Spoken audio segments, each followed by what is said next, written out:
Welcome to Tabletop Cinema, where we bring together the worlds of filmmaking, tabletop role-playing, and video games. I'm your host Mikey, a freelance filmmaker, tabletop RPG game master, and variety streamer on Twitch. And today, we will be concluding our first playthrough of the Banner Saga 2.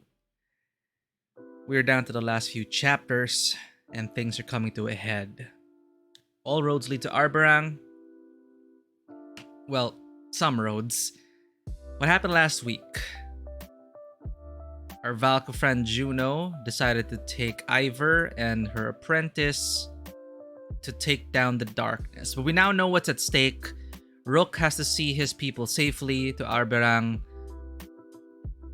Juno will be taking down the darkness in some mysterious way. She said that you'll know it worked if they are alive, and if they're not dead. You would know if it worked. So it's either die or not. And we also have a third party. The Ravens being led by Bulwark, right? I'm getting the names correct. So Bulwark witnessed the darkness firsthand, seeing it after emerging from the mines. And we also have a Valka in tow, who claims that Juno is supposed to be dead. So what's going on? We don't know. Could they be even the cause for the darkness? What is the darkness? We're going to find out now. That is darkness with a capital D. A lot of bad stuff happened. Exactly, Fisher. That's basically its summary. In summary, a lot of bad stuff happened. So here we are. We're going to be concluding the Banner Saga 2 tonight, today, whatever your time zone is. Great to see you. Welcome in, Fisher. Hope you're enjoying the journey so far. Good thing I got Bulwark correct. All right. Resume. Chapter 13. The fetters will burst. That's the darkness encroaching upon the land. So from Rook's perspective, we are now switching to Bulwark, who is at Fingernail Falvad. Anyway, a ways from the woodcutter camp, where you found rest for the ravens, Folka joins you as you stare into the woods. Don't tell me you're fine when you're not. You're still having those dumb dreams. You growl. How does Bulwark growl? Feeling less like talking than ever, but knowing the Shield Maiden won't let it drop. I keep seeing Dredge in different ways. We're eating together, and they're gone. Once, I was teaching them to fight, and they respected me. It's not me, but it feels like me. I'm guessing he's getting dreams from the Sunder we're dragging around. Folka watches you listening closely. In the dreams, I feel old, ancient, strong. But then the dredge disappear and I feel... what? Sad. Like an emptiness.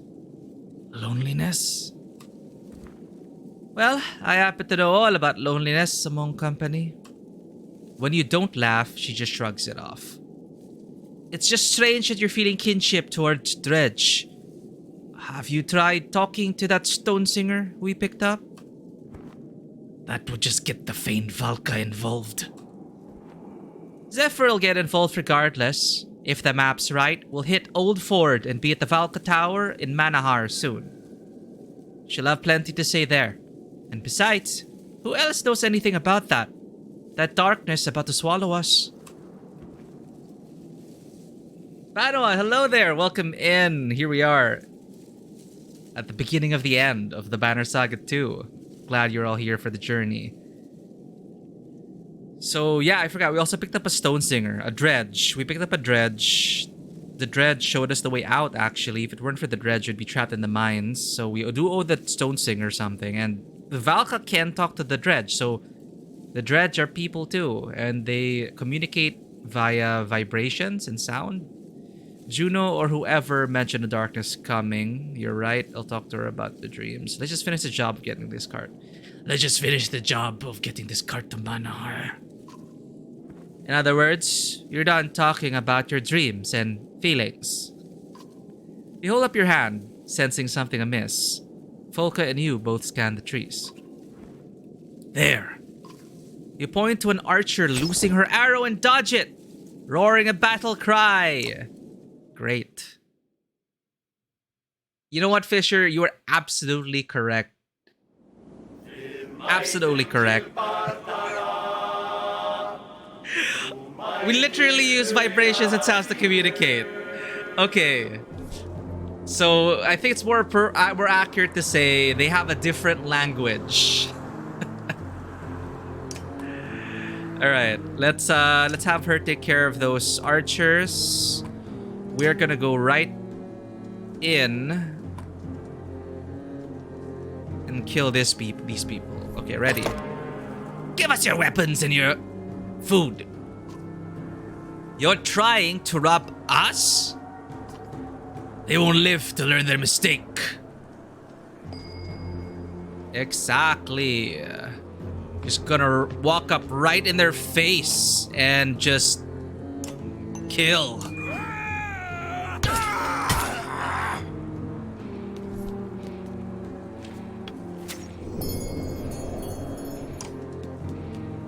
Stabby, stabby. Damn it. Can't kill it.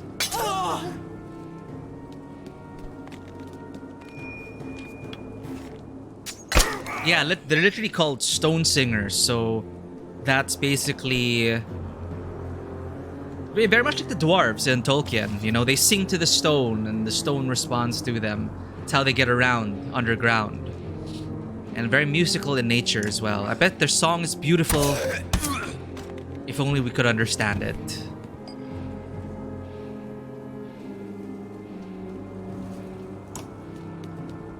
Hey, that's like a rook. The hunter's... Oh no, he's got a hunter's mark, isn't he? So I need to get rid of the archer. Weaken the archer at least, because the archer... I'm within range of 3 archers right now. So, let us weaken this one.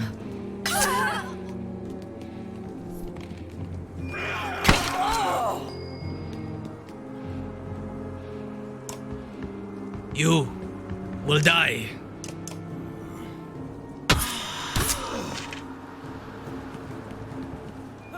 These guys seem way too weak.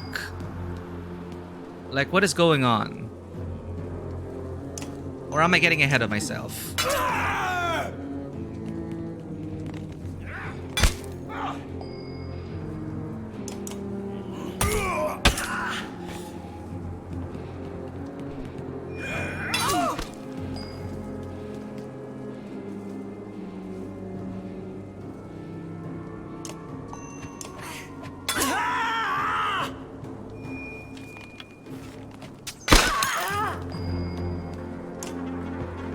Kill them all.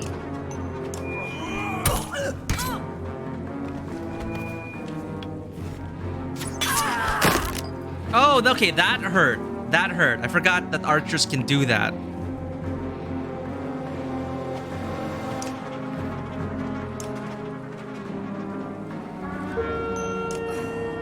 Wait, that is wrong.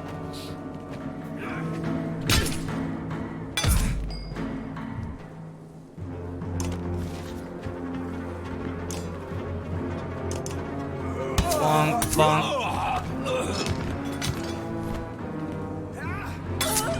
Oh no, she got injured still.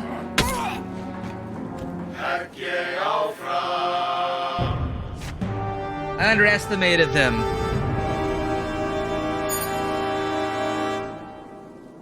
Underestimated. I got cocky.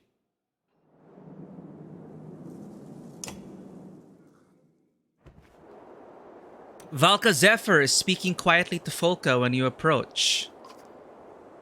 Not forbidden. Only rare for Valka to have children. So Nichols was... like a son. He was not my child by birth. Like a son, and he just made right in front this Valka Zephyr just like did the whole Farquad. Your sacrifice is a price I'm willing to pay. Basically told her apprentice, yo, you gotta sacrifice your life to buy you some time, alright? Bye-bye. Remember the short sci-fi story where humans were kidnapped and interrogated by the powerful aliens and super cool lie detector? He managed to bullshit them into believing that humans are powerful empire or psionic abilities without a single word of lies. Just by flowerily constructed lies. Damn. That's pretty epic. That's like an amazing use of... God, he just bluffed his way through that encounter. That is amazing. That is like a legendary moment over there. It's also... they're also lucky the aliens didn't check. Like, hey, you gotta verify what this guy's saying. He was so good that they believed in their lie detector too much that they just believed them outright. Like, oh, he says they're too powerful. Oh well, let's move on. Pretty crazy. Where is this short sci-fi story? Like, where did you read this?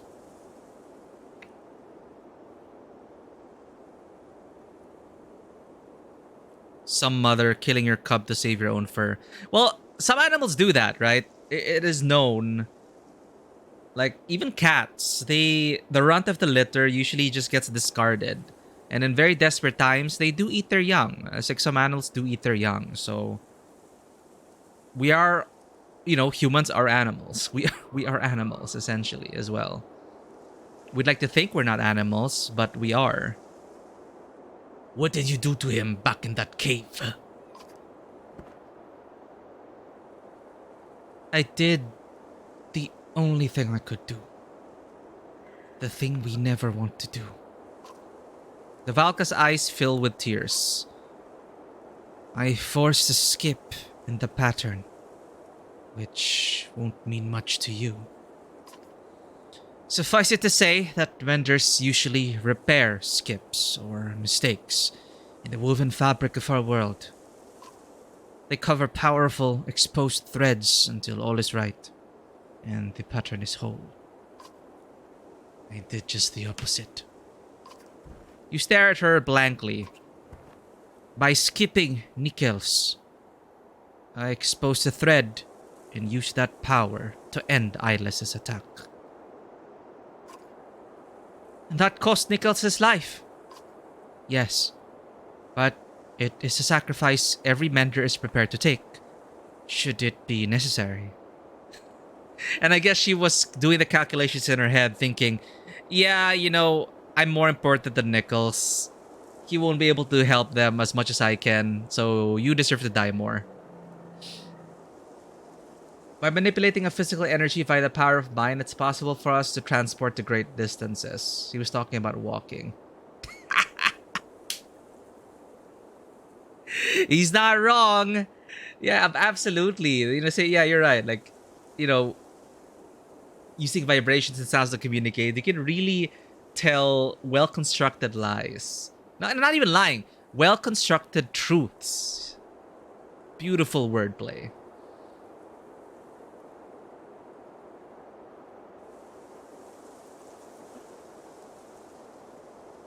Lie detectors though. I'm thinking... Yeah, it can't really detect the intent. Right? It's true. You're stating a fact. You're calm.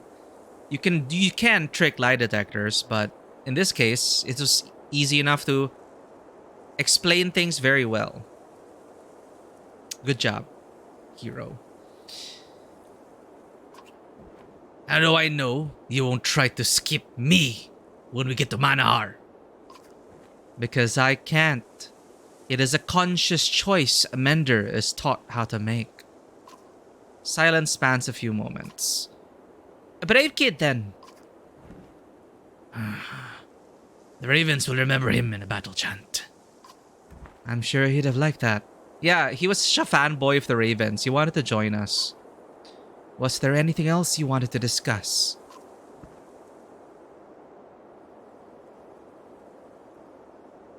What do you know about the darkness? The Valka stares into the distant sky. Truly nothing. Though it feels wrapped in all the trappings of power abused. Enough mistakes to ruin the entire weave. Your anger suddenly rises. So, it's like probably Juno's fault. Your anger suddenly rises. More Valka secrets! No, not on my part, but others, perhaps.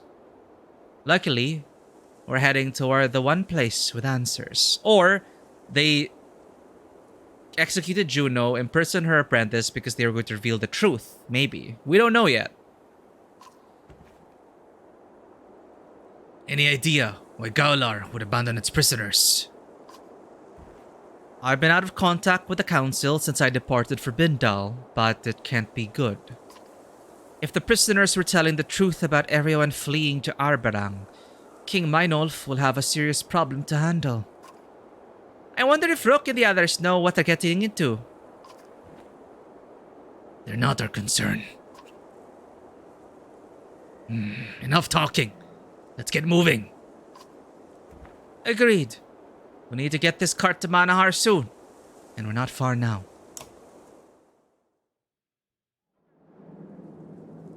Alright. We got 24 renown.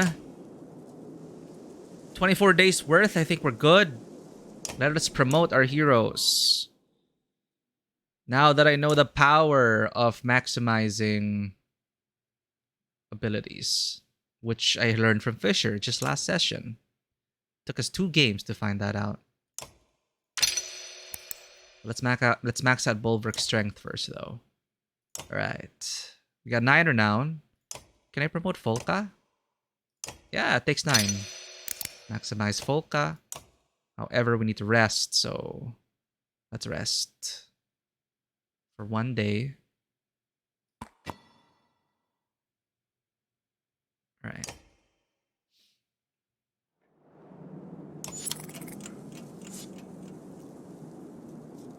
Let us leave. But first, where are we on the map? I need some geographical context here. That humming noise, man. It's like... It's kind of like the language of the Stone Singers.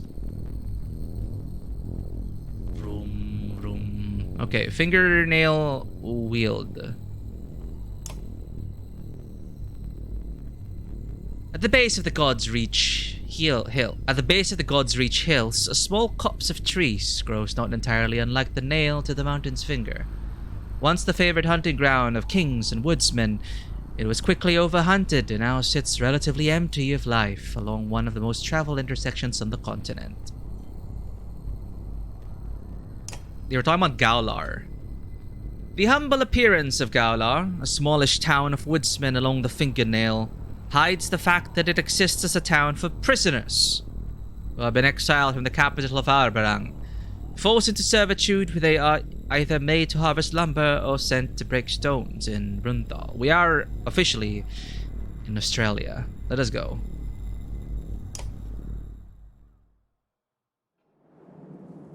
Map, rest. Let's go. I want to use Folka already, so let's rest once. These woodcutters were no slouches in a fight with these prisoners. Oh, so the people we killed were prisoners. I don't know if I skipped the dialogue for that or if they just forgot to put it in.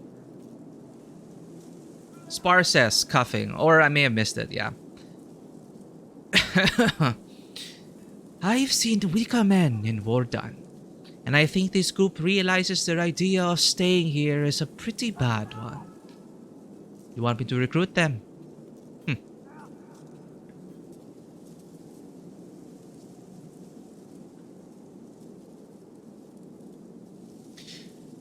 More fighters are always good, but what is the downside? Same as it's always been, the old wanderer says. They eat like blasted trolls, but can't find food to save their lives. Our supplies will go quicker. We'll risk it. Recruit them. I've got the suspicion you actually like humans more than any other var alive, Spar says, chuckling until he starts coughing and wheezing. And wheezing for air. No problem, we got enough supplies, right?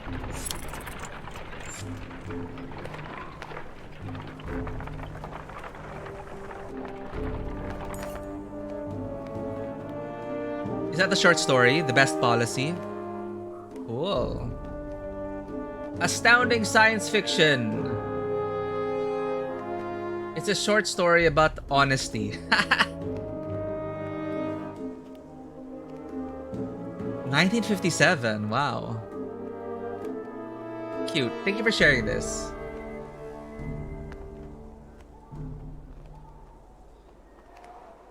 A large group of the clansmen from Bindal have stopped, gasps and whispers among them. What's the problem now? You ask, breaking into the circle and finding a couple protectively holding a bundled baby. It's a curse, an omen, an old man says. The child's been replaced, changed. Never seen anything like it. He wouldn't know a thing about this, Varl, but they do. He points at the couple and others nod, a few women holding their children tighter. Maybe the darkness did it. Maybe they have dark secrets. It's a sad, hard thing to accept, but either the babe dies, or we all suffer fiercely. Changeling?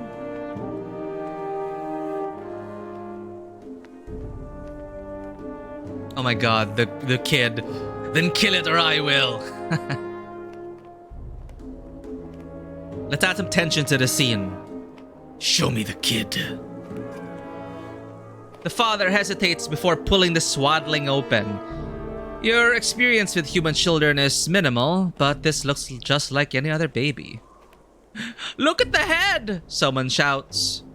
You lean down and see feathers. Over the ears, small tufts of pale down feathers. The kind you remember seeing on the neck and under the wings of Irynx.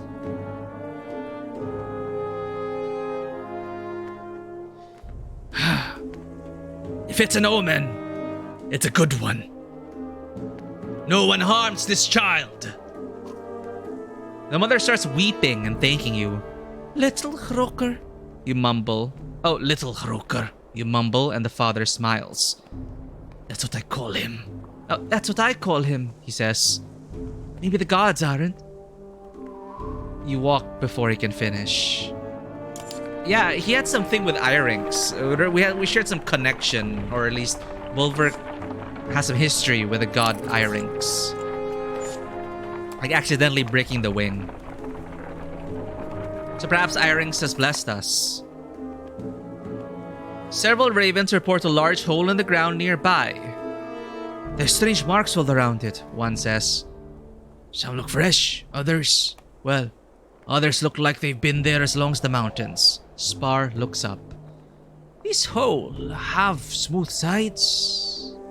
About as deep as a varl? He asks. The men nod and Spar grunts. What's in the hole? We couldn't tell, a scout says. No trees around, just a deep hole in the ground about 4 yokes length across. My arms were like chicken skin just looking at it. Let's have a look, you craven. No sooner has the word left your mouth than you see Folka look at you. Were you trying to be funny? Craven and Raven? Not my intent. You ignore her and head for the hole. It's as described. Big, deep, surrounded by scrollings in the surrounding rock, and disturbing. Toss the scout in to see what he finds. Someone get in there, now! Shoving turns into fighting, and soon a dozen ravens fall into the pit. Jesus Christ. You take pride in their quick reaction, forming a tight ring, guarding each other's back. When no snakes appear, they start looking for anything of value. Only one fighter finds anything.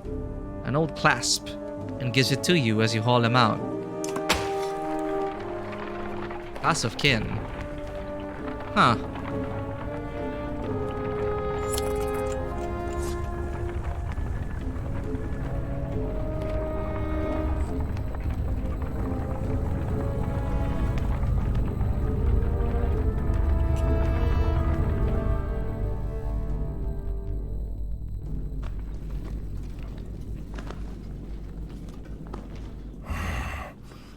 I always respected Big Lighter the Builder, but if he made those caves we went through, well, I'd have killed him myself. Oh, it's a face. I didn't notice. That beard. That mustache, I mean. How long did it take to build this godstone? Like each one, like a flat piece of stone piled up to make his face, his head. Amazing. You knaves, watch your step around these cairns, Spar says, hacking. Many a foolish pilgrim have given their life at the base of this frozen cliff. And don't try working one of the stones free either. We'll bring the whole damn thing down on us. He glares at Ollie, who pulls his hands away from a stone quickly. The pieces of Big Lair's godstone, put together without mortar or daub, represent the mastery of the god's own skill. In life, he traveled the land, laying the world's cavernous foundations and raising mountains. He was ever regarded by the other gods with a wary respect, for one who knows how to put things together will also know how to take them apart. The sounds of snickering draws your attention, and you see some kids grabbing stones from other cairns to build a new one of their own. Wait, as long as it's not from the main thing, right? Knock theirs over and run them off. It's like stepping on sandcastles.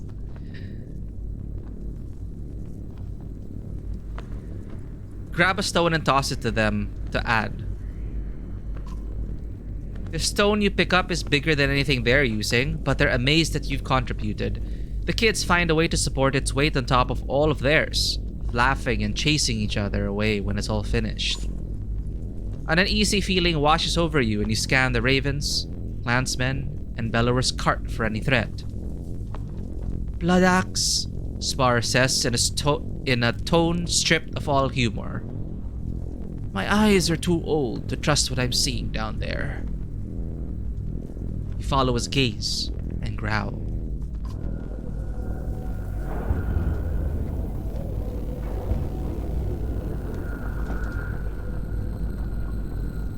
You rechecked an actual coat even funnier than you remembered. Is it true, asked Tagobar, that your race has the ability to move through space by means of mental power alone? It is true that by using mental forces to control physical energy, we are able to move from place to place without the aid of spaceships or other such machines. They just... The question they asked just was... You could really exploit that. Amazing. I love it. Like that is something you would like to aspire to in a tabletop RPG. Like moments like that.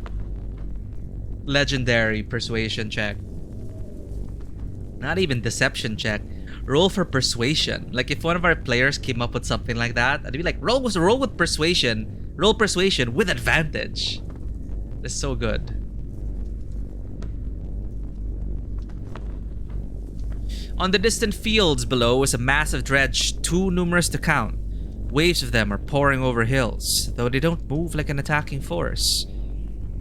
There's a banner among them, Fulka says near you, but I can't make out the crest. You wave off her comment and roar a command. Move! We got +5 renown for Big Lair. Maybe Big Lair liked it when the kids built something. It's like, children after my own heart.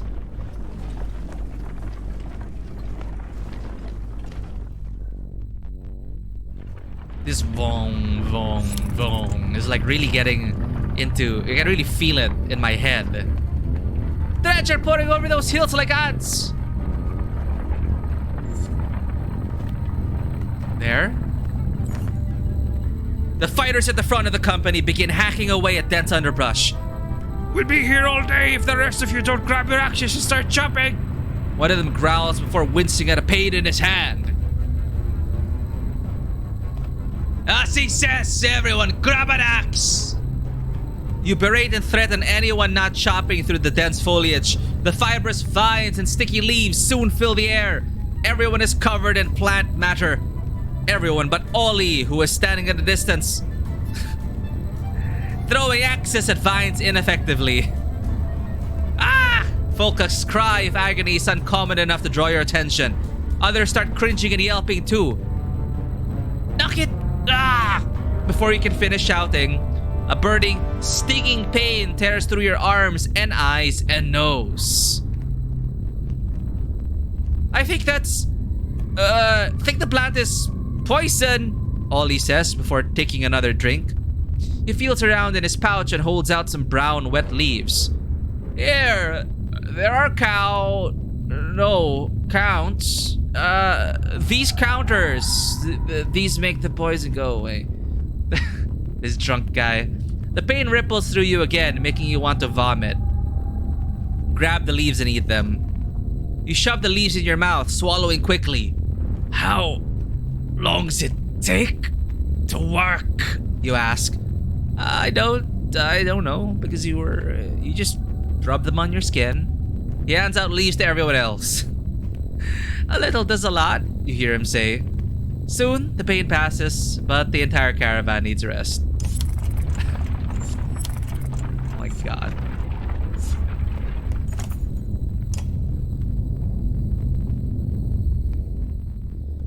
Okay, another quote from the story. You say, says Thegobar, that your race holds no ill will toward us? How do you know? I can say this, Magruder told him. I know, beyond any shadow of a doubt, exactly what every person of my race thinks of you at this very moment. Wait.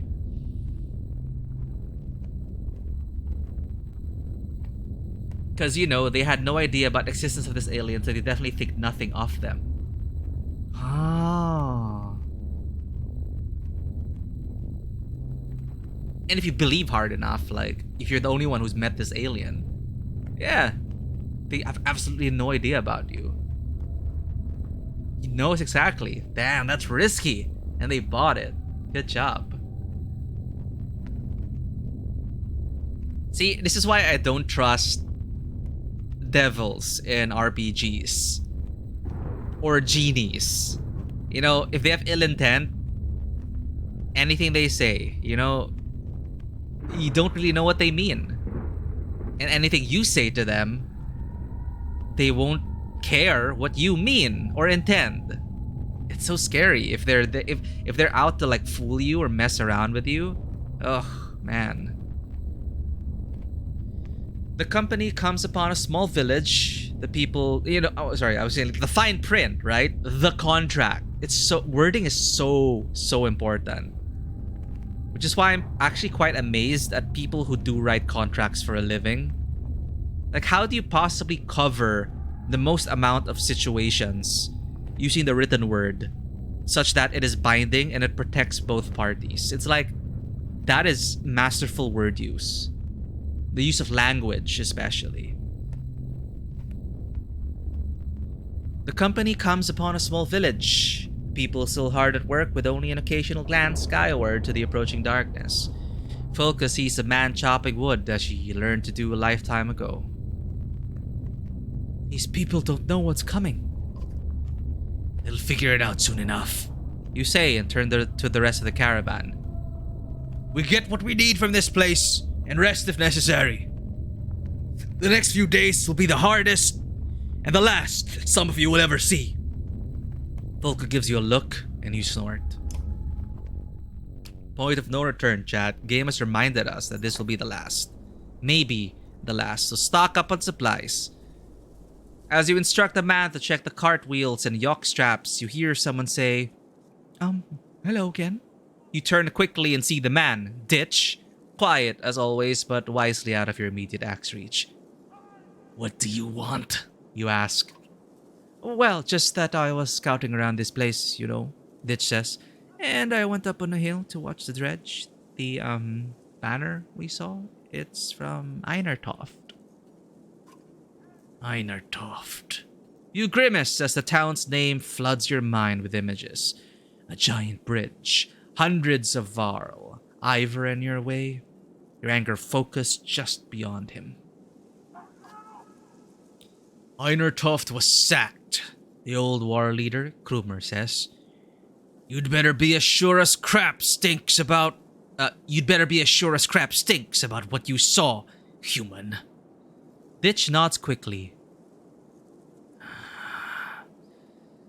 Then I'm going after them, Krumer says. It's not a request. Oh man. Join the old Varl, though it could be suicide. Stick with him, you growl to the few fighters you allow to join. If he's still as lucky as he claims, we'll grab the others and get back in one piece. Yeah, he's the type to always come back, right? Supposedly. Who knows? Oh no!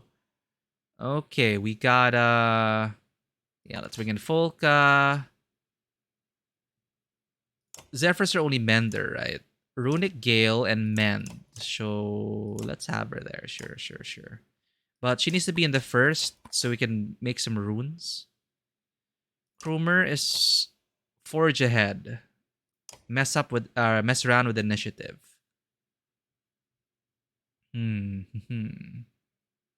Is it usually better to have Krumer go first, or does it not really matter? Food! Oh man, alright. And I just went on a walk. And now I'm gonna be hungry again. And now I'm gonna be tempted to eat. Is this the correct? Yep, it's the correct scene. Alright, what did you make this time? Some ham? With a homemade salsa, according to your cookbook. Oh, simple meal, but look at that. Prepared well. Looks delicious, seasoned well. How does it taste, Fisher? Oh man, I am so hungry again. Thank you.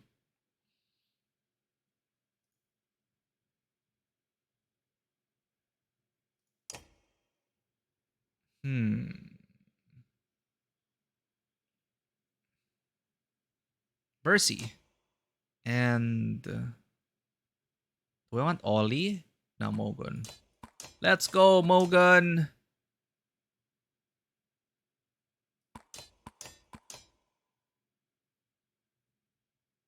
All right. Really good? Nice. Okay, shoot. We got an 18, boy. 22! Oh, shit. We gotta get our heavy hitters. Hit those first to weaken.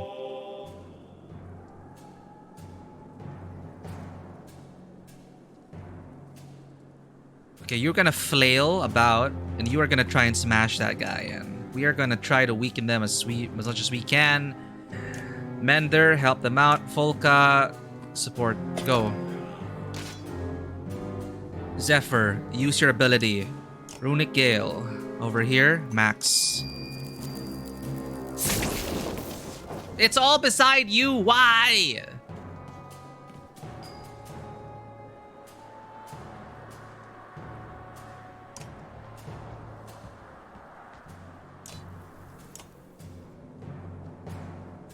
Oh shoot. No morale. Low morale. Low morale. Uh-oh. Uh-oh.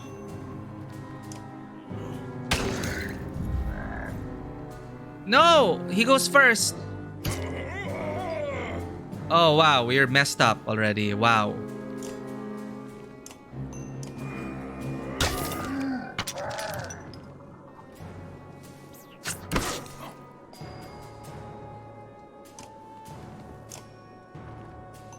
Bloody flail!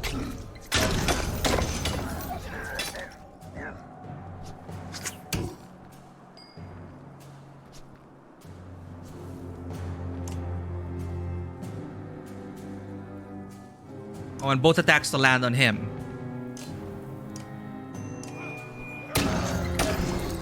Alright. Kind of weakened.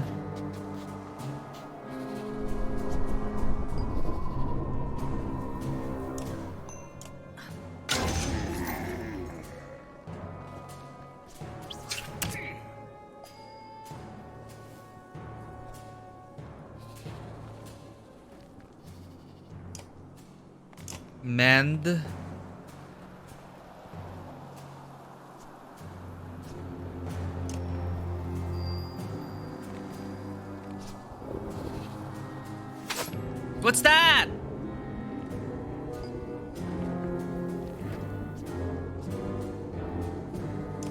Die!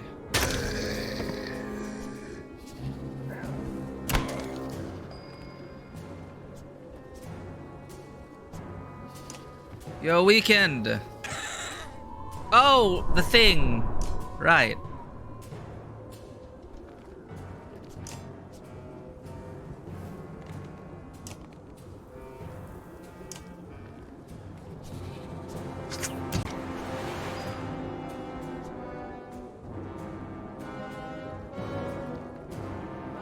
So if I bump into it...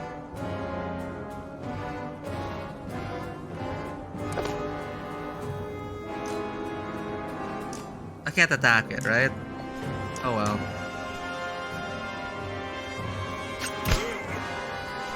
You really can't? Even if we know where it is?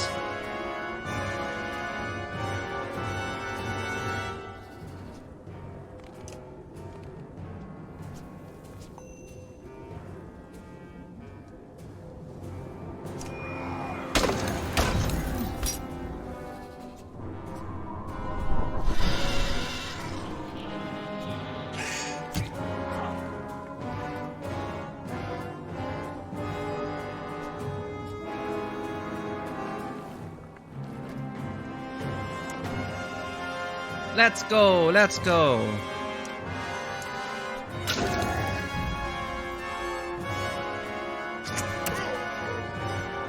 This is fine.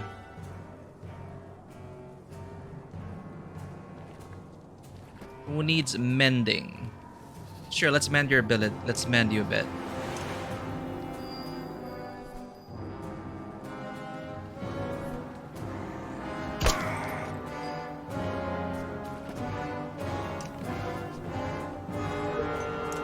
Weaken you.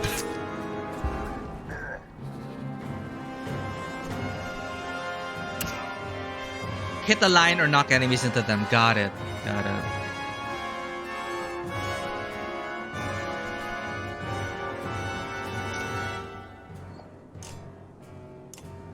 Kill it. Damn.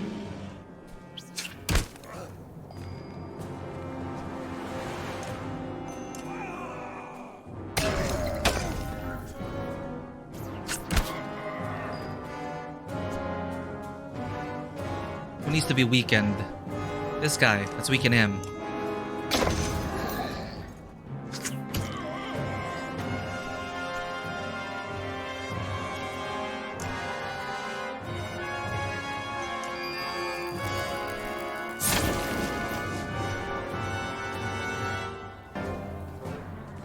Hey, don't pick it up. Don't pick it up.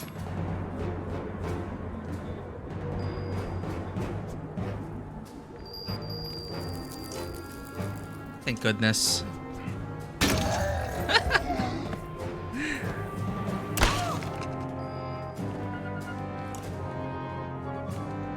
Kill.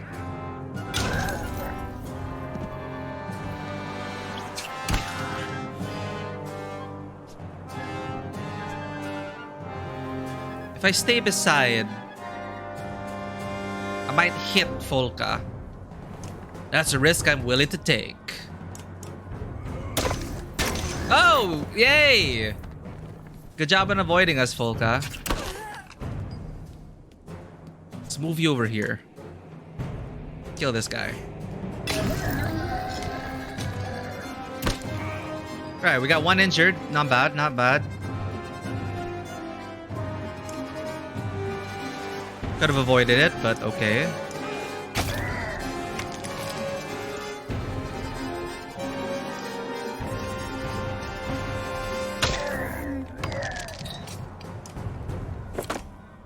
Do it, Mogun.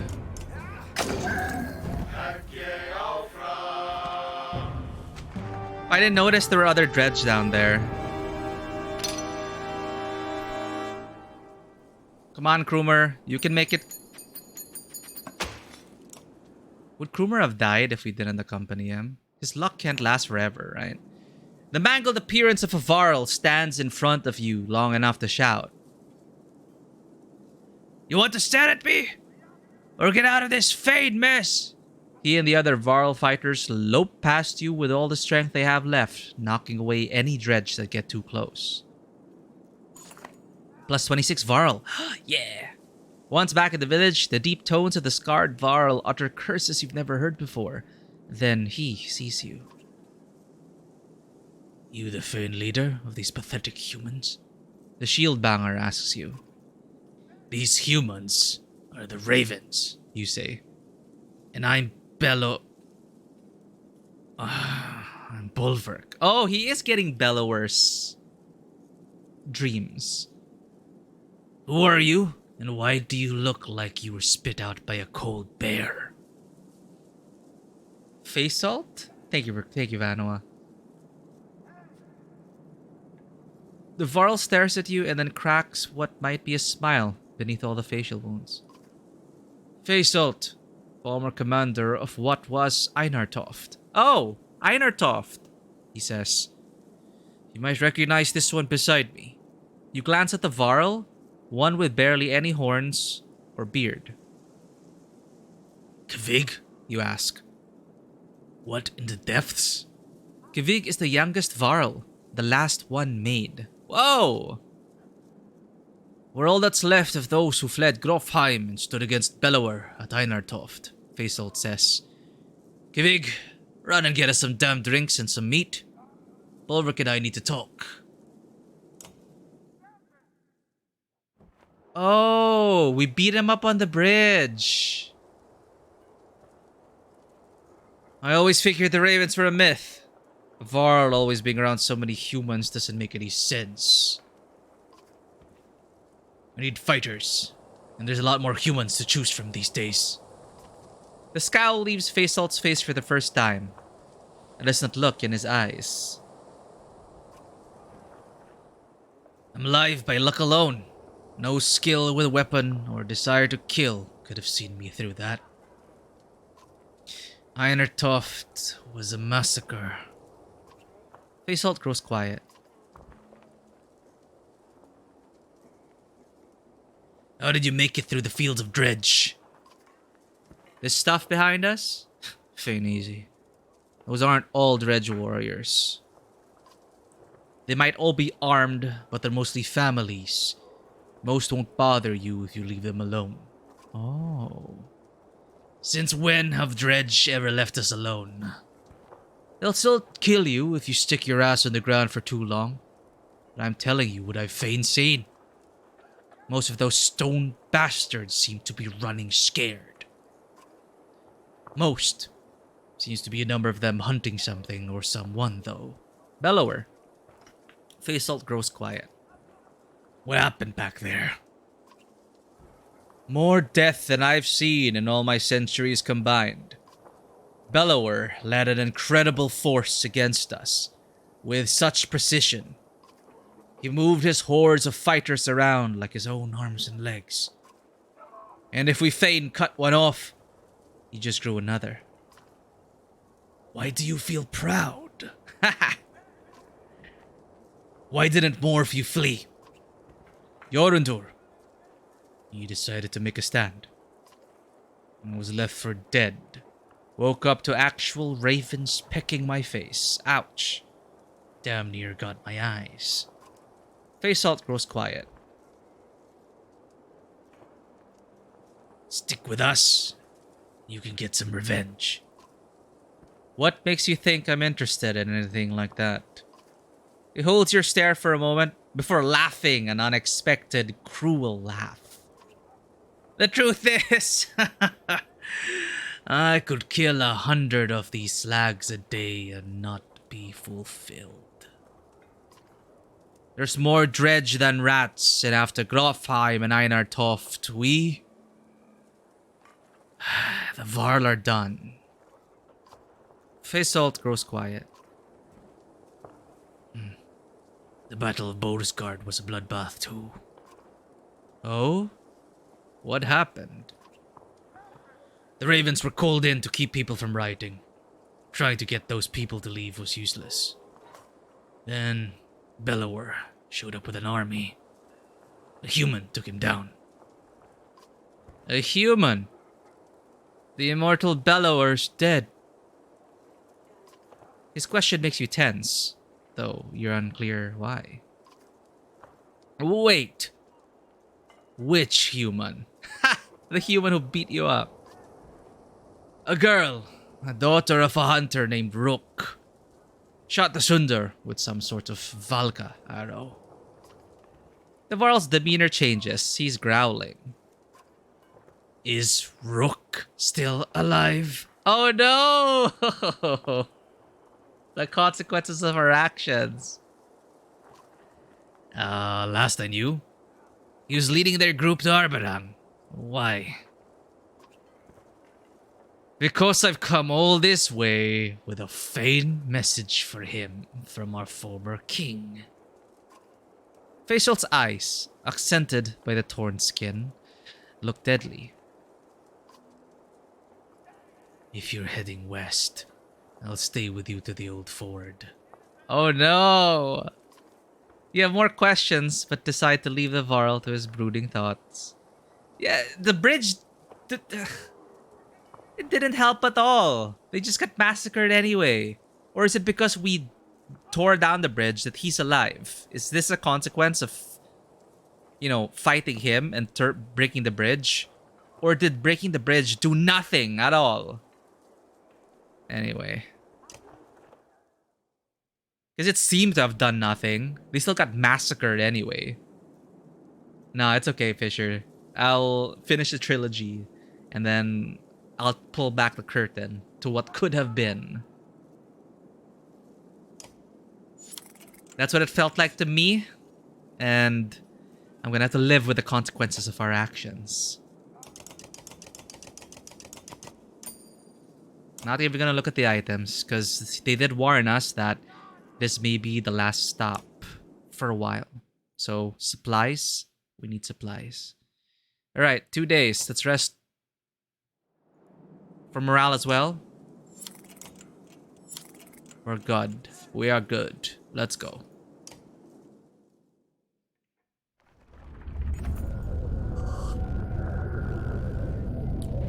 A couple of scouts rush into town as you prepare to leave. They're closer than we thought, one shouts. It's like the dredge don't need sleep. The fear in the man's voice courses through the fighters and clansmen. In 2 steps, you near him, backhanding him to the ground. You turn and face the caravan. Men try to act strong for their families while the yokes bleat nervously. Speed and luck are your only hopes to outpace the dredge and make it to Manahar. We won't be stopping for anything, you shout. Rest included. This is what we call a death march. But what if we're attacked? The Valka asks. The wounded will need rest. You shake your head. We will be attacked, you say. The wounded die, or make it to Manahar. That's as simple as it gets. But her words make you consider your caravan.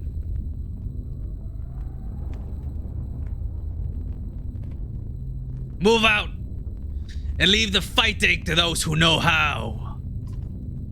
The caravan responds to the command without complaint. You even see a few smiling at you, as if you've done something good by just getting them moving. Stupid humans. Haha! Bulwark's as a tsundere. Morale improved. I guess we're role-playing him as one.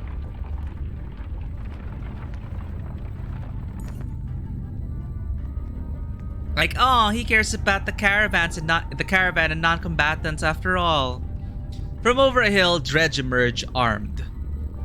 Let me and a few others handle this lot. Spar says before coughing finally. Keep going. We know where to find you. And we all know the danger we're in. So don't go getting soft and sentimental on me. No! He's Chinese, right? My Chinese friend, no. Actually, I don't remember. I need to read his bio. They said he just came from the east or something. Do what you can, old man. Send a dozen fighters to keep the dredge at bay. Charge the dredge. Keep the caravan together, fending off attacks where you can. Faisal said they might not care to fight. Keep moving. I'm not gonna leave him alone.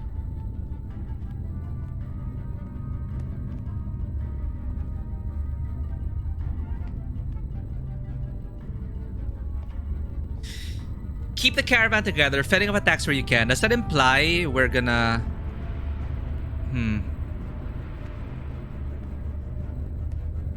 No. Keep the caravan together, fending off attacks where you can.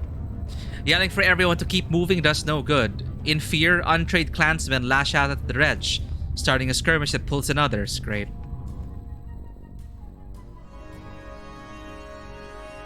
Alright, spar. Good. Face on.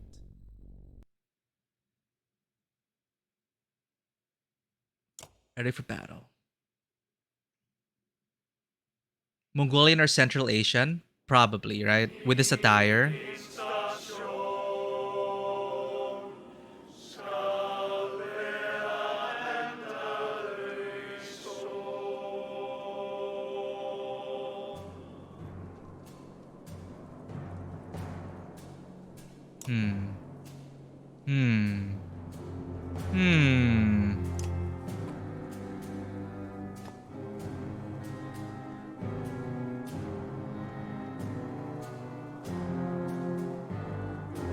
I'm not sure what order they act in.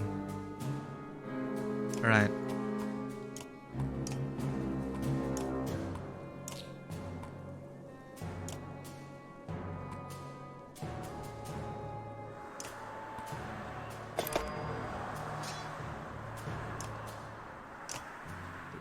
Runic Gale.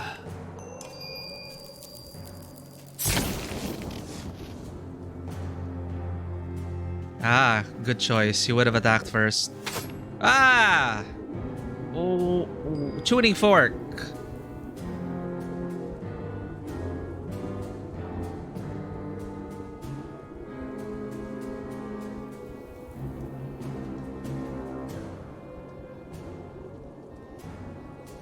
Can I go back and forth? No.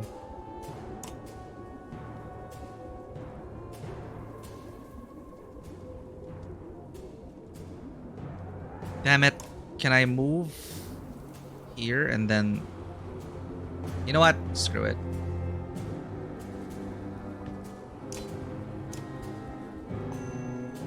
Oh, it strengthens them. I see, I see.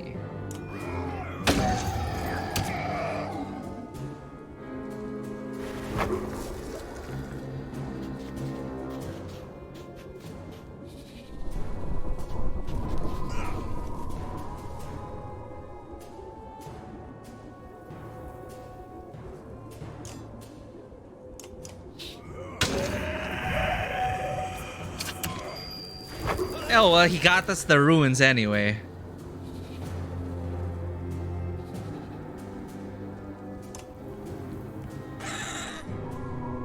Oh, right. Forgot about that guy.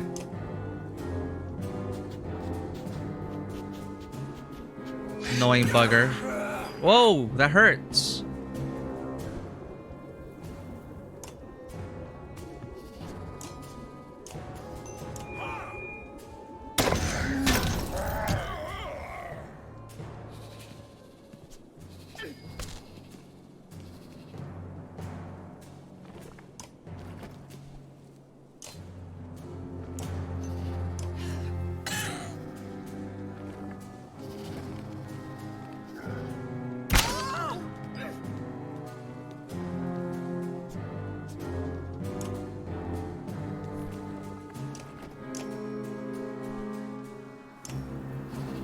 Repair your armor a bit.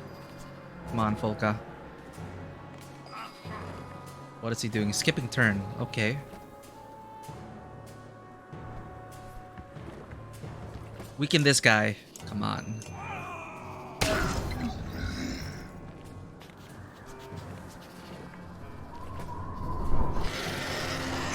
There you guys are. Good. Absorb. Absorb. Absorb. Nice. The poison, though, it's weakening us.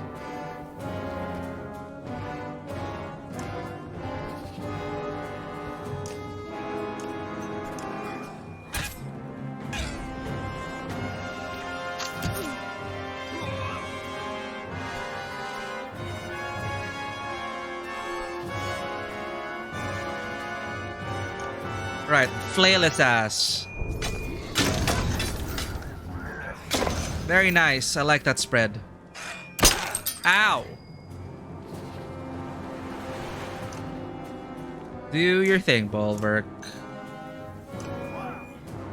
Chonk, chonk. Oh no, Folka!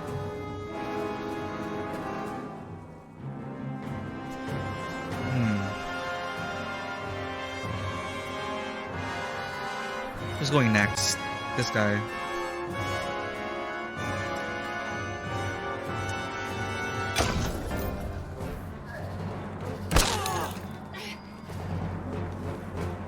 Man.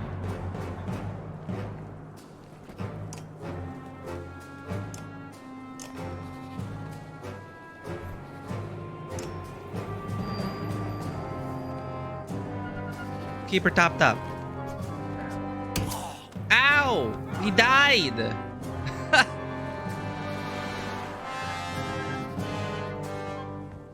Whoops.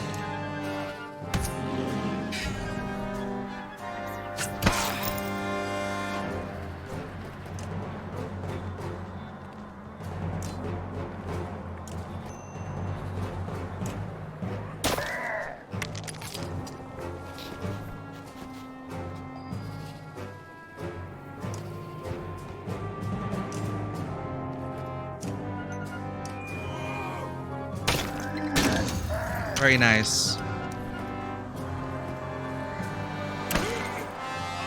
Let's go. Polka, end it.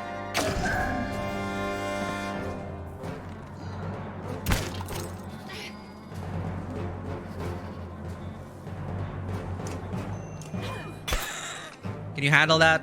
No, I don't think she can make it. Save her! Bonk that thing. Just sleeping? Yeah, just taking a good nap. Because the fight is so easy, right? God. Alright. Ouch. Bonk.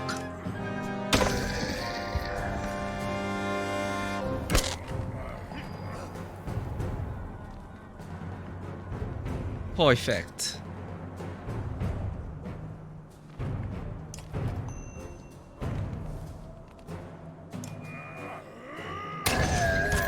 Hey! He wasn't adjacent. Oh, I guess it counts, as long as you're square.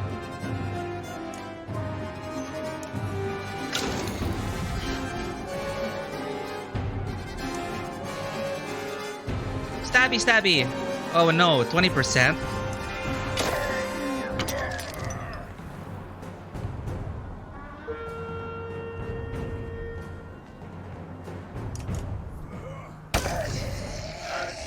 No! We lost one. I need to... it's not a total victory.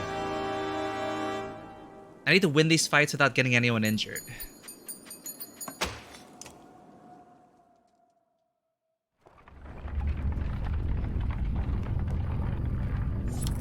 This is like something from Final Fantasy or something. A gravity spell. There's too many of them, Bulwark! Volka yells. It's too far to go! We've got to stop for a rest! She's doubled over. Your own sides burn as you gulp air. The rest of the caravan is no better. A deep vibration fills the air, unsettling you. It's coming from within your ranks. The Stone Singer! Volka shouts. Shut him up! What's it doing, Valka? Zephyr's head is turned, trying to make out the complicated sounds. I can't be certain. Something about her location, but there's more. He's begging, but for peace, or to be saved. I don't know. Let his song play out. The humming vibration continues. More dredge appear. The Stone Singer's song feels more intense, more desperate. You growl a warning. Some of the dredge stay back, but others advance. Huh. No, Mogan, you're injured, my friend. Okay. So let's have Haven't been using ditch well. North 3 armor. Alright. Lost 1 when he started with the game series, when he would lose all but 1. Hey, that means we're getting better, Fisher. We're getting better. Okay, Ollie. Maybe we'll bring Ollie in this time. Or another crazy axe man. Let's go. Promote. Indeed. Alright.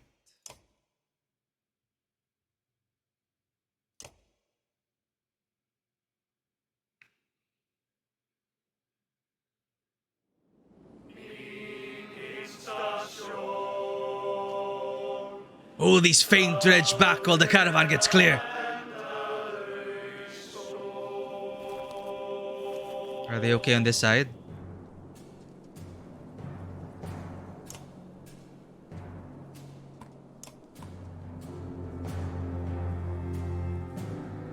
Alright. Let's go. Runic Gale.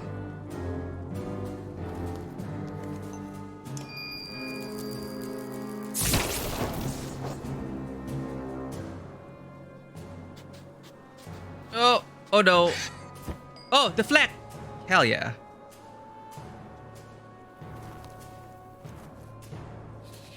Seven, 13. Armor break. Increase armor break, increase armor. So that's good. Let's go armor breaking.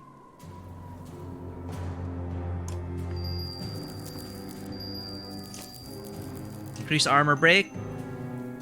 Let's go. It's gonna hurt. Ow. No, advance first. Move. Get a bit closer at least. Pretty much disabled. There he goes. Thank you, Fisher. Hey! No! You bastard! Sneaky. Oh, everyone is... Oh, that's our friend. His song stripped the armor from the dredge. Hey, oh, Stone Singer battle. It's a rap battle. Let's go. This is a battle of the bands. Battle of the song singer. Stone Singer. Who am I again? I'm Bulwark.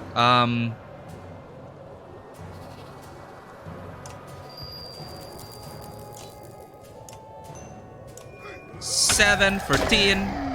How did you survive? Our song's better than yours. 12 and 12? What's this?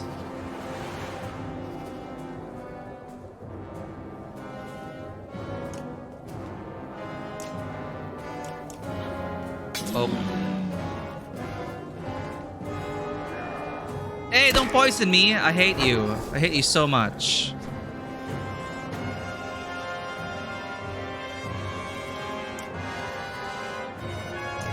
Axe Storm. Why do you deflect? Ah!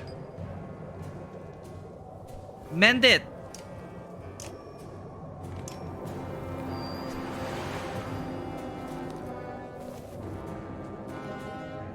Oh, that's gonna be full strength. Okay. I'm so weak now. This is bad. This is very, very bad.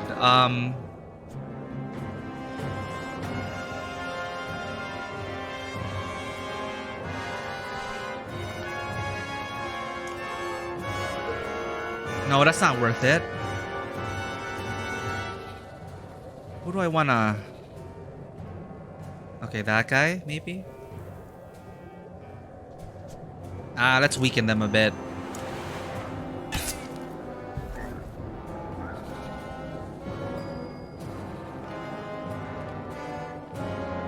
Skulker egg hatches if not destroyed. Oh.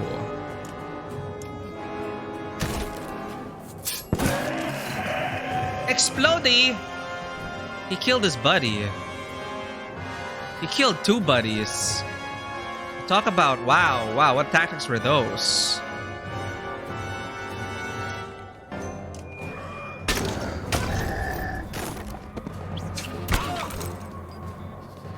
Did I smash both eggs? Okay.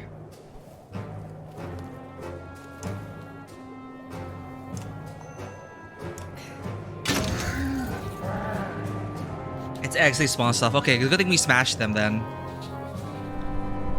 Stop it!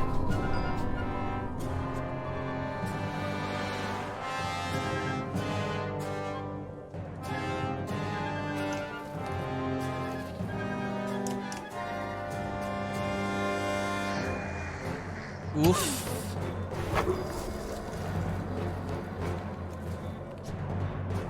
Searching for the guy.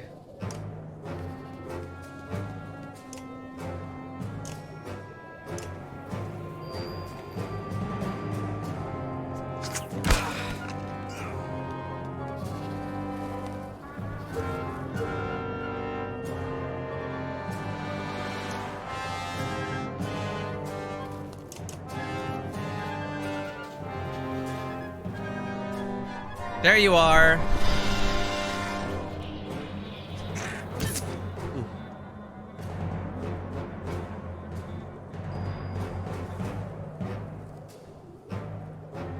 Ah, shoot.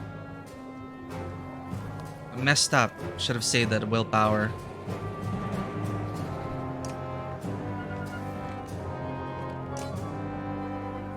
Can't attack diagonally. This guy's still full strength, okay. Oh, good. I'm sorry, I might hit one of you.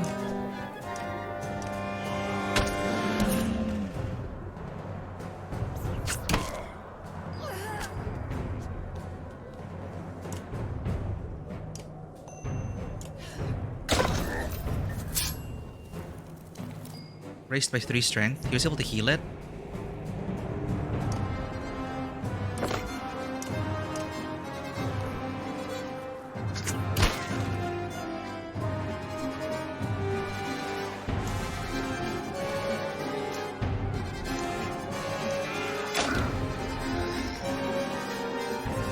Alright.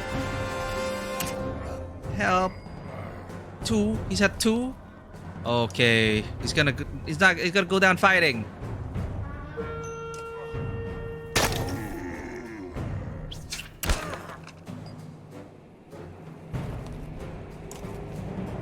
End hit.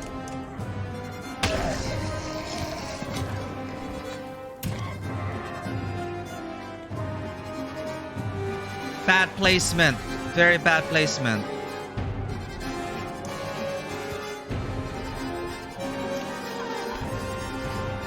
Go, Folka. End it. Hey, no loss.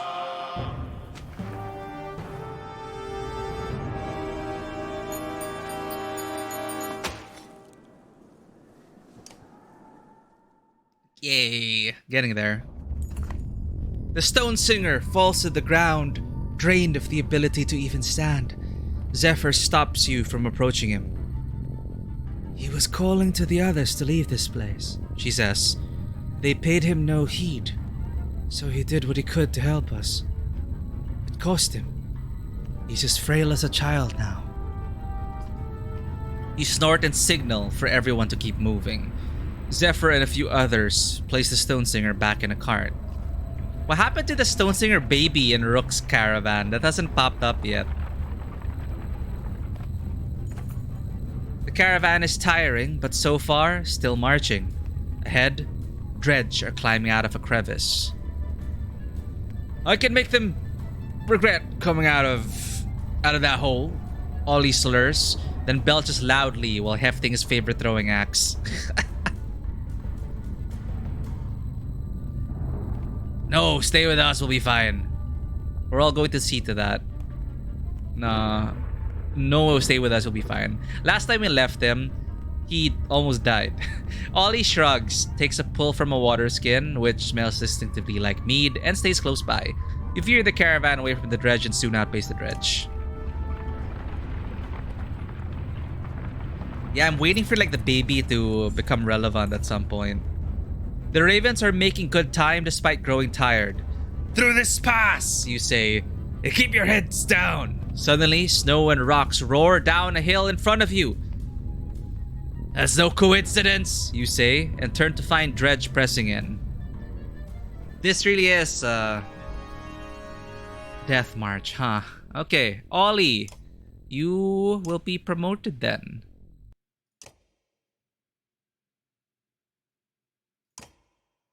Or should I promote someone else? How much does it take to promote a level 15?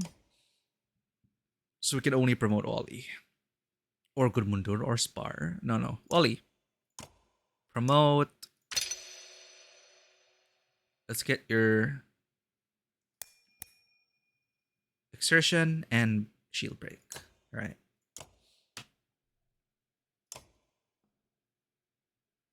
Or maybe I should have increased his... Oh, too late. 13, 13, 9, 9, 8, 13. Okay, 118, boy. We have to clear those rocks behind us. Large ice rock. Okay, you... 20, 15... Who's best at it? Bulwark, you could do that. You have 2 attacks. You have good action economy. Our heaviest hitters. So you can continue. You can stay there. Volca. Over here. Axe throw as well. You could probably do axe throw on it.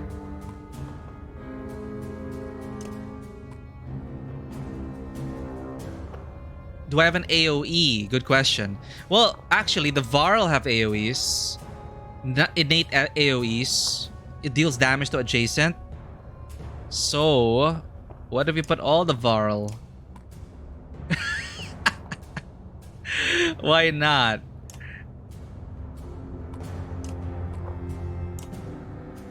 Let's try it out. The Tempest one? Bercy has Tempest.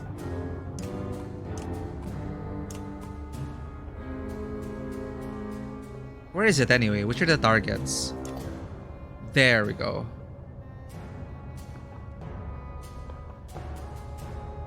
Huh. Okay, you go Tempesting your way. Don't keep people adjacent. You can... Okay, keep this... Wait, no. You're better here, I think.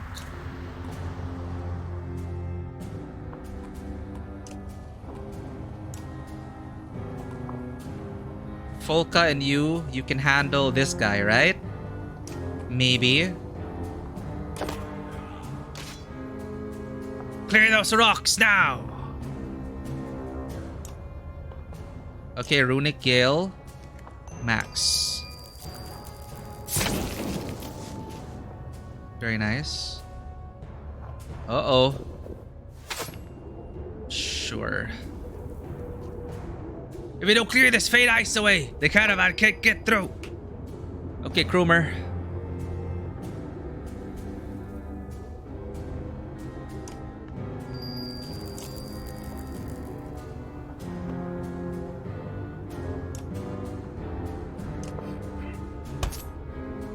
Wait a minute. Why didn't that get destroyed? Wasn't it 15?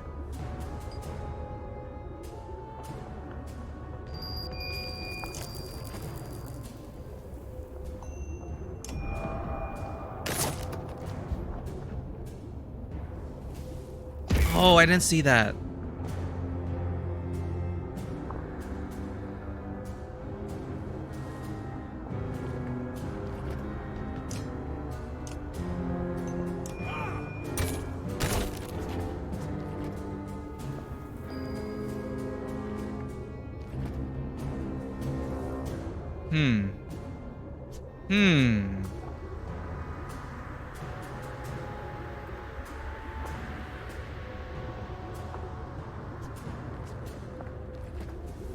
But I won't be able to... Okay, Volca has no range for that. So she has to face these people. Sure. Let's give it a shot.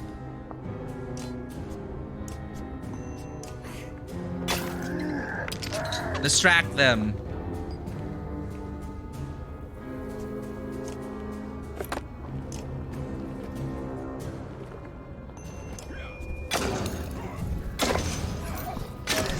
Yeah! Axe storm! Axe storm! Okay, that's a lot of axes. Who do I mend? Who to mend?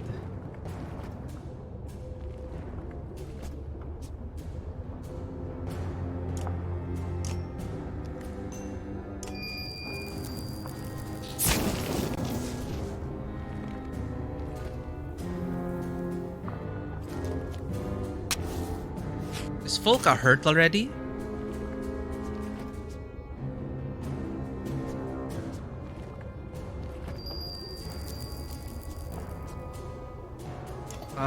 I need to know.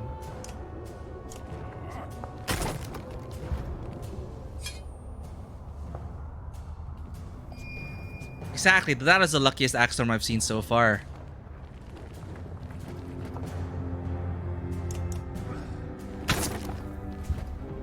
This isn't working.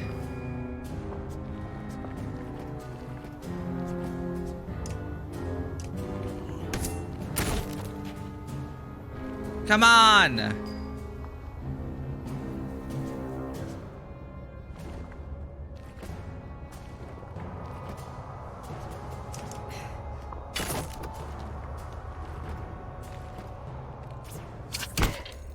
Yeah, it gets increasingly more difficult to hit, so that's why I'm super impressed with that.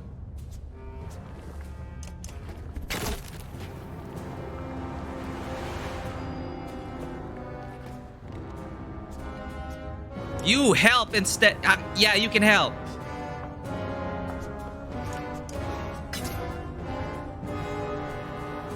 Here we go.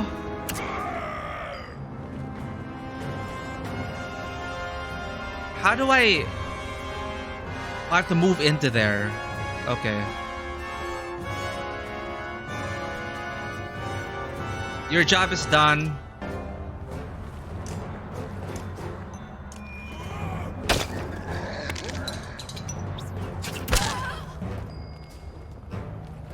Move in. Tempest.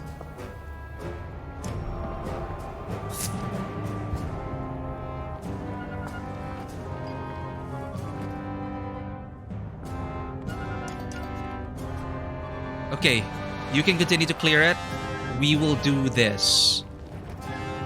That. Let's go.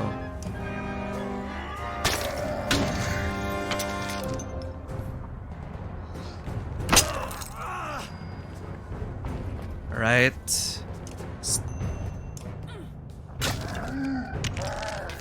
Hold the line.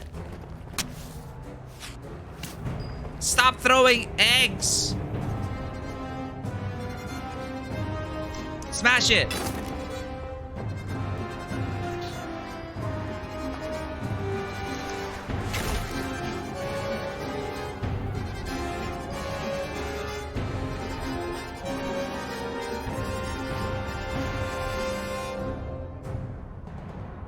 Hmm.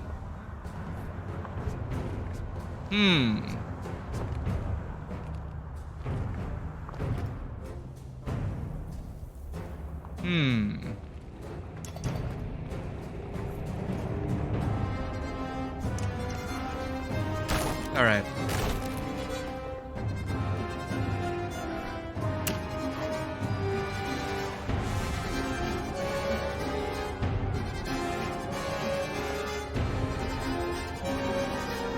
Clear it. One left. There's one left. We are fine.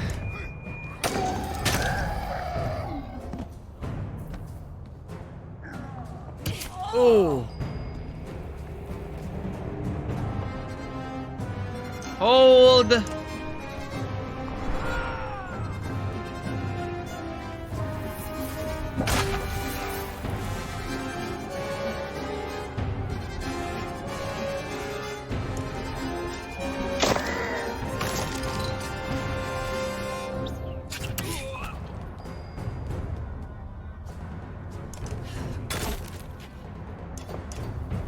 That's it, right? The caravan can get through! Move! Hey!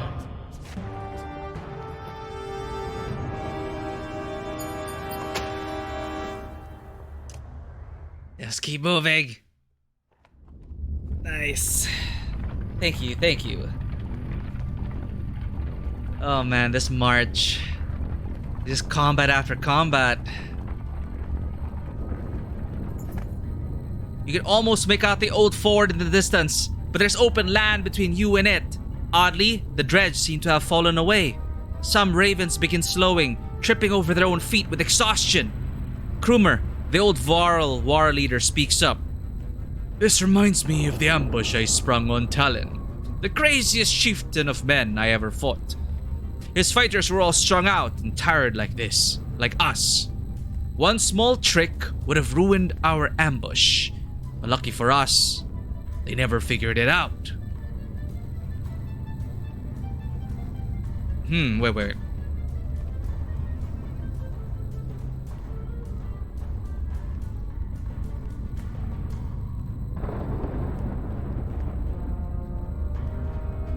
What are you getting at? Bah, never mind the details. The old Varl says, let me take some fighters to handle this situation.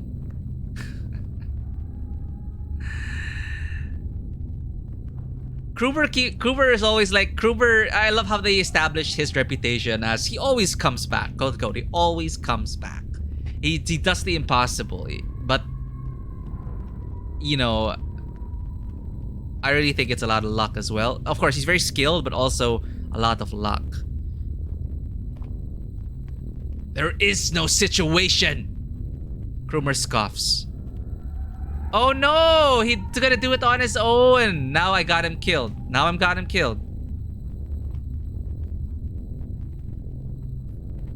I would like to reload. Because if he goes anyway, then I would have had an option to say, fine, take men with you. But I don't. So we kill them. Krumer scoffs. Then keep your men. You'd only get in my way anyhow. The old Varl takes off on his own. That's it. We lost one. He was one of our good units too.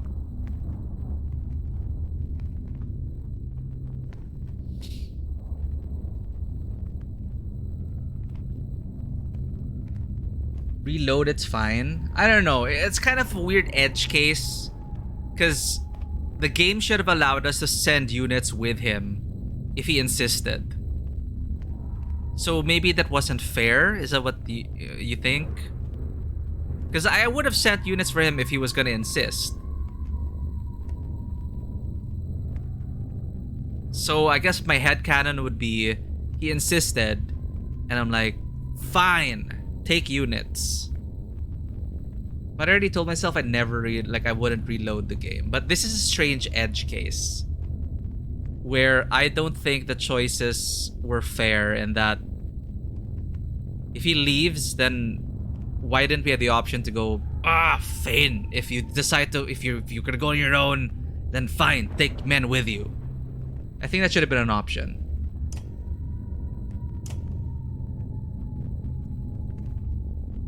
But it's so far away.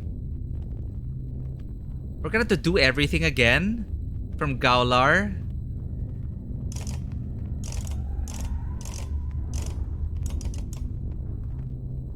Wait, this is 11:48. It's 2 minutes. Okay, 2 minutes. So it's 2 minutes away. Yeah. I don't think that is a fair... That wasn't fair. Oh, wait. That's it. It saved after that. It would have to be from this, day 69. I have to... Never mind. Okay, I'm just saying... I was... That is very disappointing. That is very disappointing. But... Yeah, day 69. I don't want to do the week all over again. No. Okay, that sucked. I guess Bulwark was friends with Dengler after all. A raven fighter says just before a rock craters the side of his face. All around you, dredge bursts out of snowdrifts, their face contorted in rage.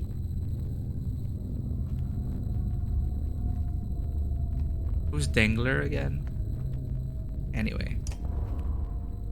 Oh man, the one fighter, he got crushed. This is the thing this is the thing Krumer was supposed to prevent. I think.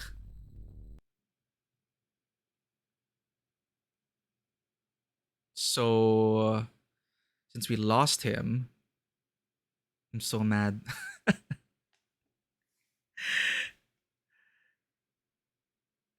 Spar.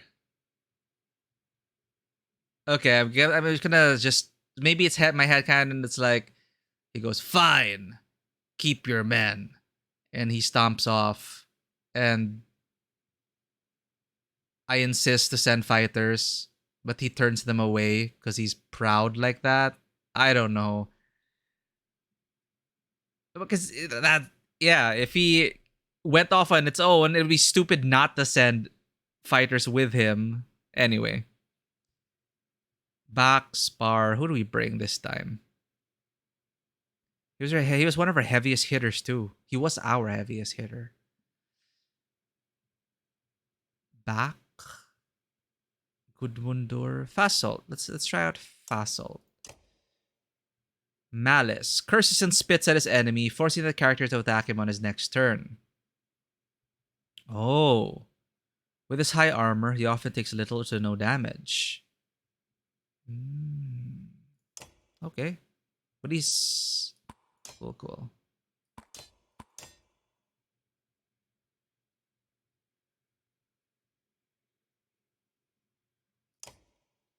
Promote? Oh, we can't promote them. But we have 2 points.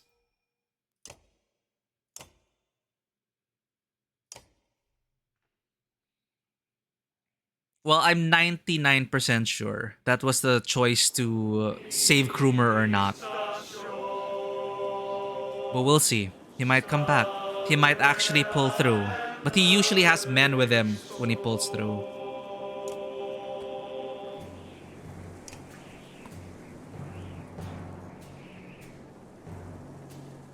$11, $11, $10, $11, $8. I think you can handle it.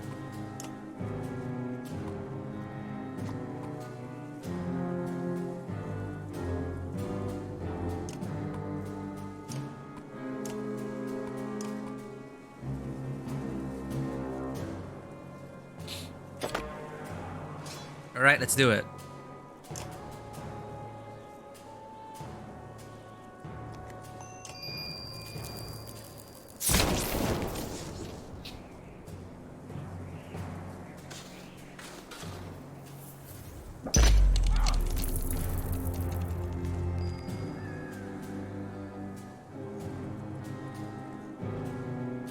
Just got surprised at a possible outcome you never had happen to me.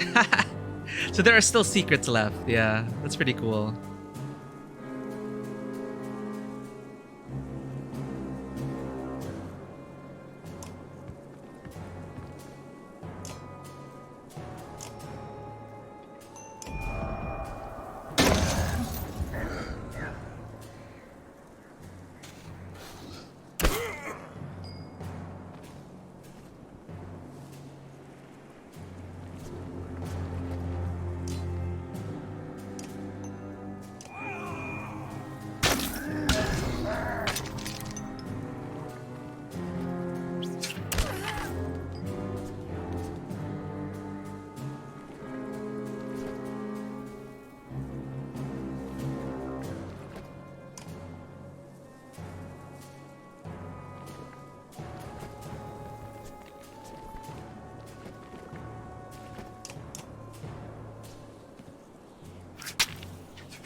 I think my forces are spread out too thin.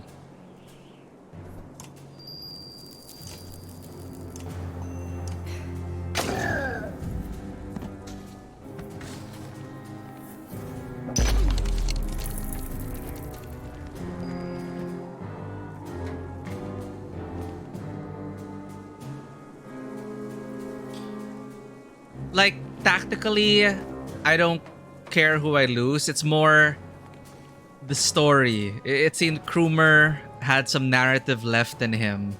So it's really unfortunate.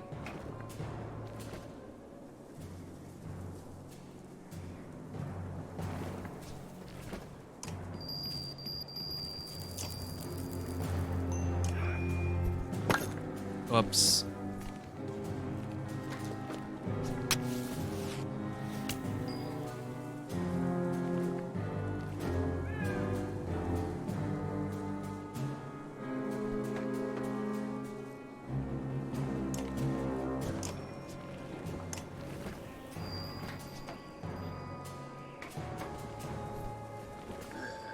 Oh, I should have mended him.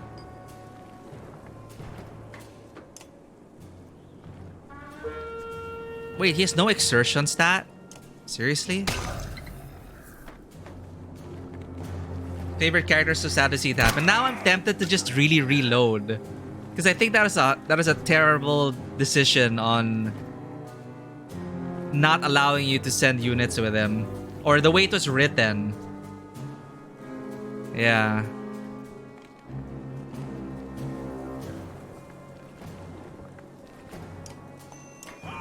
It could have been written better. Because the way it was written, it doesn't make sense that you're not allowed to send units with him after all.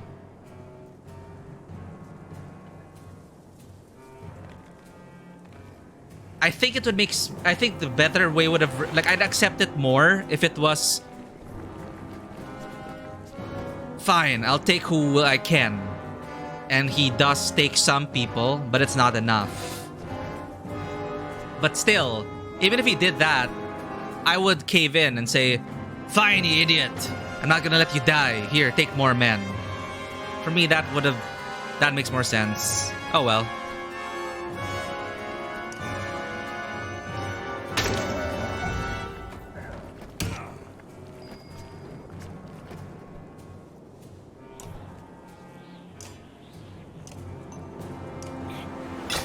Nah, we're gonna stick with it. We're gonna live with our, like, no matter how we feel about it, we're gonna stick to not reloading.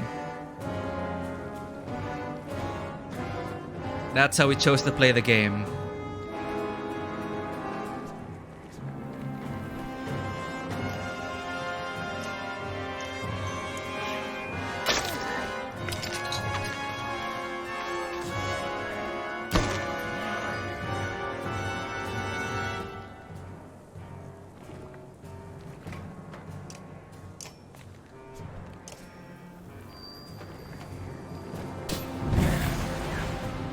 Yeah, but still, of course, I'm still having fun with this game. It's still super great. It's just that, yeah, just some choices just doesn't really make sense to me.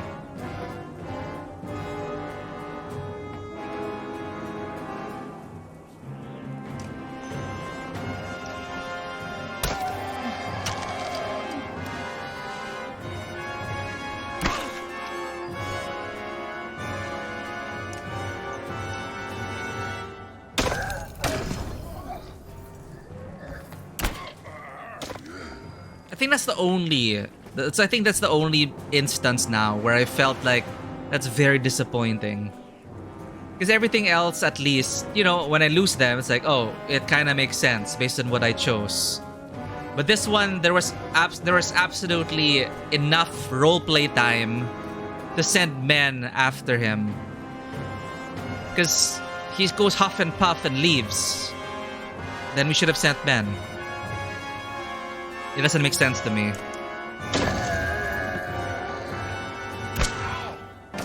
Oh well.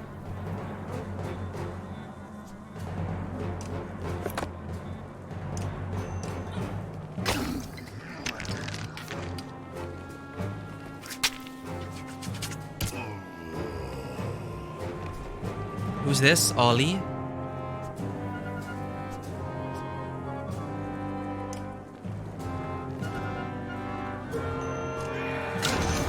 Nice crit.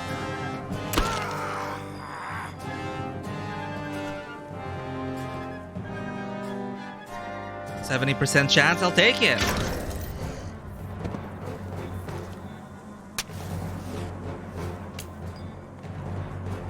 The betrayal in the first is preventable. That one, it's hard, right? Like if the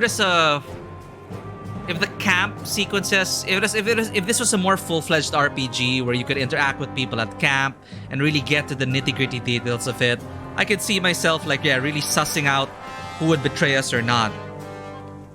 But given what the limitations that we have in terms of the agency we have in the narrative, yeah, like I was not surprised because I kept picking up people and not really like thinking about whether they're gonna betray us or not. It is always a possibility, and true enough, it happened, which made me question whether we should keep picking up people.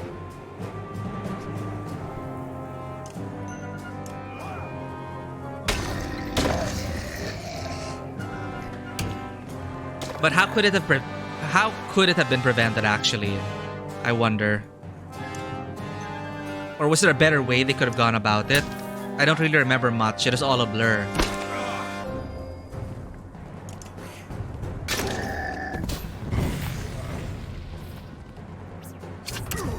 Oh, he did.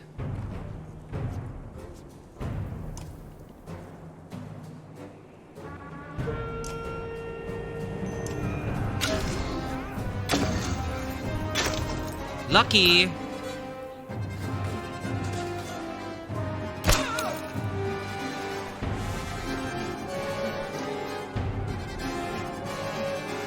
Wait.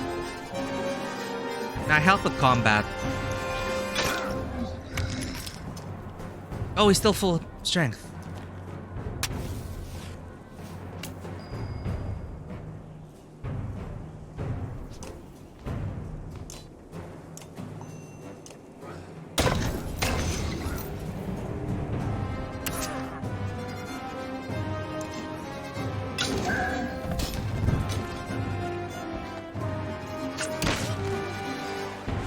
Now you done it.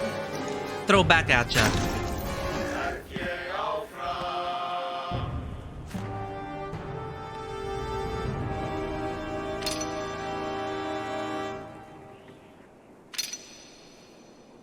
Oh, you were right all along, Krumer.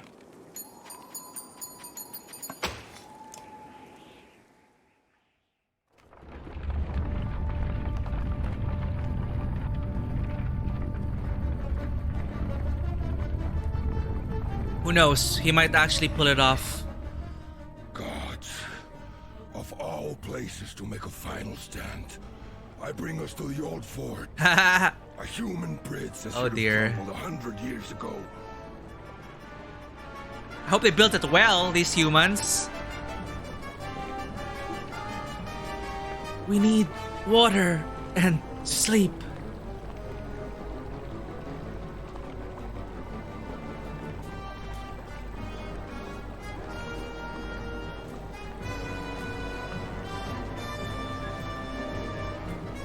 These people will help us. Don't attack them.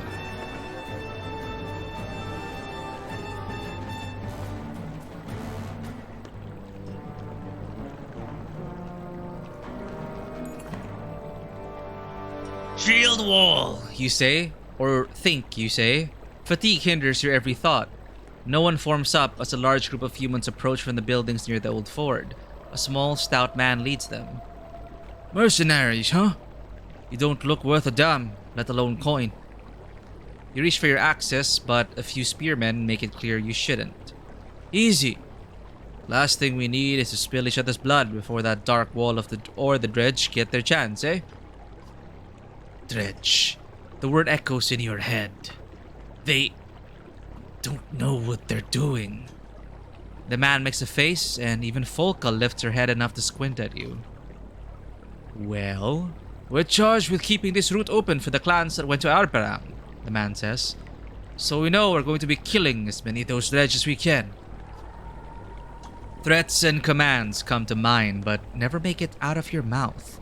The march, the fighting, the lack of sleep all catch up with you and you fall to a knee.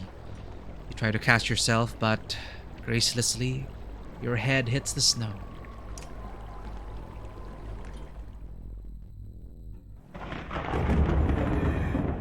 Darkness. Mellower. Dark Sun. What in the depths is this?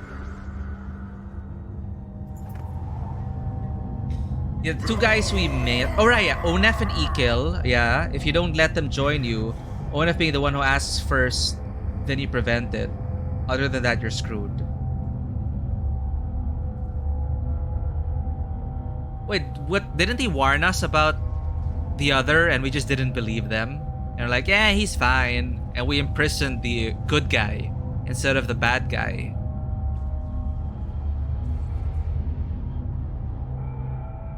Like, I remember, like, that is all on us because we didn't trust the quote-unquote crazy person. We put him in chains. Oh. If they join, Onef betrays you no matter what. Okay, that sucks. That does suck. Like, I thought it was because we chained up Ikil because we didn't believe him. But I was assuming that if you let him go, there would have been an option to prevent it. Oh, that sucks. Yeah. Well, you know, I guess the writing could have been tighter in some of these cases, but I'm just still so disappointed at Kroomers. That one for me was like, you know, I could still come up with story reasons why he's still able to betray it, because Ikil can't keep an eye on him all the time, right? So I respected that betrayal because it is like, yeah, we made a mistake. We trusted you so well. We trusted you so much and we got screwed over. Like, if I didn't know that it was a sure thing, absolutely sure thing, no way to prevent it, then I didn't know it then. So it didn't really rub me the wrong way. I thought we made the wrong decision along the way. But this thing with Kroomer just doesn't make sense to me. Oh well. Sensing you're being watched, you leap to your feet and reach for Claw and Fang. But they're missing. You roar in anger. The short man by the entrance takes a step back. Easy, Bulwark. No one's trying to harm you. You get to your feet, head pounding. Where are the ravens? You ask. I woke you first, he says. But the others need to get up, too. I let you sleep as long as I dared, but we're almost out of time. He motions to a side table and you find your access undamaged. Who are you, and what do you want? Who are you, and what do you want? You ask.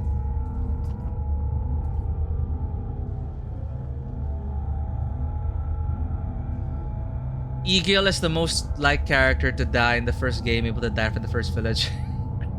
He didn't last long for us either, right? The one who was kind of interested in Alet. I wonder how that playthrough would have been if you choose Alet to survive, and if Egil is still alive until then. Like, is there a possible romance that happens? My name's Hadar, but that won't matter in a few hours, the man says. We came from Akur. We're the rear guard of the Clance's army that went to challenge the king. Challenge the king! In our barang.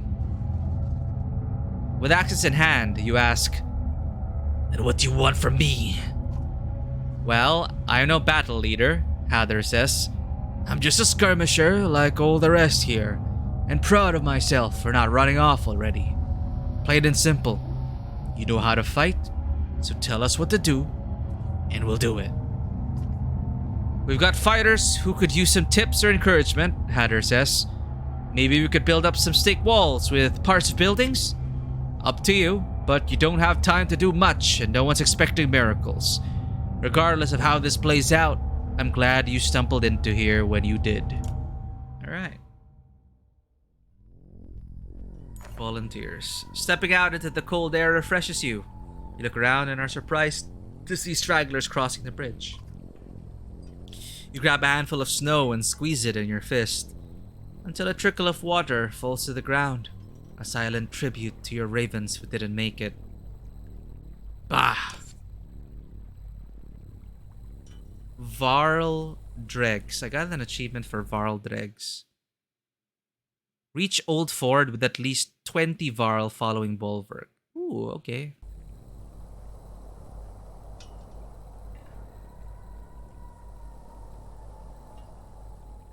Market. Sure, Eagle's dead. Is there like is he difficult to keep alive?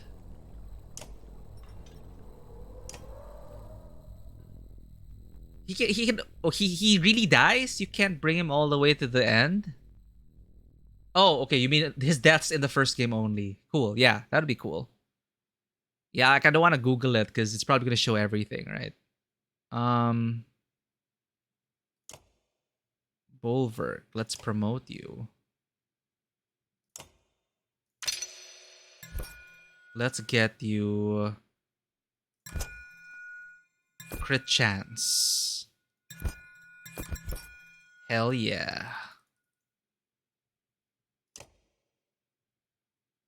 And oh, I can do. He can also be a shield breaker. Hmm.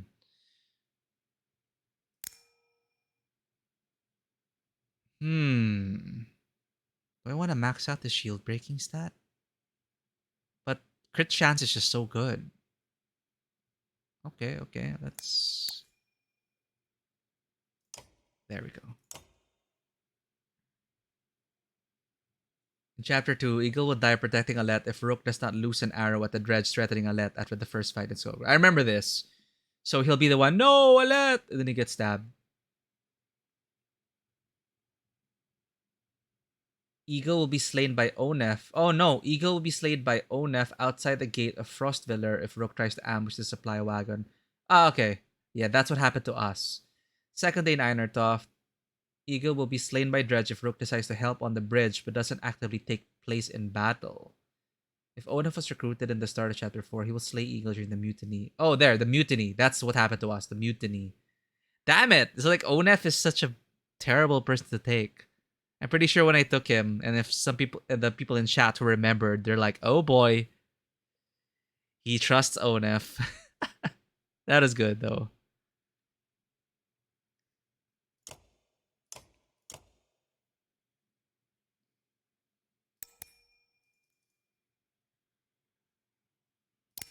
Nah, let's actually no.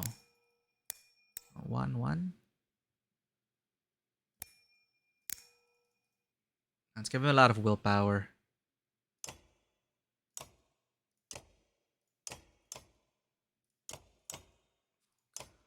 Holy. Alright.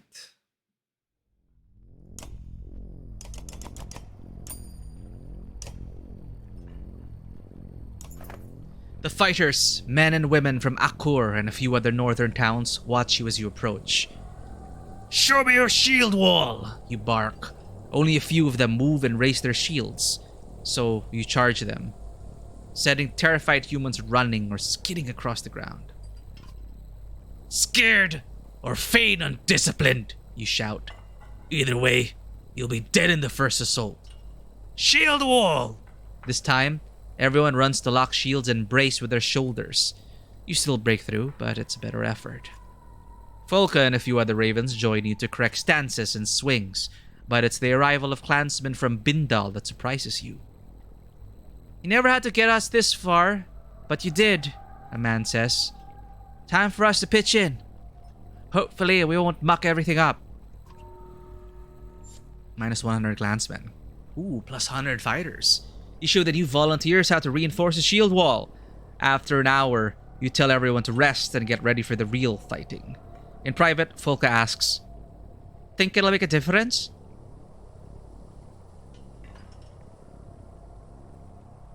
They're making a stand, so it already has. Sometimes you impress me, Folka says.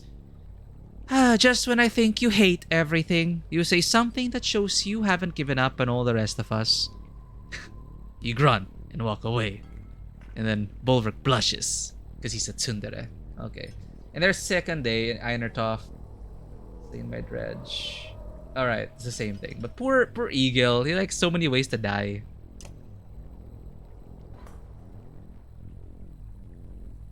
Oh, we can only choose houses or volunteers. And see, like that, it's like, I thought we could visit the houses as well. I didn't know it was an either or. So it could be clearer in some points. But overall, like, I'm still quite invested in the story. Especially Rook's journey. That really was like, damn.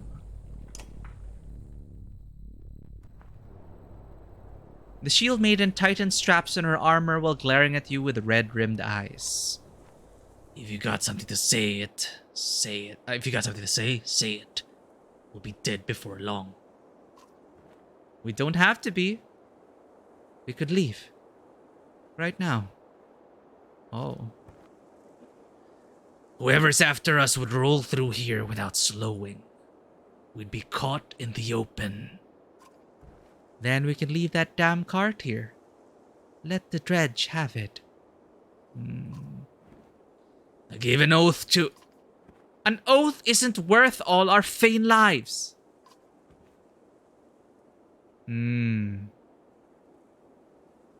That's exactly what an oath is worth.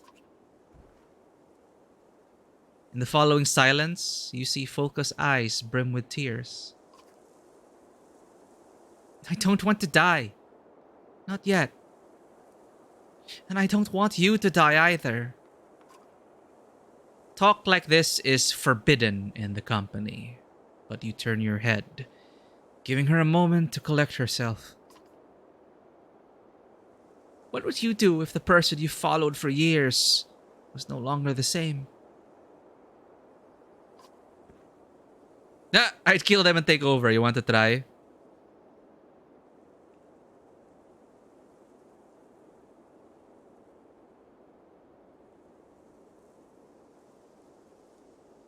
No longer the same. You gotta clarify that before I say something like, I'd kill them.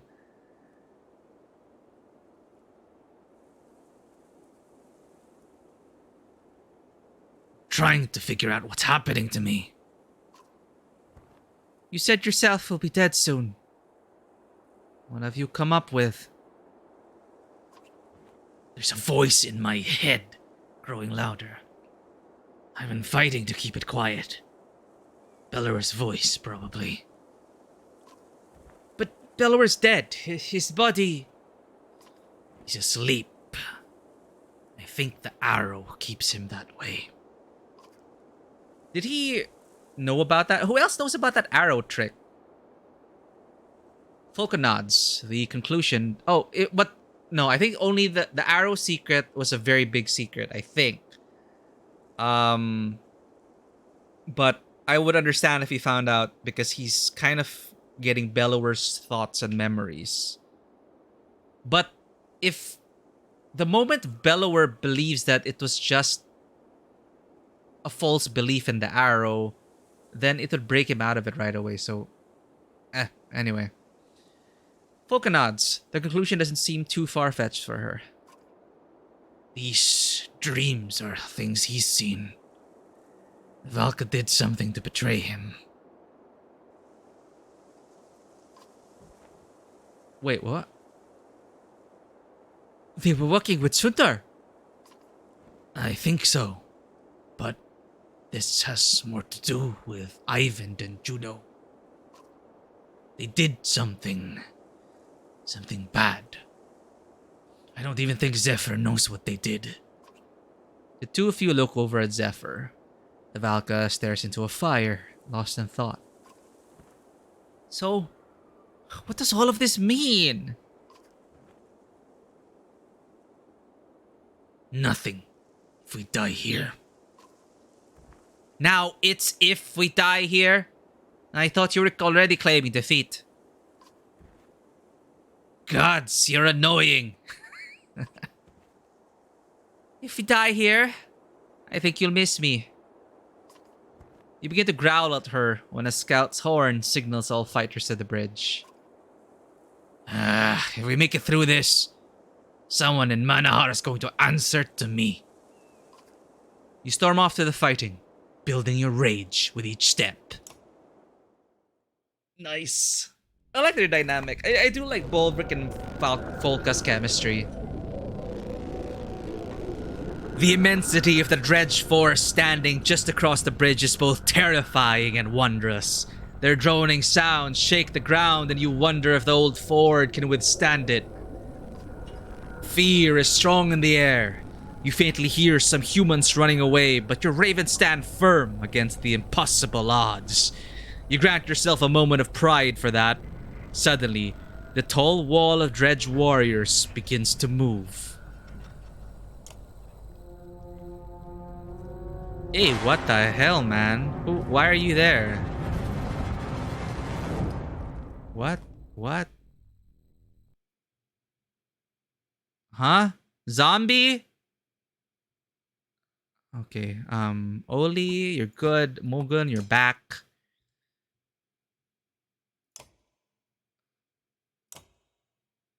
Okay, Volka, Mugun, Faso. Maybe Faso last. He could taunt whoever, giving them a chance to breathe. Okay. Oh, Krumer. Oh well. I'm still holding out hope. Holding out hope that Krumer's gonna show up, right? Ah, what are you doing? Why are you zombie?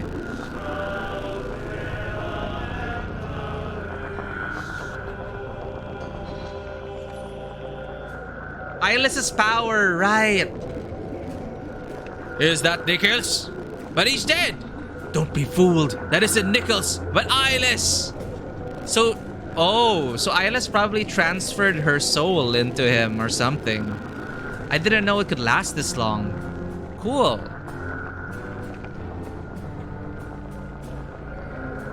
I want you to kill your own apprentice again. That would be pretty poetic, right? But no, you're kind of weak, so no. Charge!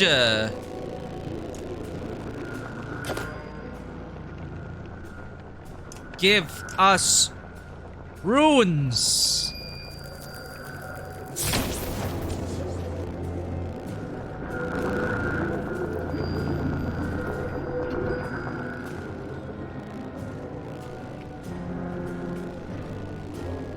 Charge!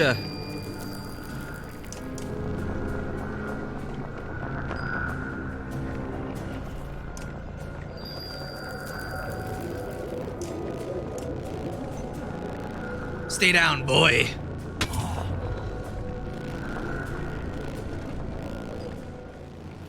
And she shows up. Implied that it can last forever if Eyeless does not stop it or get knocked out for it. Yeah. Seems that way.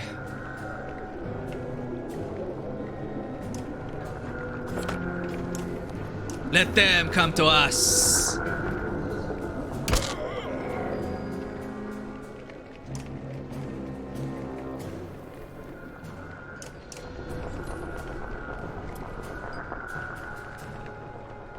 Clear the field. Leave us with Eyeless. Ow.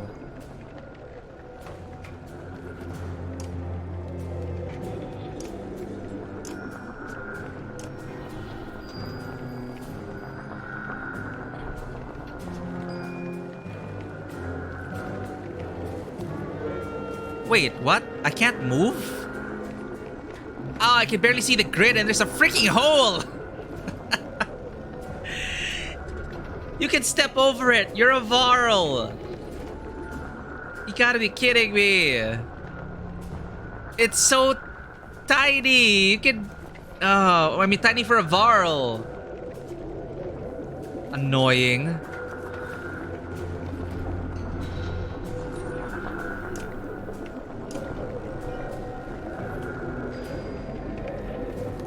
Okay, I should have seen it. It's like it's blank.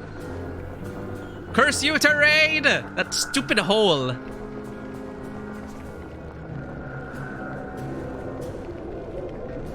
Alright, let's... I wanna try and hit both of them.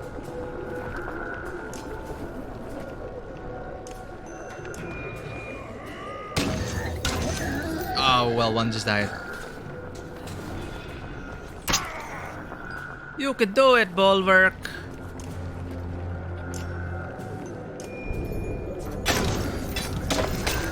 Nice. Oh dear. Oh no, that hurts. Okay, that hurts so much. That hurts a lot. That really hurts. Oh god.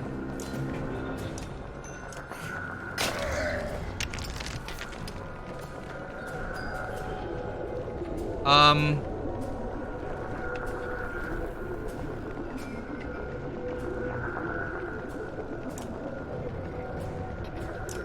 Taunt!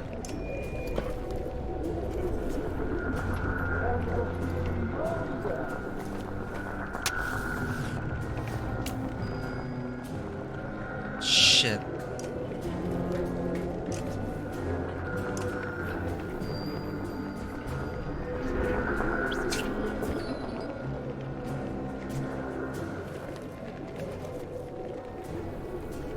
This is also not a square, so we can't move.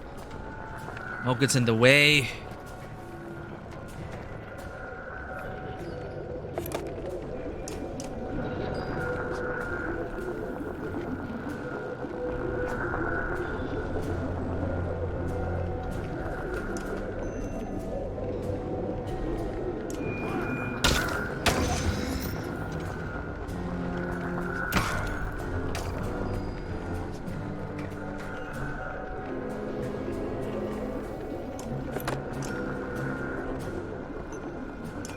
Come on.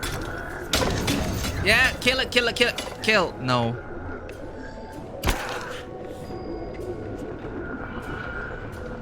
Weaken that guy.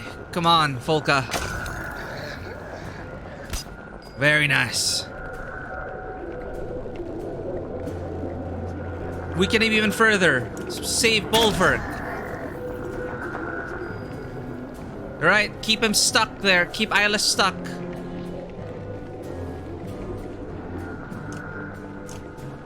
Keep your armor up.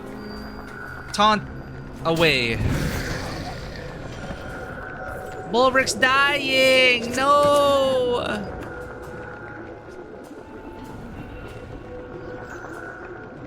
Get to Eyeless? Sure, let's get to Eyeless.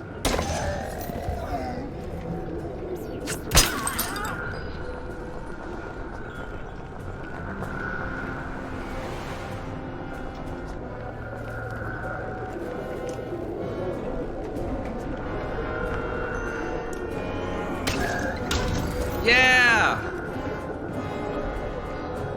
Ah, Bulwark! No!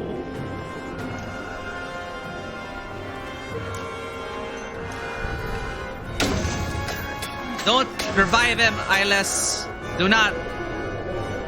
Don't even think about it.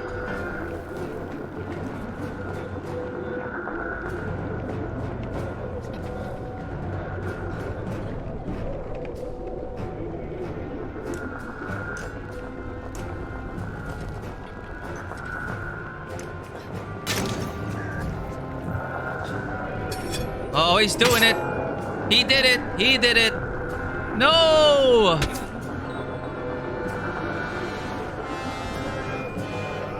Oh, no!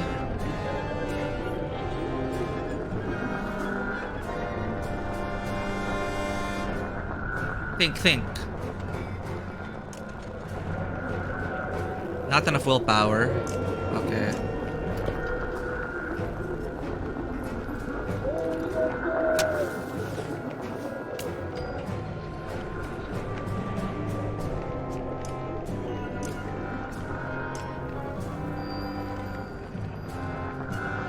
Keep her armored up. People up. Ow! Ow!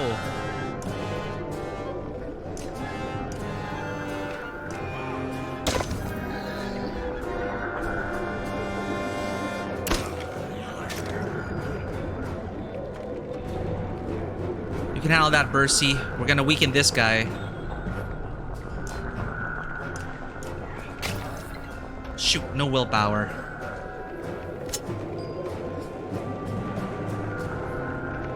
Clear the field first. Ow, that is a mess.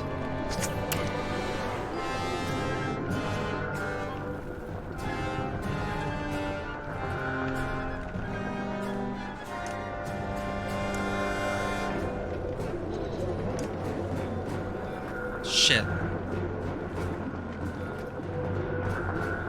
And I can't even taunt them.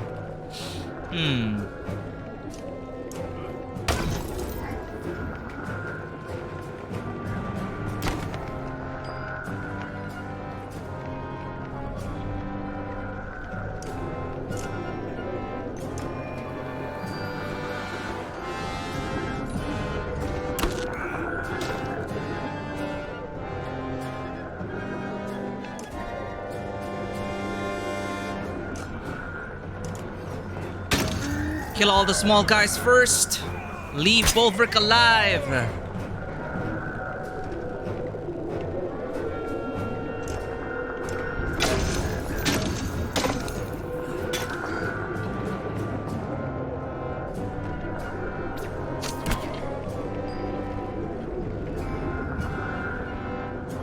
Keep them all at one. Actually, yeah, like we don't want to keep giving bodies for her Alice to resurrect. That's a better tactic, actually.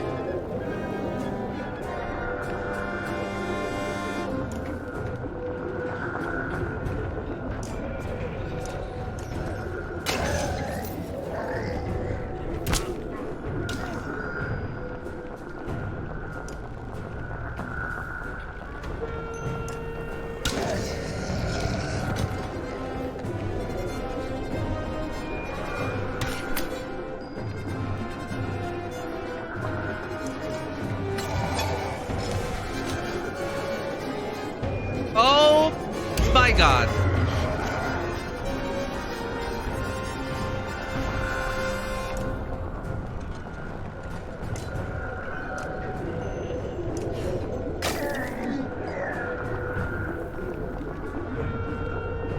Oh, you gotta be kidding me.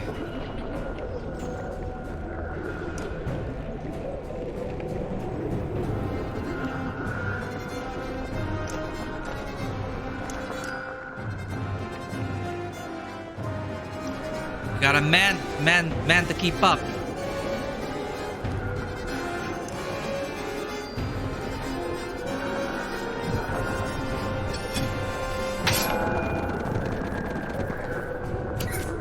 This is not looking good.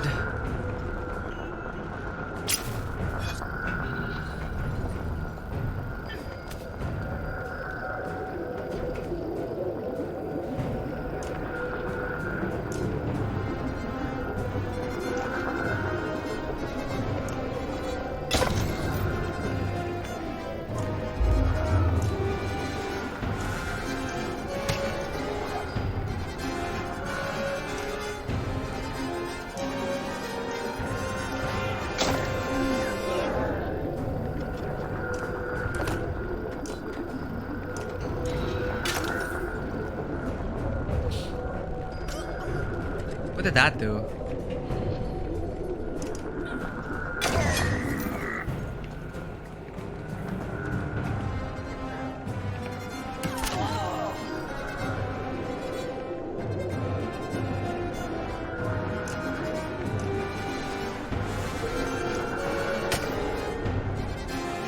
Oh, right. Allies.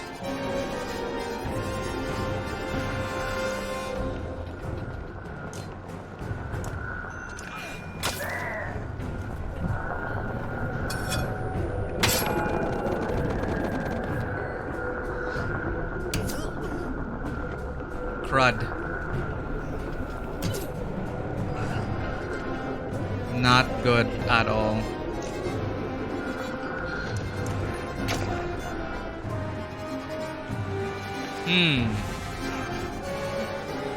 The poison is really sapping us of strength.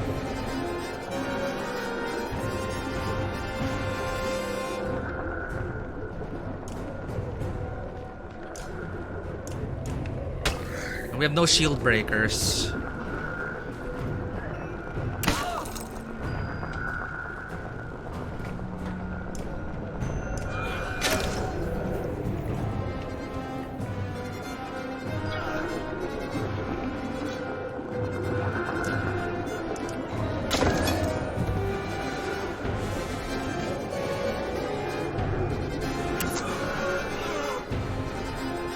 Nope.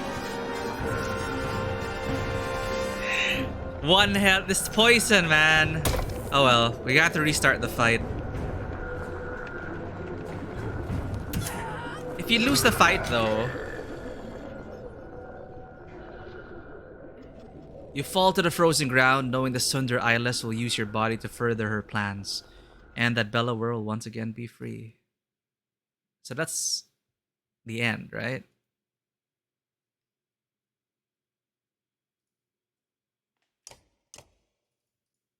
Oh, okay. No restart button.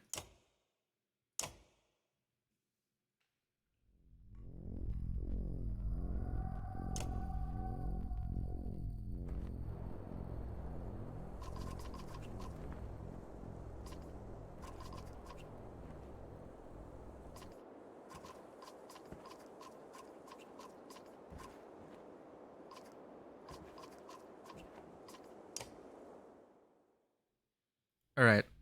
Let's use your tactic.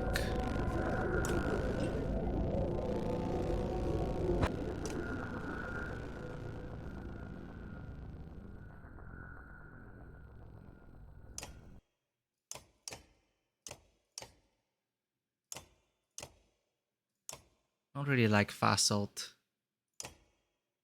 Not for this match. We need people with strength.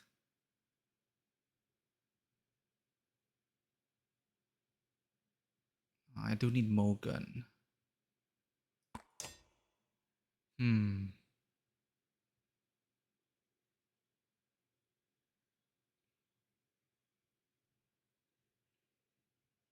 Ditch pierces armor, but kind of tricky to use.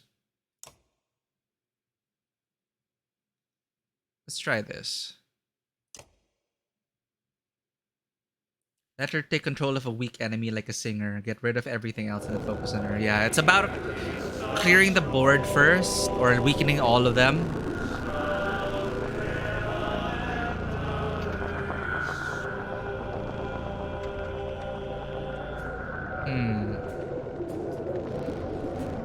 Yeah, the bodies are here, you're right.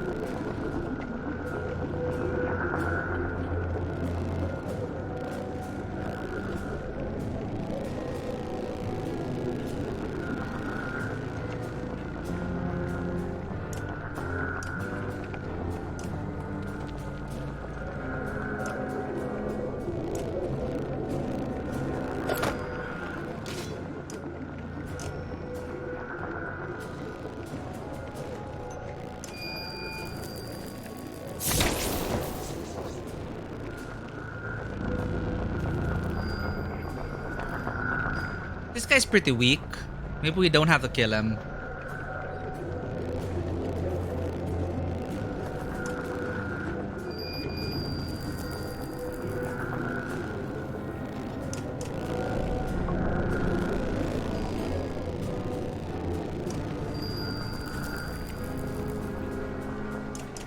Let's keep him alive until we deal with the others.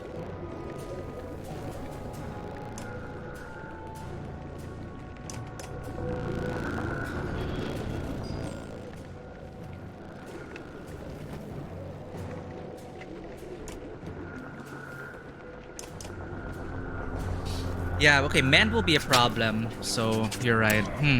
Gotta think this through.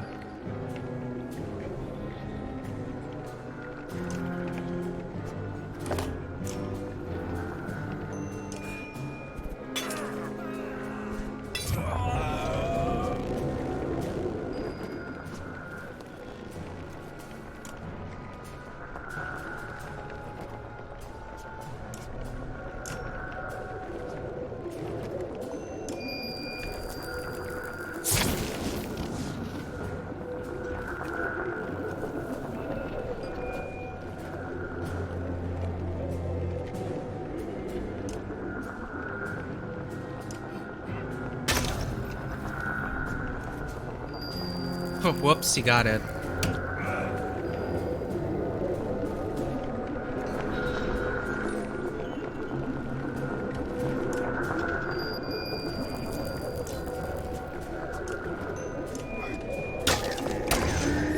Whoa, that crit! Nice one.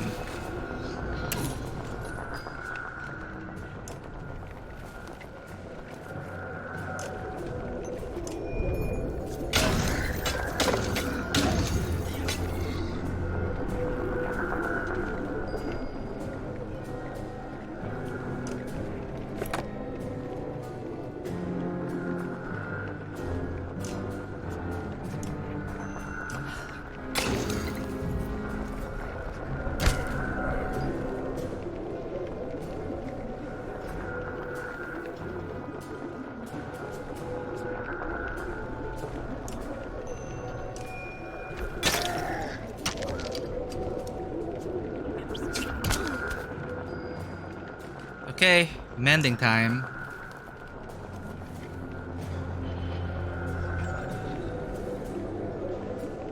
Or not.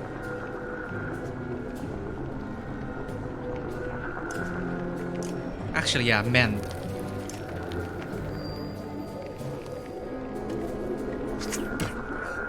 He gets through though.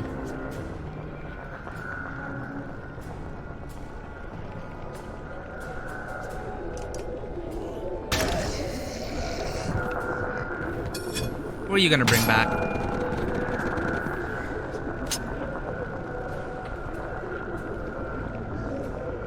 I hate how he gets like 2 attacks.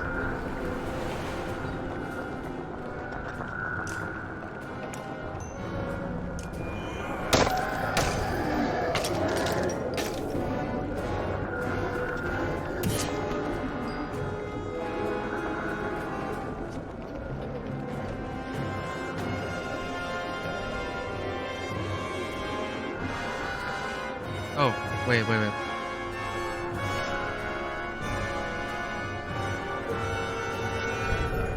Come on. Good enough.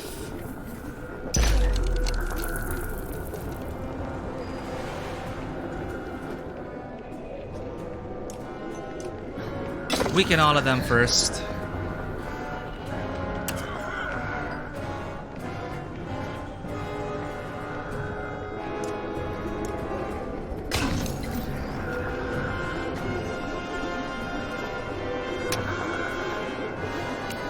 Right, those explosions.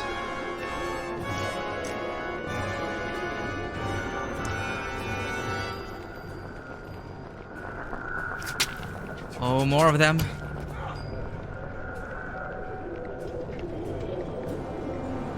Sure, kill one.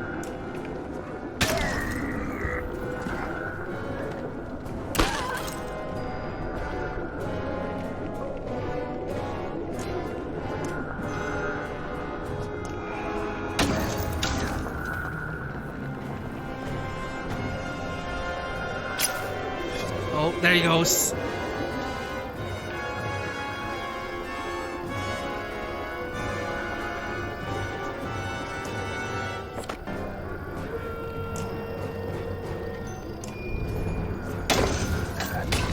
Good job. Okay, that hurt.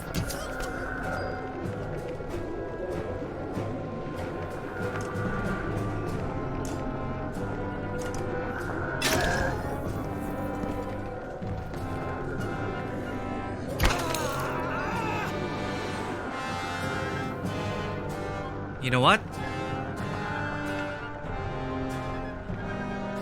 Yeah, show up. Oh. Oh my god, she just died. That is bad. That is very bad.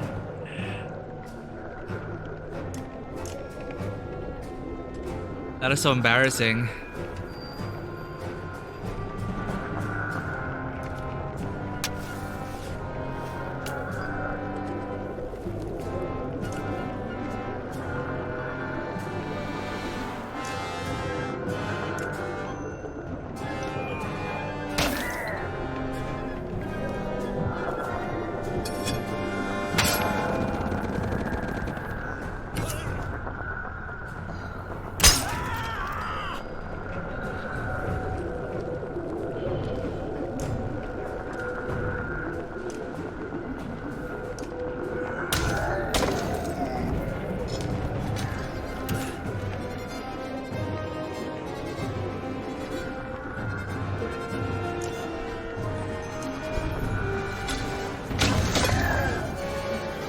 There you are, you bastard. Oh god. This shows up and kills.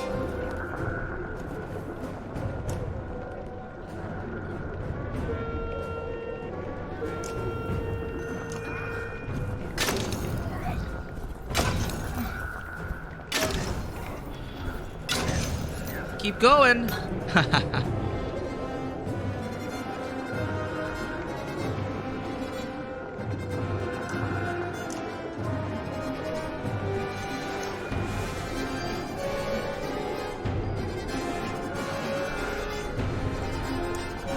Right, take this opportunity to smash through their armor at least.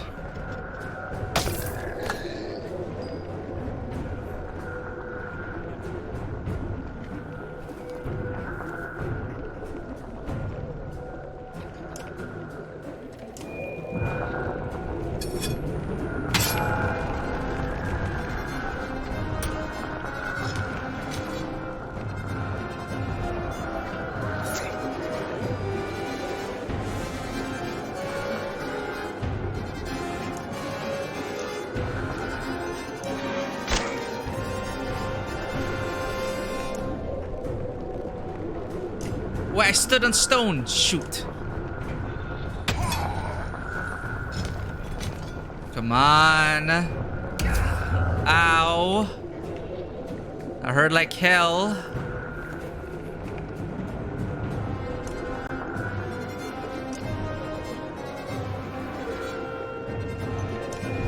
Come on. Nice one.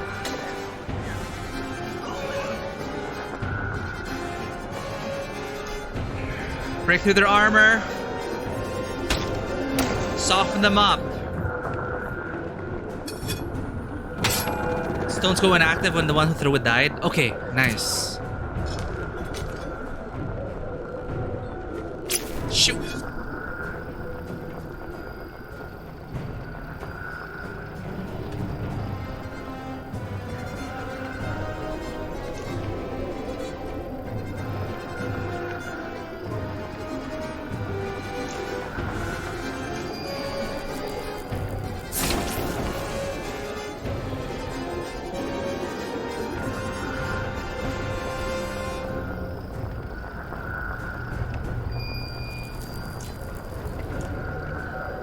Four, five, six, seven.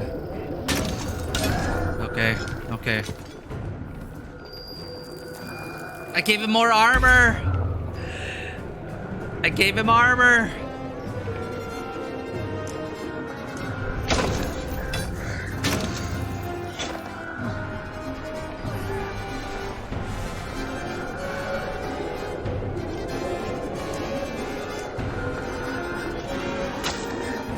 Take the armor back.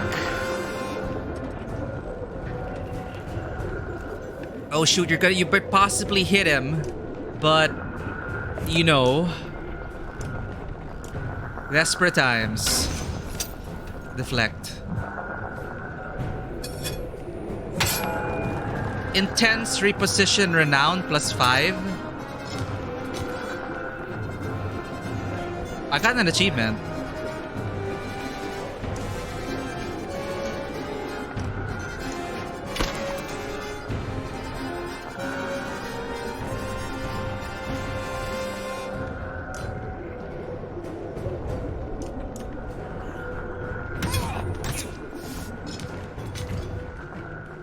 Don't kill me! Oh, got rid of all my armor? Okay.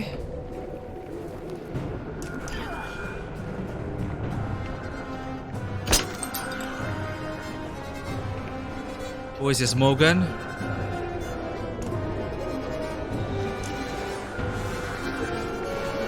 It's all up to you, Mogan. RNG, RNG. Oh my god, no! Eyeless falls to the ground. Suddenly, the chaotic sounds of battle quieten and the surrounding dredge lower their weapons in shock. A group of dredge guards break through the crowd and begin lifting Eyeless's body. Then you see her arm move. The Sunder is still alive. Kill! There's a chance to finish Eyeless if you and a few others are willing to risk charging the dredge. There's no telling what will happen if she's allowed to recover, but you feel a pang of sadness in the thought of killing her.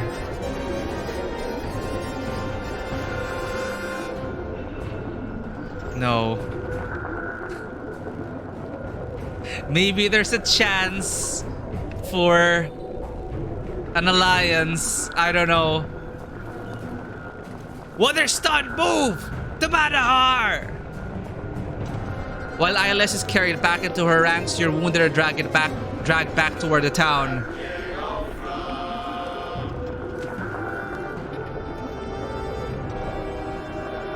Was that the right choice? Oh, there! Eyeless possesses 10 units. Yeah, great. Does that mean we get Eyeless as a unit? I think we kind of got a teaser. Because why did the enemy give us an achievement? I don't know.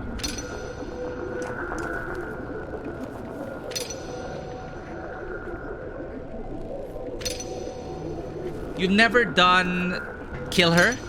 Or what did you do here on yours? Did you decide to kill her? Nice, 28 renown. Fatigue slows your muscles as you take the reins of the Yox pulling bellowers. You killed her every time? I don't know what's gonna happen. I already lost Krumer in a very terrible decision. This is the night of bad decisions, and it's fine. Fatigue slows your muscles as you take the reins of the Yox pulling bellower's cart. Thousands of eyes watch you. The scared faces of so many dredge left on the battlefield pull at you. Your mind fills with images of Ivan on the tower, of dredge twisting, warping in darkness, shaking, slobbering, roaring. You fight to regain control of your mind. The dredge begin moving south along the river, not as an army, but as people fleeing danger. Many of them start crossing the old fort bridge. Bulwark! Folka shouts. Take the cart! Get to Manahar! We'll hold them here as long as we can! The shield maiden's voice clears your head for a moment. You see her turning proudly, commanding ravens into formation and Gudmundur to lead the clansmen to Arbarang.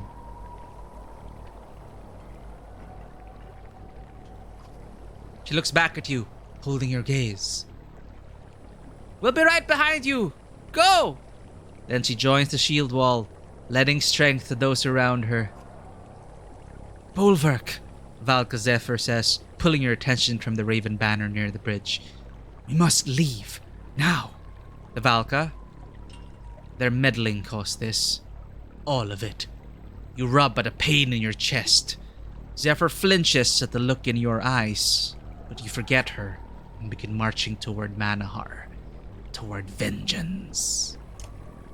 What is going on? Okay, second to the last chapter. Brothers fight and kinship slain?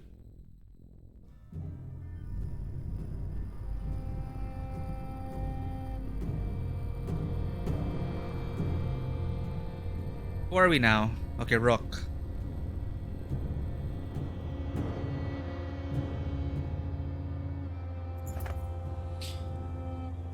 Seems like everyone's headed for the capital these days, the small villager's baker says. I figure it's just as well to stay put. We've got enough around here to survive, even with the king cutting off trade. You're testing your bowstring, and only half listening to the man when Hakon walks up. The baker, unaccustomed to Farrell, falls quiet and backs up. Capital's only a few days away now. I know. I'd like to believe we'll make it without any more problems, but... that hasn't been our luck. No sense thinking things will change now. You laugh a little, but notice the distant look in Hakon's eyes as he looks towards the Varl in Varl tents.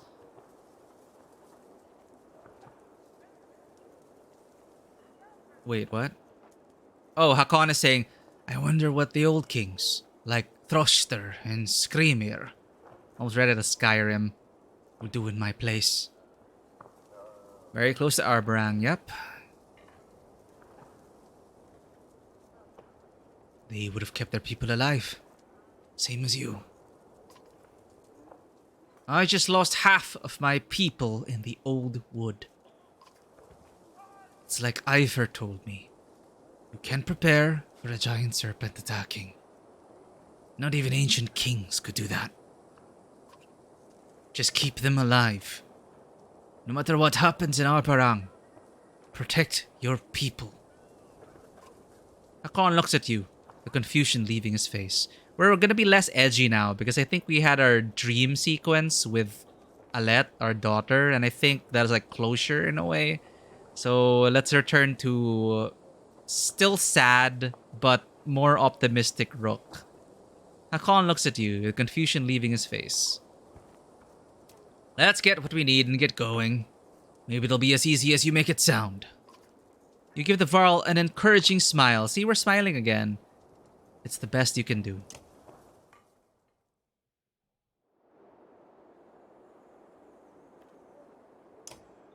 What?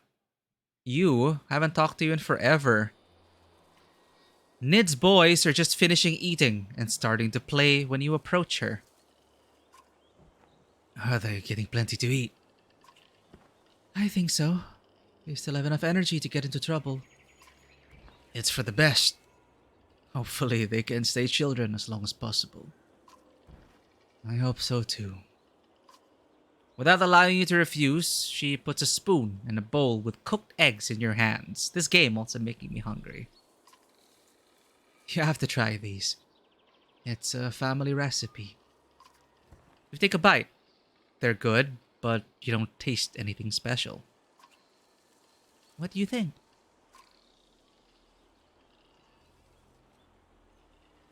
I never really liked eggs. They just taste like eggs. No, this is the time to keep spirits up. Really good, Nid. I think your family's onto something here. Really? You really think so? Yeah. Maybe you can set up a shop in Arbarang. Okay, that's a bit going too far, but okay. The archer suddenly looks very amused. I'm glad you like them. But they're just eggs, cooked like any others. My mother used the family recipe story on each of us kids at one time or another when we wouldn't eat. She tried to guilt you into eating? She tried anything and everything to raise us, feed us, keep us from getting into too much trouble. Now, with my boys, I understand why. I'm sure you had a bit of that with Alette, but even more so now with this caravan. I doubt there's anything you wouldn't try to keep everyone alive. You think back on all the choices you've made. Just know that we understand and appreciate it. Eventually. Thank you, Ned. Oh, that is unexpected. But very sweet. 17 supplies, 17 days of supplies. Heroes, let's check them out. Who needs a promotion? Hakon. Let's promote you. No! We don't have enough! Thus, we shall... Oh, Mogre. Who to level up? Let's buy food first. Or maybe an item. Green Acre. 2 range distance and 2 break talents? Huh. I could make Rook a super shield breaker.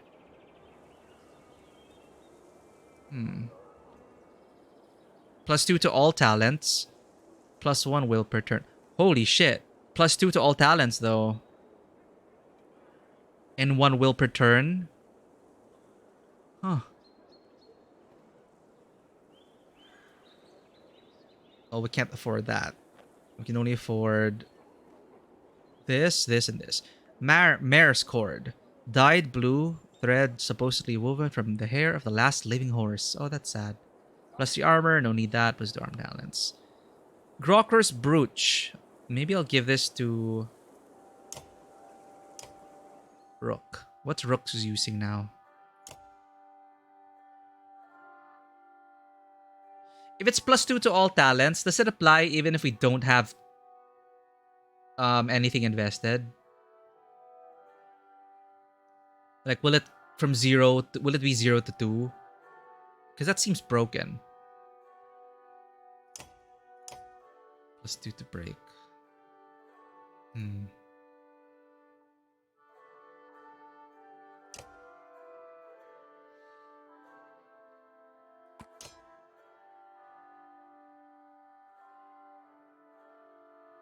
They're reduced on poisons, right?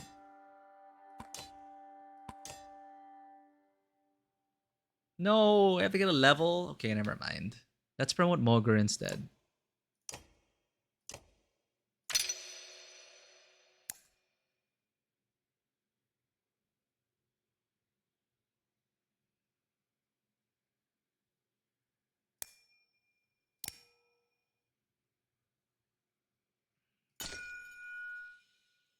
Puncture, divert. Let's get puncture actually.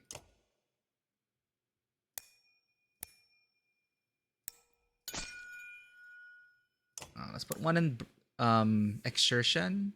But he only has 4 willpower, so maybe puncture instead. Yeah.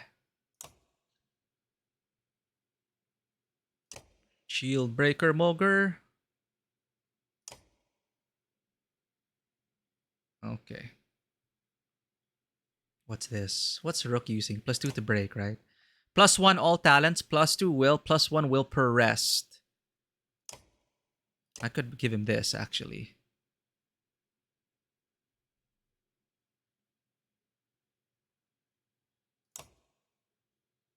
Yeah, let's give that to him. Deirdre's wearing that. Oddleaf's wearing that. Let's give +2 break to Mogre.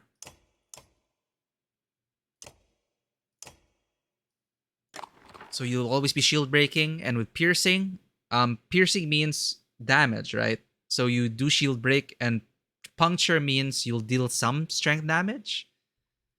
Because then I'm just gonna do shield breaking all the time with this guy and hope for punctures.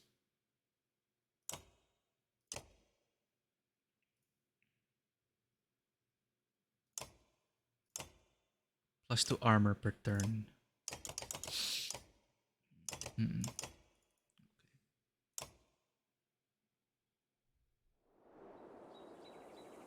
All right. I'm gonna use the bathroom. Then it's off to Arborang. BRB.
And we're back.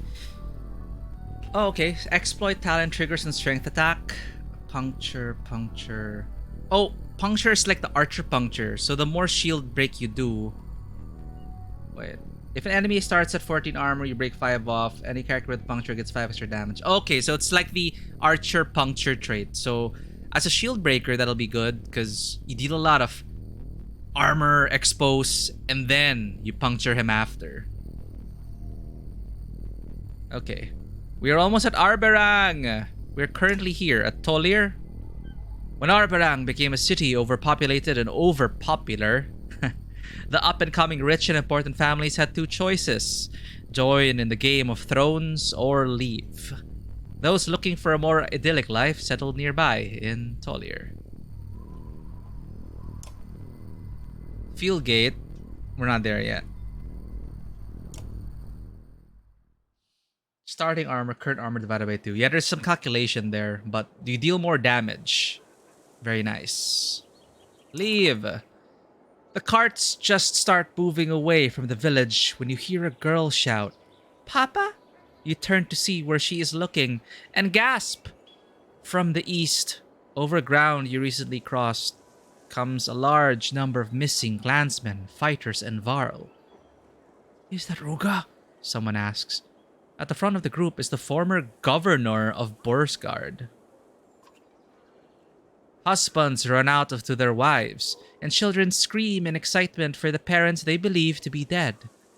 You make your way out to greet the group as well, but Ruga holds up his hand as you near. What the? I didn't even know he left. It's like, what? I don't even remember where you went. He was just like...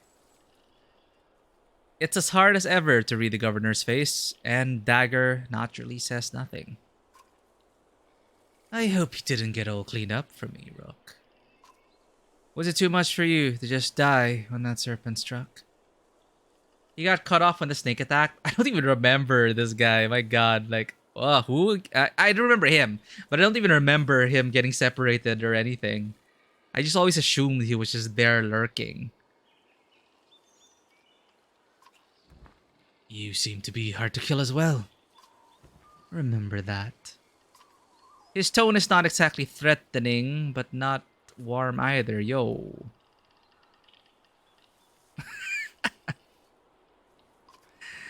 You decide what to say next.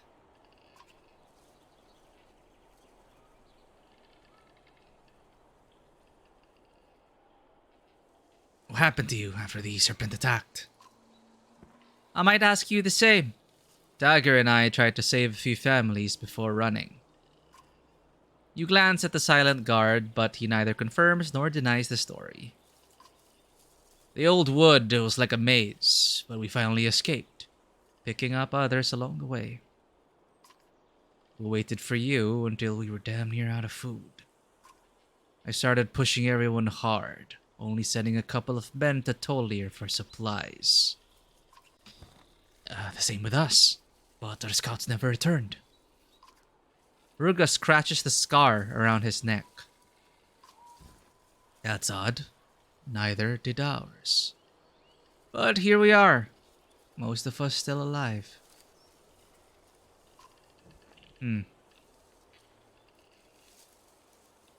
Thank you for collecting the rest of our clan. Our clan? Is that really what we are? One clan? Believe it or not, that's exactly what we are. I suppose we'll see. We won't be the only ones seeking shelter in Arberang. Families have long memories. Hatred can span generations. Don't be surprised if petty arguments and bad blood rule the day. Do you need rest before we move on? That's up to the clansmen and the fighters. I'm only a servant of the people. Ugh. His tone is strange, like he's been rehearsing this statement along with that unnerving grin. So, is he part of the clan of people they left behind, the one in Bolverk's side of the story, and he's gonna go challenge the king? I'm sure you could all use a bite at least, if not a few hours to close your eyes. So we're gonna bring this guy who's gonna challenge the king, I'm predicting. If that's what they want. You glance at Dagger and get nothing but a stony gaze in return. I'm going to speak to some of the others. Before you do, Dagger shifts slightly. You are shocked by how such small change puts you on guard. It's not that you're a bad man, Rook, but you've made some bad choices. On the ships, in the bogs, in Lundar, depths, even in the Wold Wood. Thank you. And what clan leader leaves half his people behind, scattered and scared? You now notice the fighters gathered behind him. You're a danger to these people. It's Onef all over again. At least he has the decency to stab us in the front. I hope you understand why you have to die. Dagger lunges at you, but an arrow slams into his shield, disrupting his attack. As you fall back in a defensive posture, you nod to Oddleaf, who is knocking another arrow. This guy's so annoying. I even forgot about him. All right.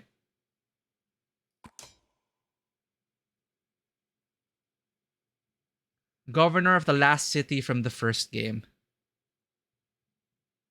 Governor of the last city from the first game. What is the last city we were in? I don't even remember him joining our ranks.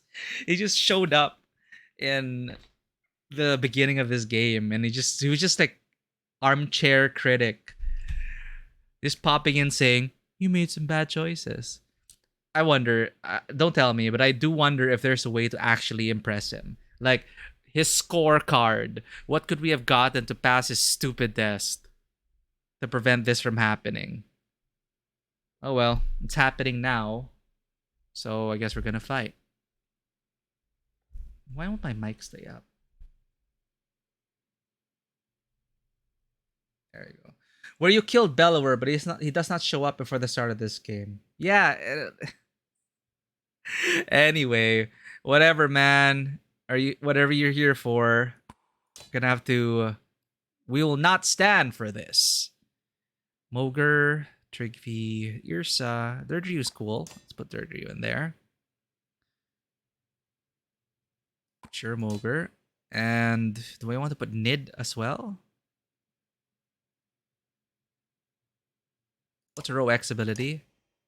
Trample. If you move forward and attacks from behind, suffer strength damage during the charge. Per tile, the Horseborn move before the trample. Okay, so you gotta move first a lot and then attack. Mule kick. Okay, stunning, knockback. Okay. Maybe you can have Skathak.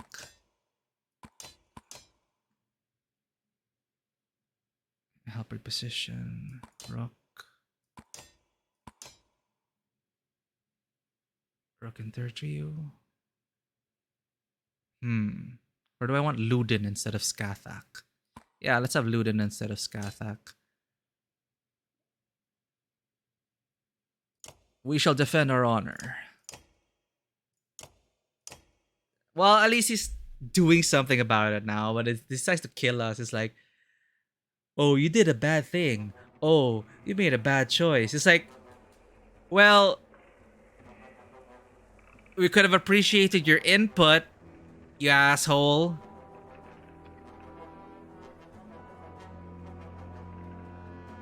Well, we're gonna kill him. And we're bugged. Are we bugged? Are we not allowed to redeploy here? Because we're ambushed, right? Bugged? Ah, frack. Okay.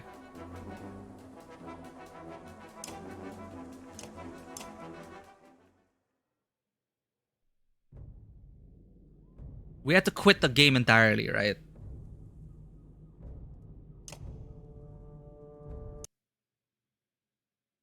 Alright. Ooh! Only 2.6% of players got the intense repossession achievement. Yay! We got something unique.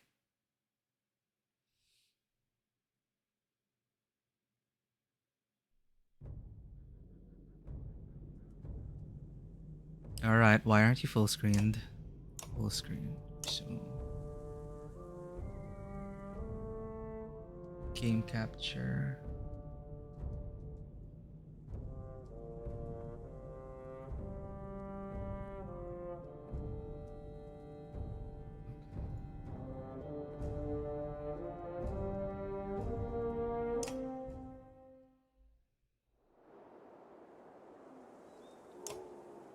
Did we make any changes? Items. Okay, we're good. Excuse me.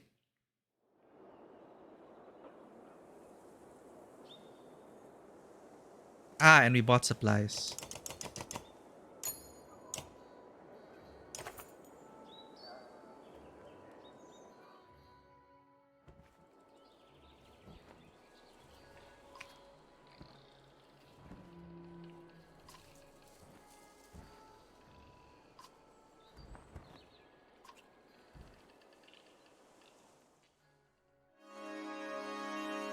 Alright, take two.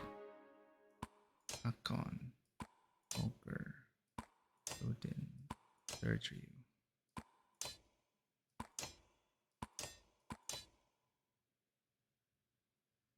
Ready.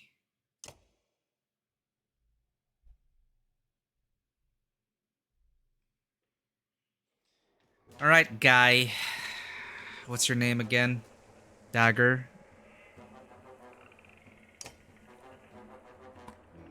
12, 7, 9, 10, 12, 7. Right. Deirdre, I need you to handle Hakon. You charge in, you kill all of them, alright? Rook, you can respond to whoever, which side. And Oddleaf as well. Archers on the go. Deirdre as well, you can respond. You too. Go after these guys. Ready. Rain of arrows.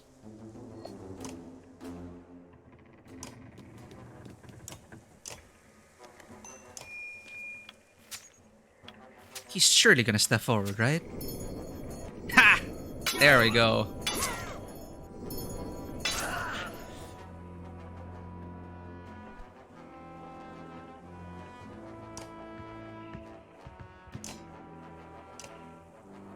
Tempest. It does normal strength damage to 2 adjacent enemies, so... Hell yeah. Zoom!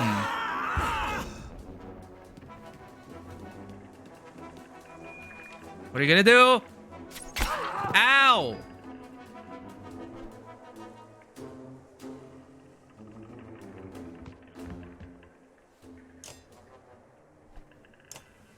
Shield breaker. Uh-oh, uh-oh, uh-oh. Oh, you're ganging up with Deirdre. Seriously? Let's move first. Let's move, get closer to the combat. In case more people show up.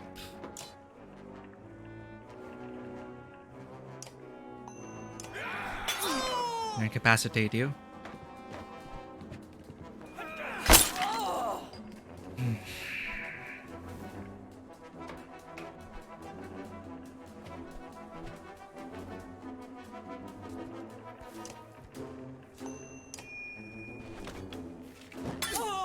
Alright, they won't be able to do much harm to us.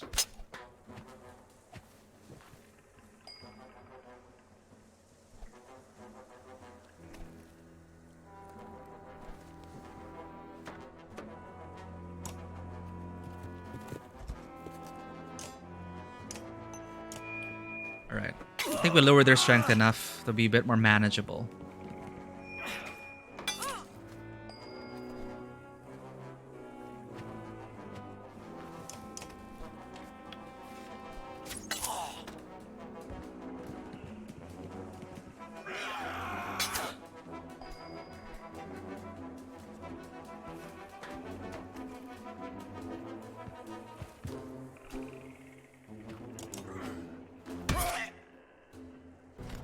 I could have done Tempest. Whoops.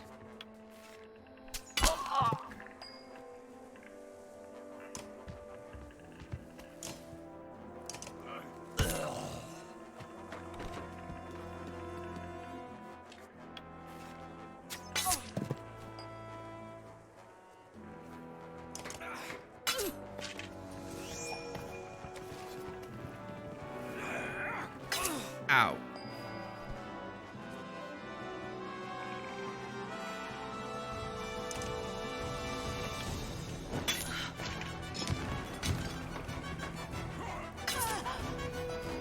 Damn, really angry at her, huh?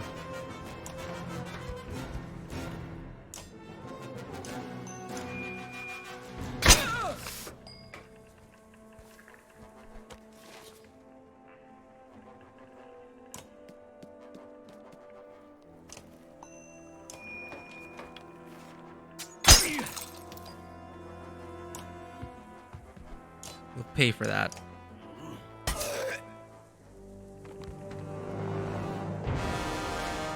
He didn't show up to fight himself.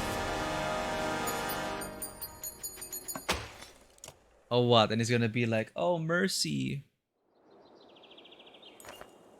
The sound of fighting is replaced with wailing as family members recognize their fallen kin. Roga! You shout, disgusted by the needless bloodshed he forced you into. He's gone. Oh, he's so annoying. I don't know what about him. He's just like the most annoying character in this whole saga so far. He's gone, Hakon says. Early in the fighting, he slipped away. But we caught his man, Dagger. I don't even remember his name. Dagger was the guy with him. Two Varl lead the bound silent assassin into the middle of everyone. Rocks and Yoksdung are hurled at him. Hakon looks at you. Either you handle this, or I do. Roga. Okay, Roga. Thank you.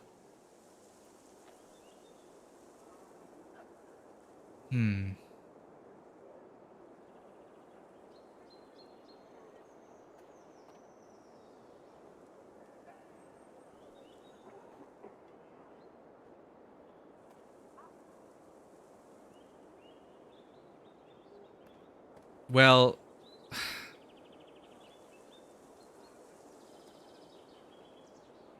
show Dagger mercy. We're already low morale. No.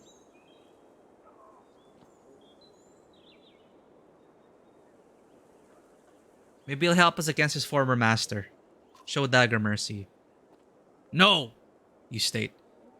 He's a human, so it's my call. And I say we spare him. Searching for weapons, tie him up, and guard him. But do not kill him. Information, we need information. Hakon growls. This is a stupid mistake, he says. He tried to kill you, and he'll keep trying until you, and probably the rest of us, are dead. The families of the dead and wounded are screaming for Dagger's head. He could prove useful later. He lives. This is the GM telling us, are you sure? Hey, let's make another bad decision. Hakon shakes his head but says no more. The clansmen, however, are not so easily quietened. Some are so outraged they refuse to follow you any further. Huh.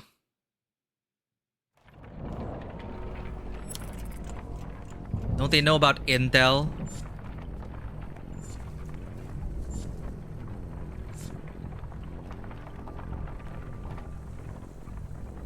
See, why can't we explain, we'll get intel first and then execute them? The water in nearby streams is gradually turning a bright green in places. It looks like the gore from the serpent's wounds. Dead fish are spotted in the dozens, floating by in the faster moving sections. Some clansmen have fallen ill, others are feeling the effects of only drinking mead. When a few Varls spot a section of clear water, the entire caravan gets excited, but the giants hold them back and tell everyone to listen. A faint tune is drifting across the water. No, from the water. Worried whispers ask, what's it mean? Or, is it safe? Or, I don't care, I'm thirsty.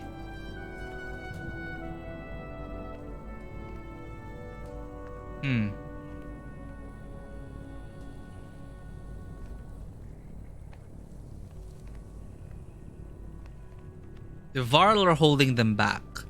For a reason. Faint tune drifting across the water. It's probably sacred water in some way. Get away from it. We'll have water in Arborang. As you leave, you notice fewer people in your caravan. The need for fresh water is strong enough to sever their loyalty to your banner you push on. Wow.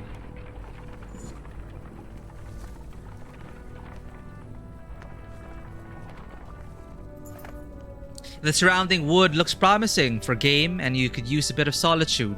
Soon, deer tracks guide you, but in a clearing, the beast is already fallen. Scanning the woods, you hear and see nothing. As you approach the deer, you can tell the kill was recent. A black stone, half the size of your fist, lays beside the animal. You pick it up, knowing it to be a dredge weapon. A rustle in the underbrush nearby reveals two hurlers who immediately create deep noises. They are communicating. Then one lashes out and attacks you. Shit. As if this day couldn't get any worse.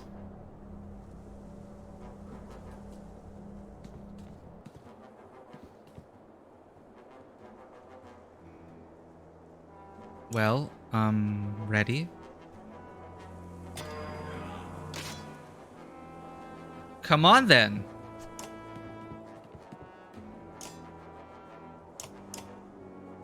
Come here. Yeah. You really want to fight? Is that what you want to do?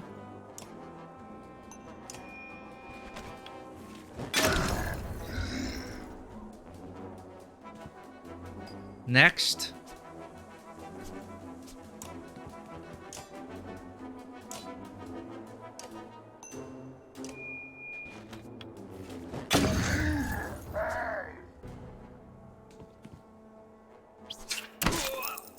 Yeah. I think not.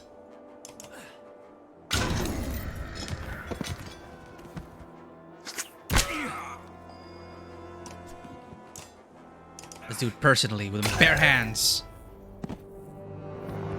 Well, I guess with my axe.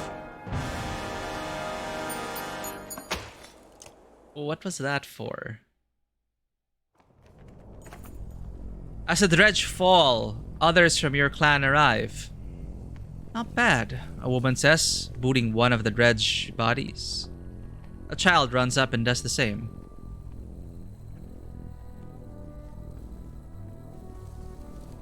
Say nothing and return to the carts. You and another hunter grab the body of the deer and walk away. While most of the others follow you, a few remain behind. Kicks and curses are delivered at the dead dredge bodies, a release of anguish for those who have lost loved ones. Morale improve.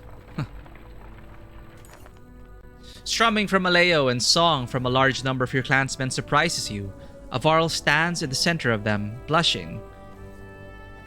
It's Skari's 200th year! Avarl beside you shouts. The rest of the caravan is slowing to check out the commotion.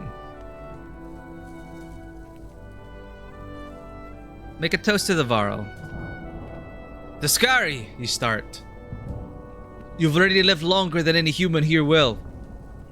May your bravery and strength continue so that you share drinks with the grandchildren of our grandchildren. Skari looks at you and nods. I'll tell them of your bravery and strength. Everyone drinks and laughs and continues on. Yay! I wanted to break out the mead, but people must be tired of mead already.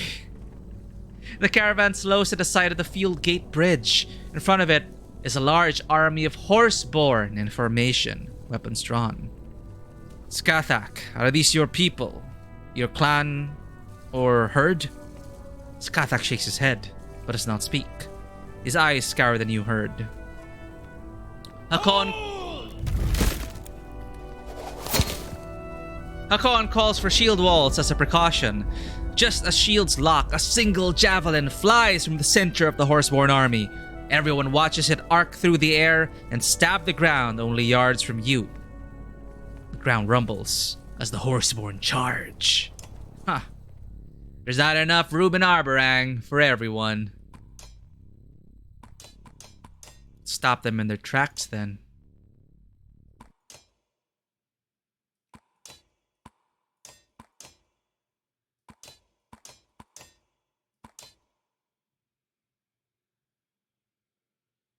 We have enough to promote, I think. 24. We have +1 to all talents, so let's get all talents.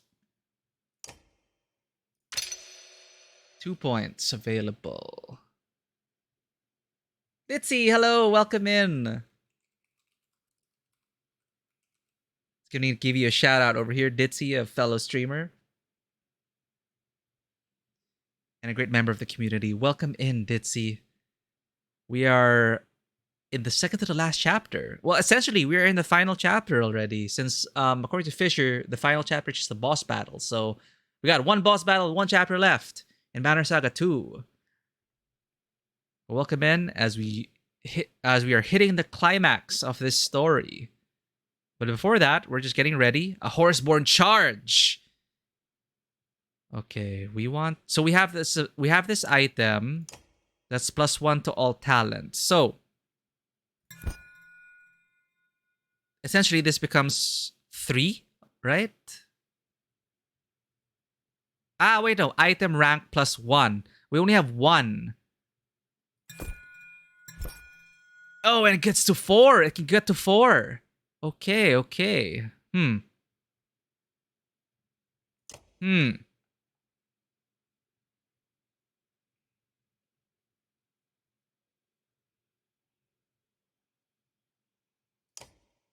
Okay, what is exploit? So we have exploit. What's willpower again? Defy. Avoid any killing blow. Nah. Regen willpower per turn. Chance. Nah. Because we already have an item that gives us +1 will per turn. For defense, it's resist armor damage or regen armor per turn. That seems kind of useful.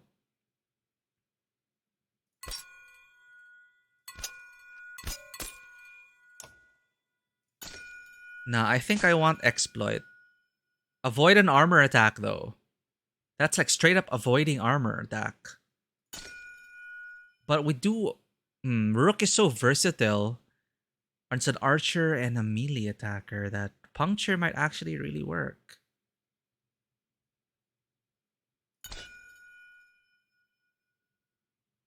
Okay.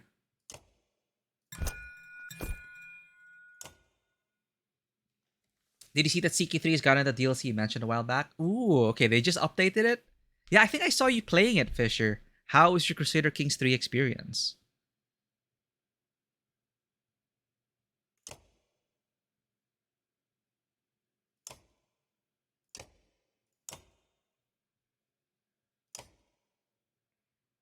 I do miss Crusader Kings 3. We should play it one of these days. We have so many games to finish.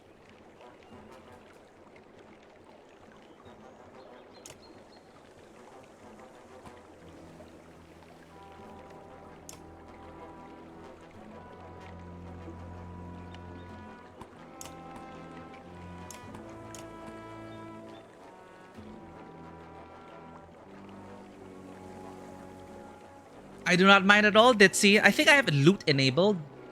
I think it's the only thing I have enabled so far. Because we are trying to finish the game. But feel free to add stuff in your pack. I just realized it would be great. We'll just be adding stuff to your pack. What we did for Bonebreaker when he started in his adventure, we just pulled up a bunch of loot cards as kind of like starting items in a way. So feel free to loot. And we can come up with stories about how these items ended up in your pack. And one... For Bonebreaker, like, we came up with the fact that one of these items was a great motivator for his character, which might also help us give an idea where we want to bring your character moving forward in terms of motivations and stuff like that. So let's add more items to to your record. Right now, you have... Let's open up your record here, Ditzy. Right, we have 2 items over here. Let's add even more. So please, for your first item, roll a d20. That is roll 20 for us.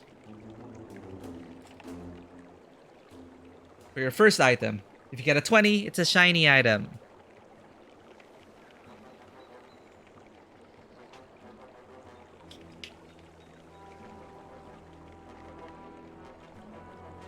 Two, no problem. You still get a cool item over here. Let's draw your first card. What is in Ditsy's pack? And now roll a d4 as you complete your card. But this is your card. Shing.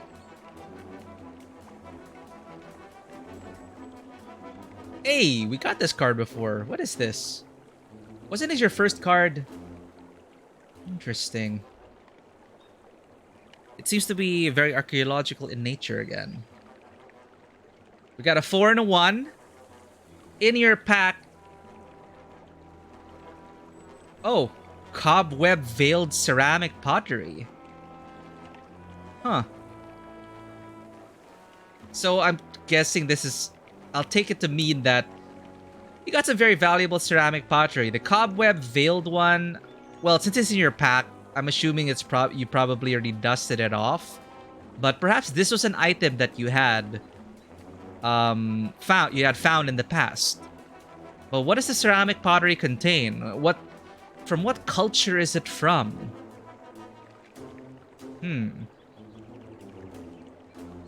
Feel free to determine it as well, as I also kind of think of an idea. But I'm fairly certain there's a reason why you have this ceramic pottery. And is it broken or is it whole? Could it be a shard that actually helped with your research for your character? And also, speaking of, if you have a certain motivation that you want your character to have, feel free as well to decide that. But for now, in your pack is cobweb veiled ceramic pottery. Adding that here.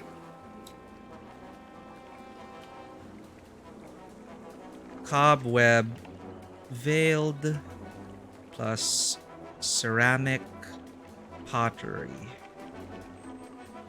May 16.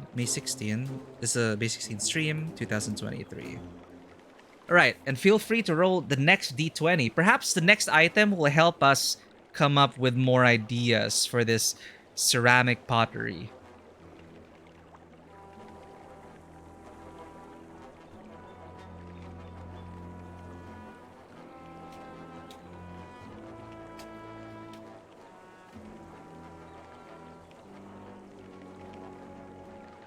So just roll another d20. See if you get a shiny item from your next redeem.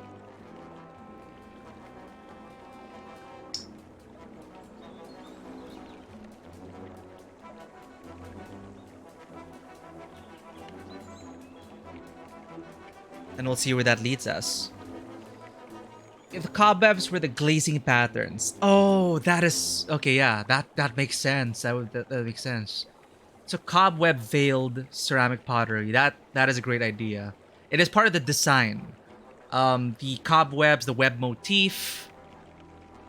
Probably... Top of mind, I'm thinking that perhaps it once belonged to a group of people that believed in the intricacies of fate. Something like fate weavers of sort. Perhaps it was a gift to your character. You feel free to decide that. But trying to think about how it's setting in the world. A cobweb veiled ceramic pottery. So webs as thread of fate. I could imagine that. Very interesting. But what's in your other pack? Maybe it'll be related to what you have currently. But I like that. Cobwebs, glazing patterns. Got a 3. And 2. The card. Ooh, more old stuff. 3 and a 2. In your pack is also a century-old butterfly pendant. Oh, this must really have a story behind it. Again, since these are, I guess, what you already had in your pack, I'll leave it up to you as well to really come up with what this butterfly pendant means to you. It could really mean anything, really. And like, my mind is just like rolling through all the possibilities, but I think it might be something very personal. It could be something very personal to your character. But we have here a century-old butterfly pendant. Very, very nice.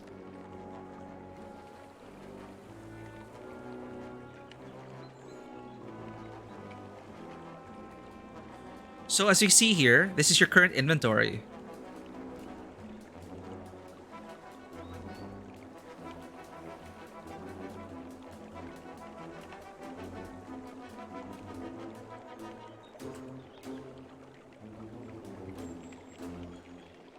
It's very cool. So your journey so far took you from a wind-blasted angel statue, which was set up on a hill overlooking some ruins. And in the ruins, you did find foul-smelling stone in the wall. You found a bunch of records from a late scholar who traveled and noted it in their journals. And you've been following these journals.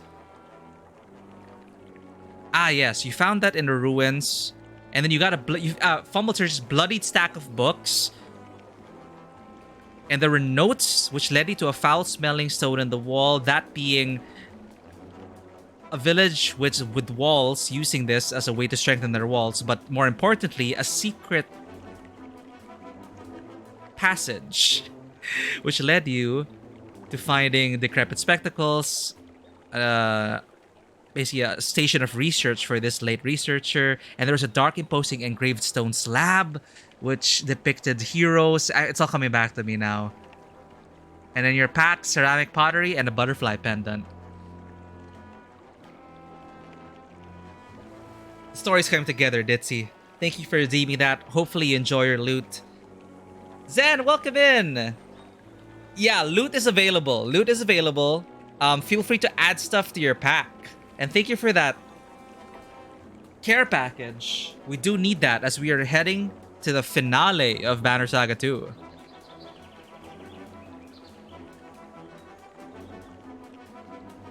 Okay, so Ditzy, while you're deciding on that butterfly pendant, I'm gonna go ahead and give stuff to Zen as well. Zen, so when loot is enabled, usually this is in your pack.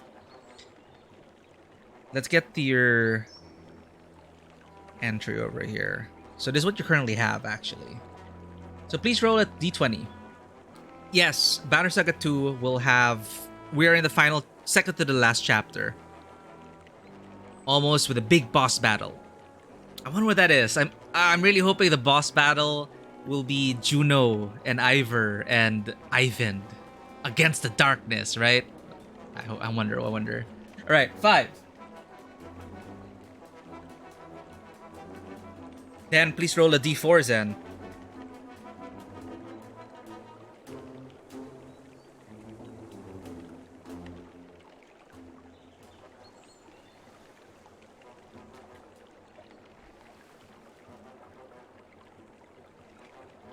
Four and a 2. Zen, please add this to your backpack. Moss-covered deformed tin cup. I'm gonna take a page from what it used to be moss-covered, but getting inspiration from Ditzy's way of putting these items together. Think of the moss covering as a design pattern on this deformed tin cup. So it is still usable, but this is in your pack. It's up to you to come up with a story surrounding it. Perhaps this is part of an old mess kit of yours back in your... whatever your character's previous occupation was, but, you know, a deformed tin cup is still a very useful tin cup. And it has patterns of nature around it, hence the moss-covered part of this thing. So, add it to your pack, moss-covered, deformed tin cup. gonna add it to you now.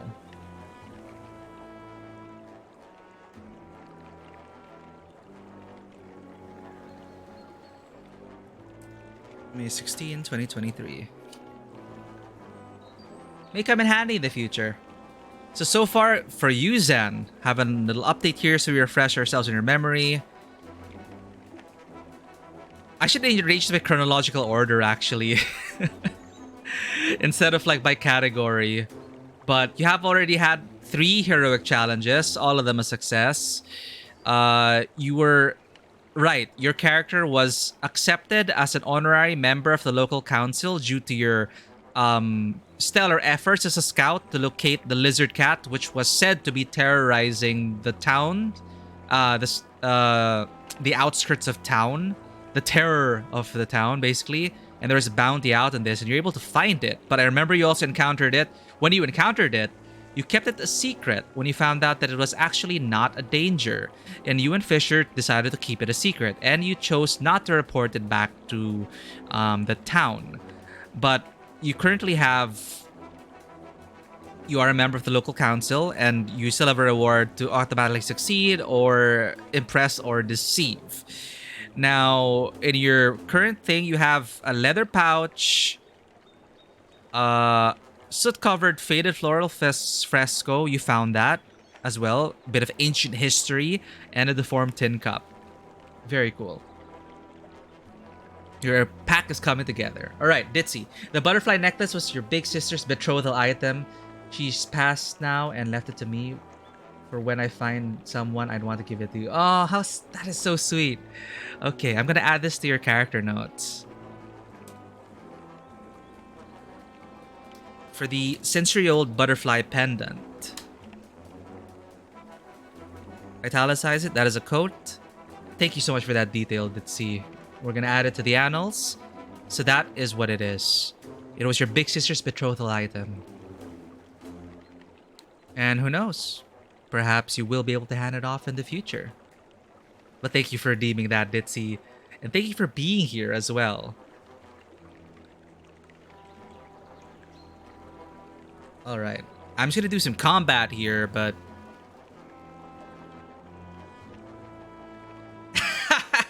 heavily edited. You'll pass it to you. Feel free, again, we're just playing it fast and loose. If you want to come up with your own story with the cards that we have, I'd love to read actually about these stories that you might have written as a result of our card draws. It's, I'd love to help, spark some creativity, and you all help spark some creativity with me as well. So thank you so much for these redeems and participating in it. Good night, Zen. Good night. I'd love to read your story eventually. Like, these are legends. These are not necessarily what exactly happened, but it is a version of events. The annals of tabletop cinema. All of this, right? The truth may be different depending on who writes it down. Very nice. All right, on to the Horseborn, who have blindly charged at us. Ready for combat. Ivan, I need to... Sorry, Oddleaf, I need you to stop this one in their tracks. So 1, 2, 3, 4, 5, 6. Over there. Abilities, Rain of Arrows. Go ahead. And take note, there are holes over here. You learn we are strong! Okay. Save our willpower. Let them come to us. Ah! Okay, this is gonna be a problem. There are holes in the floor. And... you cannot squeeze diagonally. Right. Okay. This was bad positioning on our part. What does Bring the Pain again? Breaks an enemy's armor and punishes enemies for retaliating. Break damage, and then +1 to return the favor. Okay, that's if I want to break damage stuff. Ooh, okay. I'm gonna add this. Sorry. and ditzy. Coding. And I'm from a little town in the mountains where spiders and fate are an integral part of your culture. The pots contain body paint powders that you use to tattoo yourself as part of your culture tradition. I am loving this. Character notes.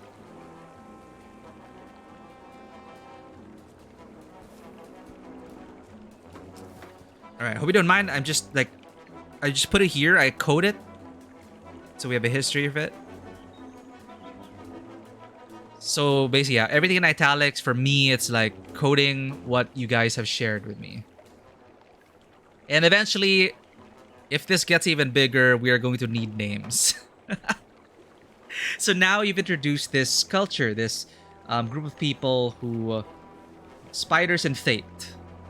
That is very interesting. Like, I'm wondering where this is in which part of the world, and how it relates to the other cultures that we've kind of explored so far.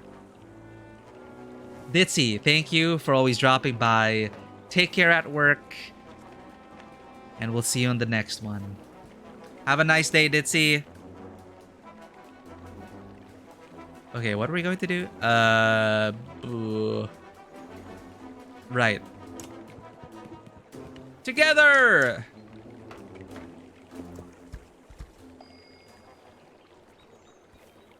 Alright, Rook. Give him hell.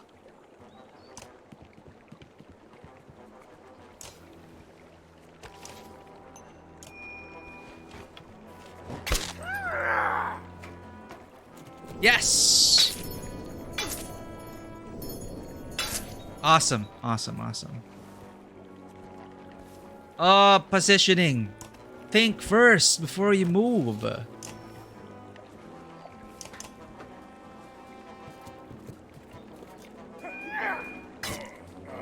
Ow.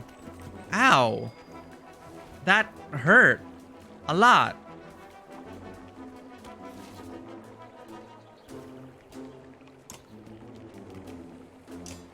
Puncture that guy. Kill him.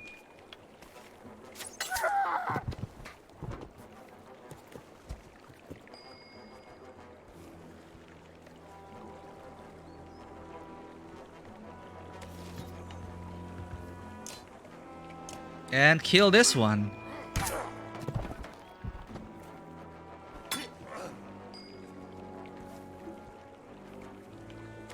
Do you have no way to exert it? Oh, it's a one tile thing. Oh, the bane of my existence. Poor bridges. Okay. No Varl can cross.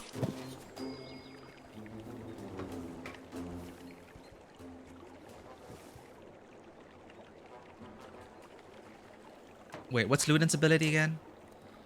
Causes knockback and target bleeds when moving. So...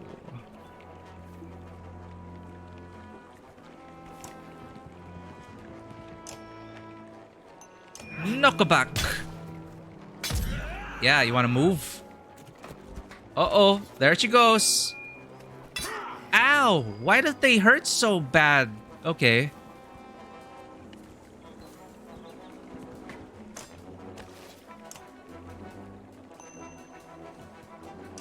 It's weaken her already.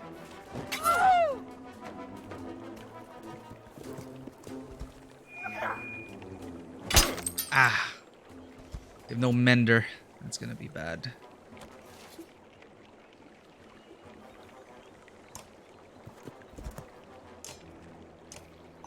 Kill it. Yeah. Oh, God. Oh, he just killed himself. Okay. Lucky us. Lucky us.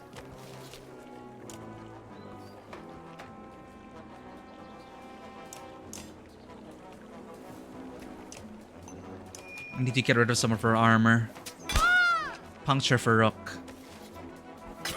Oh, God. How about you get away? This is not good.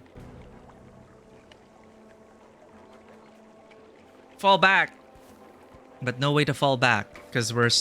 Oh, no.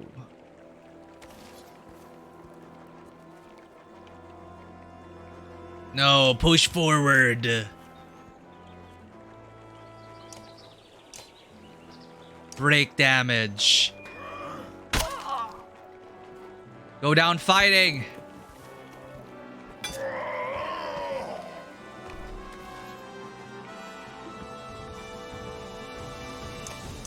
This is so bad. Mogr, like, he basically did not participate in the fight.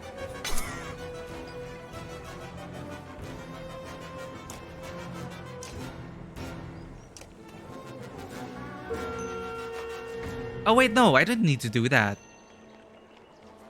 He's dead. Oh, I should to take her down.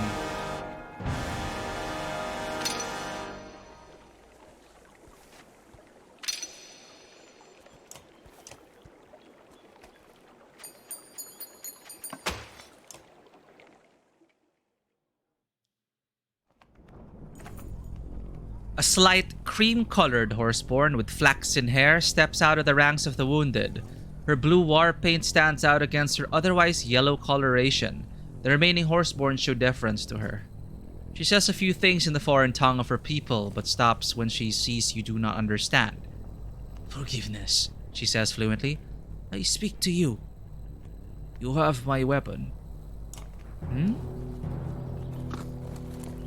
That is a test? I kind of... Okay, I don't think these are the type of people to stab us in the back, right? Sorry for fight. Not know it's you. Huh? She speaks your language with confidence. Oh, okay, confidence. She speaks it with confidence. What do you mean? Who are you? I lead herd. I am... The next word is long, shrill, and confusing. But certain sounds stand out. Canary? Canary smiles and stomps the ground rhythmically with a foot. That easy. Canary, yes. And you? Rook. Good greetings. Our stories tell a stranger who come help us. You, 2 legs that walk along 4. My kind with you already. She points to the horseborn in your ranks. Wow. And how am I supposed to help you? Save us! We look strong, but weak against... She searches for the words, but can only point all around. When sun stop and plains break and a god appears, follow 2 legs that walk along 4. This our story. We hold true. You see these things. The sun has stopped and I've seen the ground breaking. But what god are you talking about? Large snake, not from this plane. The serpent. It certainly could be a god. You have seen the god too. You know these signs. You lead us. We follow. Canary looks at you with a steady gaze instead of the constant movement you experience with Deirdre.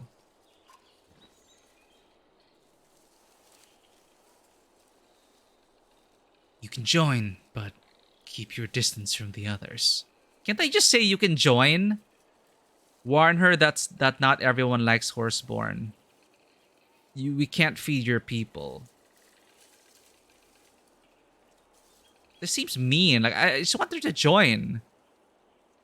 Warn her that not everyone likes horseborn. No, you can join. Join, but not join? See, I just want join. It will take time for the others to accept you. We will have guards watching you to make sure we can trust you. Okay, the game is making Rook more pragmatic than us. Yeah. We already got backstab. We're too trusting. Understand. Herd is strong now. Herd will last. Think. She bows again, motions to her people, and all the horseborn join your ranks at a respectful distance.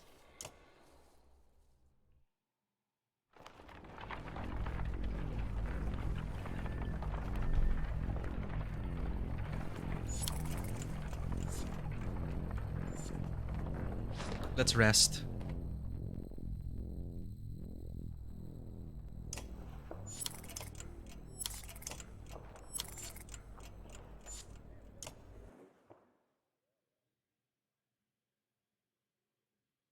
Who do I want to promote?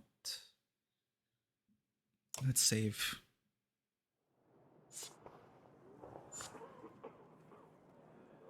Training. Do we have anything new? I just want to spar, train clansmen into fighters. Okay, we're really done with the training.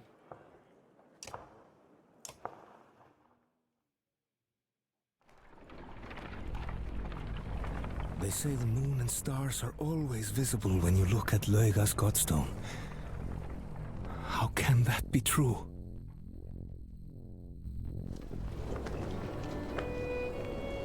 Oh.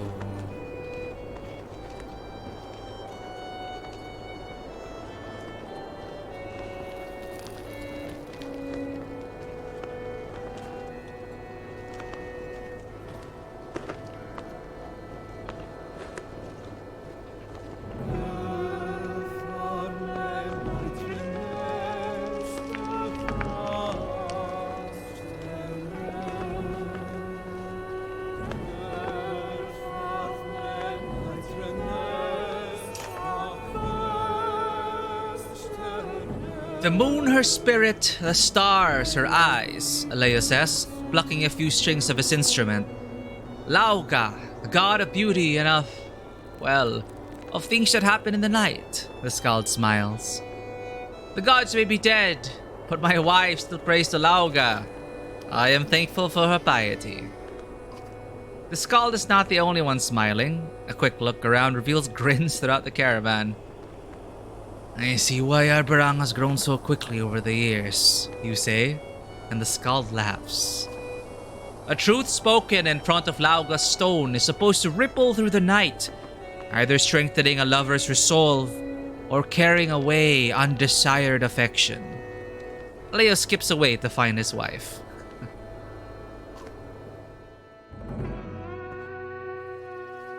In the shadow of Lauga's godstone, Oddleaf taps you on the shoulder.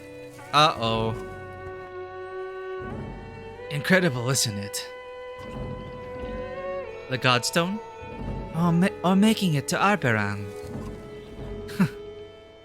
Both, I guess. Job well done, Rook. You deserve a reward. Did you have a reward in mind? No.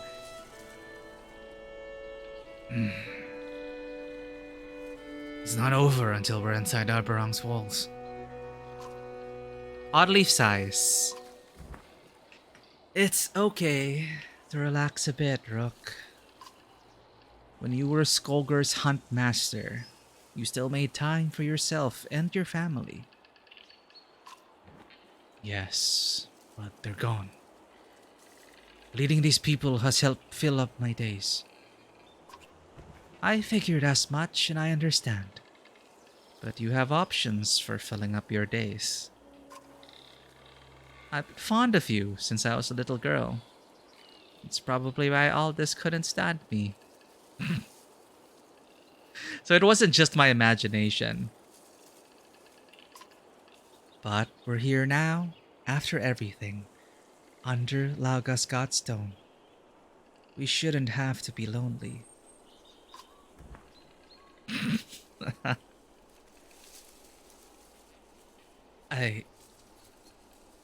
I'm not sure what to say. Oddleaf looks down, clearly disappointed. You're so confident in your decisions and how to keep everyone safe. I was hoping you would be as confident in how you felt about me, one way or the other. She glances up at the godstone, then turns to go. And see, they give you an option to be like, are you sure?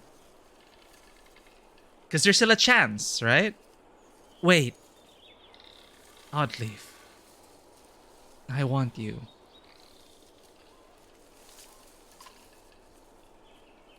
She looks at you, hope and fear flitting across her eyes. You've never seen her so vulnerable or beautiful. Okay. I want you. You repeat the words again and again as you kiss her and she leads the way to her tent. Romance, I guess? Oh, Lauga, this stone. That's what it is for. Many babies were probably conceived today.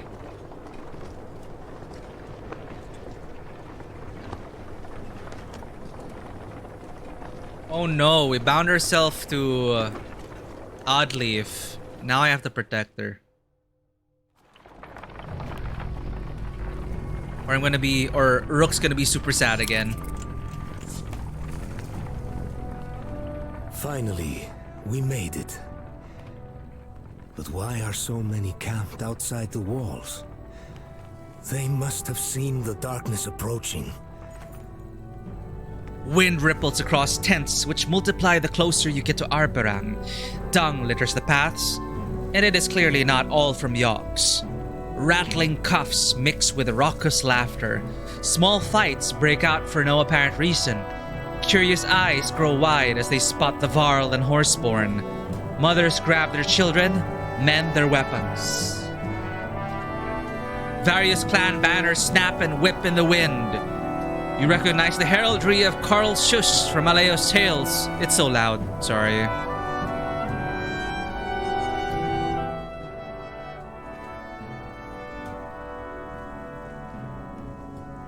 Various clan banners snap and whip in the wind. You recognize the heraldry of Karl Schuss from Aleo's Tales and Strand's banner from previous talks with Ubin. There are even a few Strand, the very first town. There are even a few Cragsman banners by their muddy appearance. You also notice a division between each clan. There is no mixing or unity. I'll push ahead, Prince Ludin says. My father will want to see me, and I'll be able to find out what exactly is going on here. Irsa and a few fighters escort him through the crowds towards the walls. Old Adakan's people are here! You hear a woman from your caravan shout. I have to check on him! Others are finding familiar clans and kin as well, slowly drifting from your banner. Oh. Huh, if you leave us, you're banished.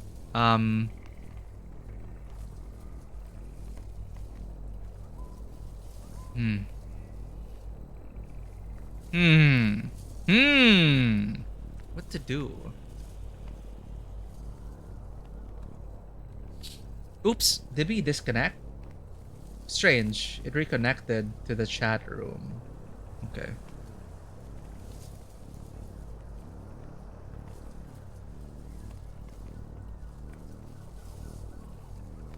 Bring them here. Bring Adakan and the others to us.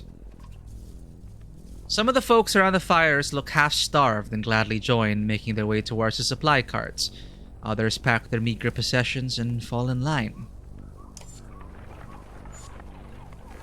Alright.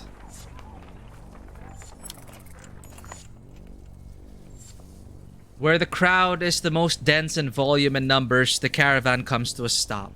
Ahead, you notice a sharp line where the tents and people stop. The ground beyond is pinned with arrows and not much else. A few hundred yards of empty space between these people and Arberang's walls. What is this? You ask, confused by all you are taking in. That's the peaceful bit, an older fighter says near you. He looks the type who has seen enough things to lack enthusiasm for much of anything. The King's men can't kill us from the walls, and we can't kill them from here. But what's caused the fighting? You ask.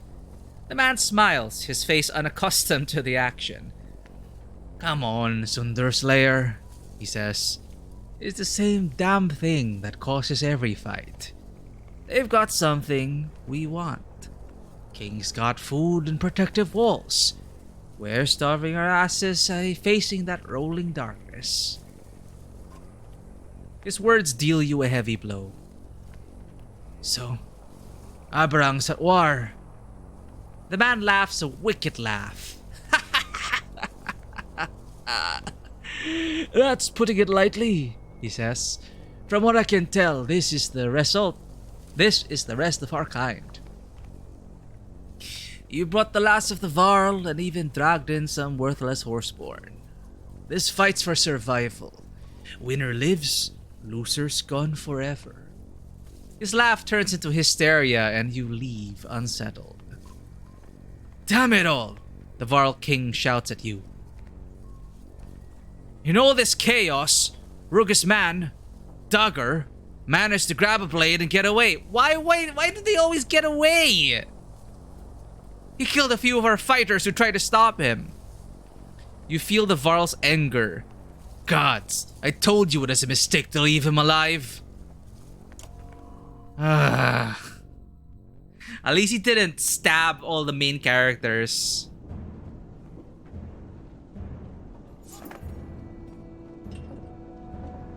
We need to beef up our security. They can't keep anyone. The yokes are tended and tents align as best as possible. Some are repairing their armor, others look anxious to talk to various clans. The Varl King's eyes scan the fields as he approaches. I want to know what's going on here as much as you, he says. But we'd better find a way to defend our gear and supplies. These other clans could form a mob if they discover we have food. Seeing the hungry eyes all around you, you agree. We've got an issue, Oddleaf says. I don't know why, but the other clans don't like the Horseborn. Or the Varl, for that matter. They're starting trouble and I'm going to stop it. You decide what to do. Join Hakon in establishing defenses. Hakon can handle that on his own. Investigate the standoff between the kings and the clans, not on my own. Go with Oddleaf to stop the troublemakers. Yeah, it might have been a moment like at the end of days, but I think Rook, I'm role-playing him as we really do have feelings for Oddleaf as well. So let's help Oddleaf out. Skathak has his weapon drawn, and a few Varl are standing near him with shields up. Humans in growing numbers are hurling every sort of curse at them.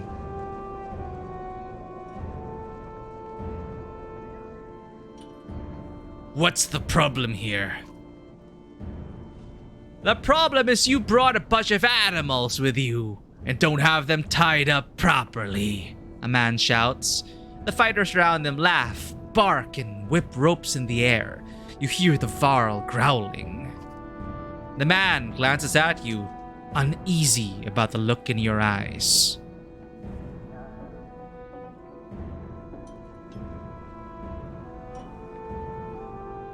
Back away, or we won't stop until each of you are dead. Okay, that's a bit much. Huh.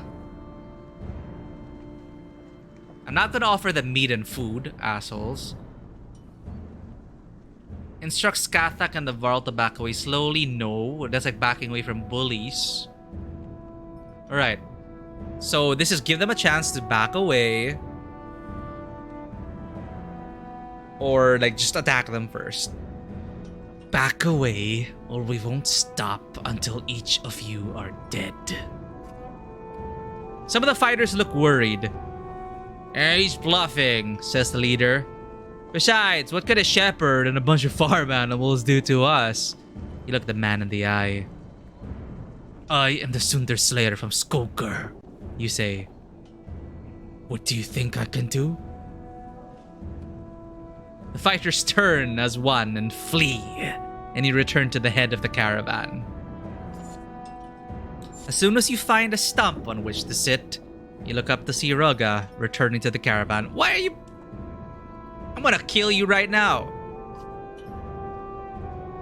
Backed by Dagger and nearly 50 fighters, the former governor approaches your camp. Everyone looks towards the two of you, more out of curiosity than concern. But I guess I guess technically he's quite well written by the lack of encounters we've had, because it's so hard to figure out what the hell does he really want. Then he tries to kill us and then goes away and comes back and just... Oh, he's so annoying.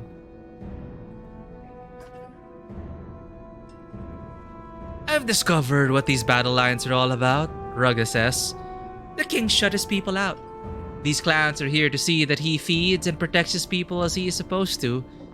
And they've chosen me to lead that cause. Ah, okay, you are with the king's men. Okay. Can I kill you now?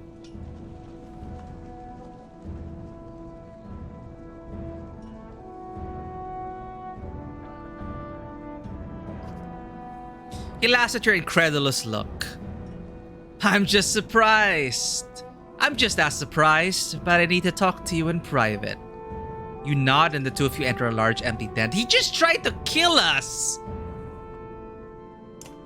And as if nothing happened? Are you kidding me?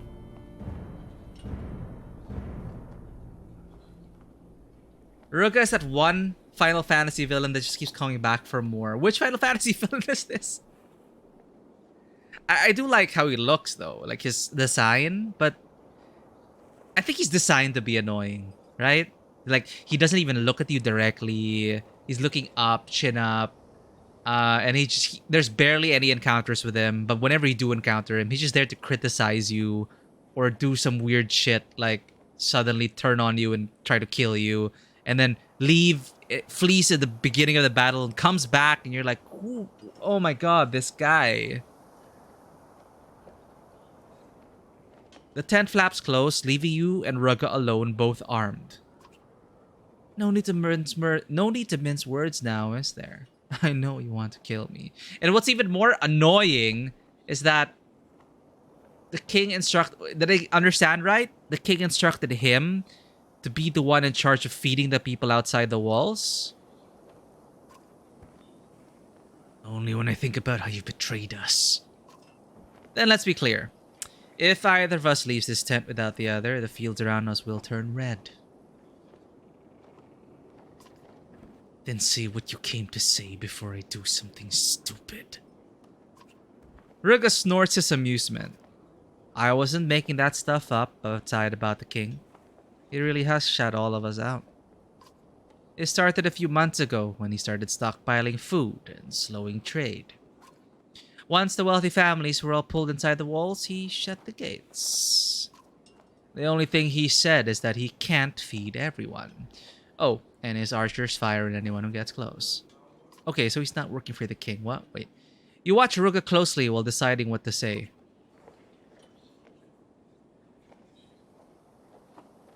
Ah, the people outside the gate that shows in. I'm sorry, I misunderstood that. He was criticized. He was saying that what the king should be doing, but he's not. So the other clans have appointed him now. Annoying. Still annoying. Seamer from FF10. Oh man, I never played FF10. I should admit that now. I actually haven't finished many FFs, honestly. Like, I missed out. The only FFs I finished were 7 and 8. And 14, I guess. Well, 14 doesn't really end yet. Because it's, online live service. But, yeah, you're right. The only FFs I finished, 7, 8. Yeah, sad.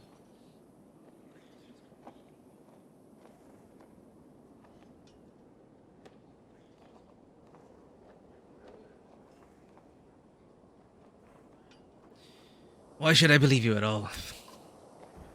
Because you see all of these people gathered. Do you think they're out here for fun?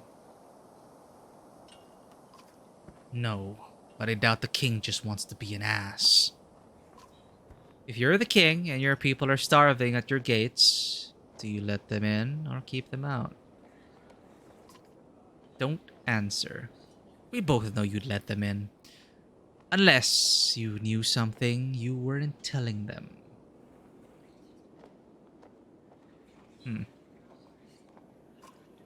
Either way, the people have a right to an answer or the food they sent him. and or the food they sent him and Arbarang. Wait, either way, the people have a right to an answer, or the food they sent him and Arbarang's protection. The food they sent him. What? And Arbarang's protection. I think you'd agree the food and walls belong to the kingdom, not the king. Wait, how did you come to lead the clans? Borisgard is was the largest human town next to the capital.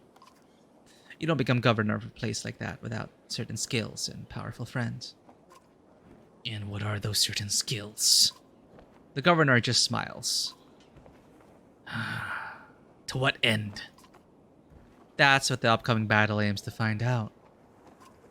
You want to go to war? To ask the king a question? No, I want to go to war to make the king answer a few questions.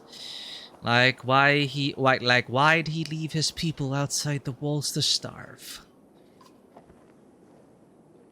So you plan to break down his walls? That's the last thing I want to do.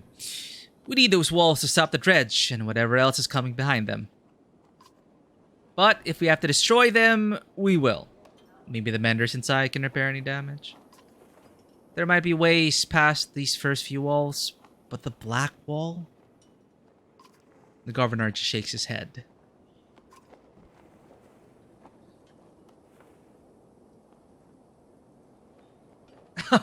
No problem. Yeah, the recurring villain who keeps coming back.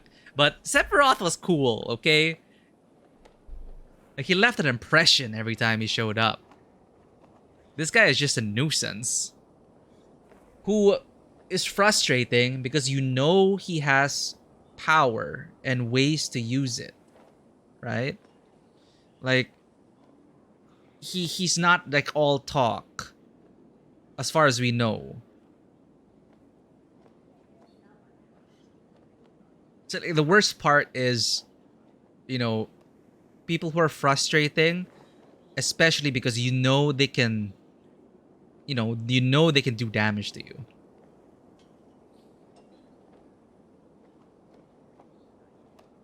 So, this war is unavoidable. Probably. I officially meet with the king in a few hours to either come to an agreement or pull our banners from his. I won't be surprised if you're invited too. The mighty Sunder Slayer and army. If so, make your decisions carefully. His tone is not exactly threatening. Not exactly. See, it's like he's just in the middle. You move to the tent flaps and both of you open them simultaneously so that no fight breaks out.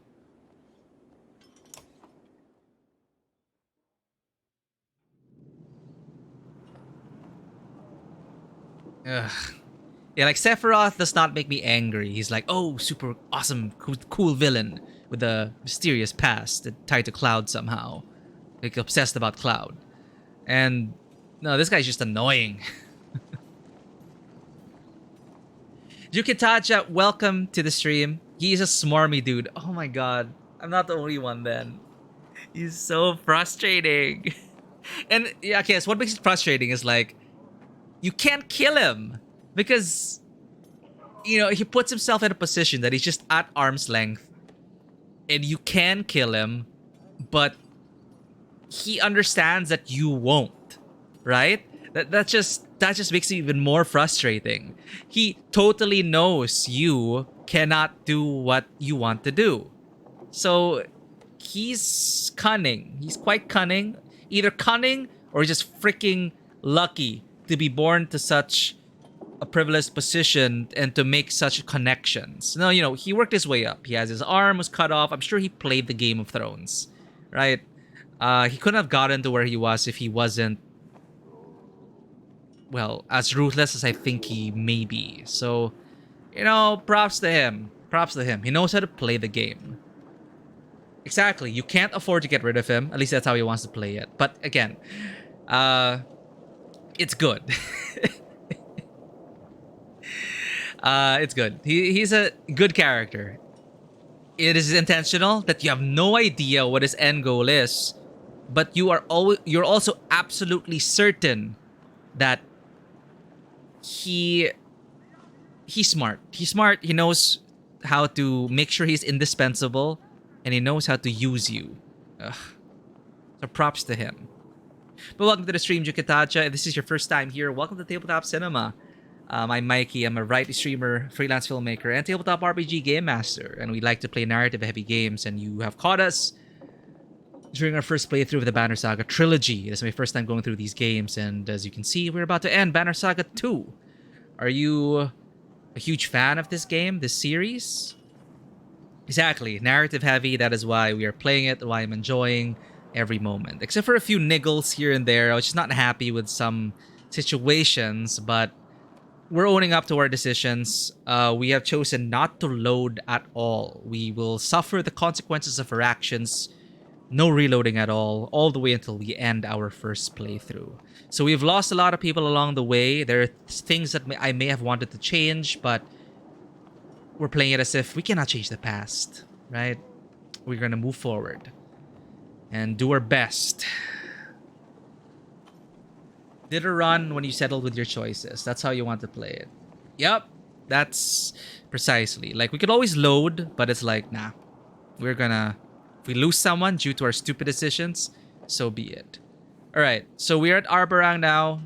Second to the last chapter. Let's have a talk to Pre-Order Man, who just shows up in this game. The former Cragsman is trying to... Oh, Kromer!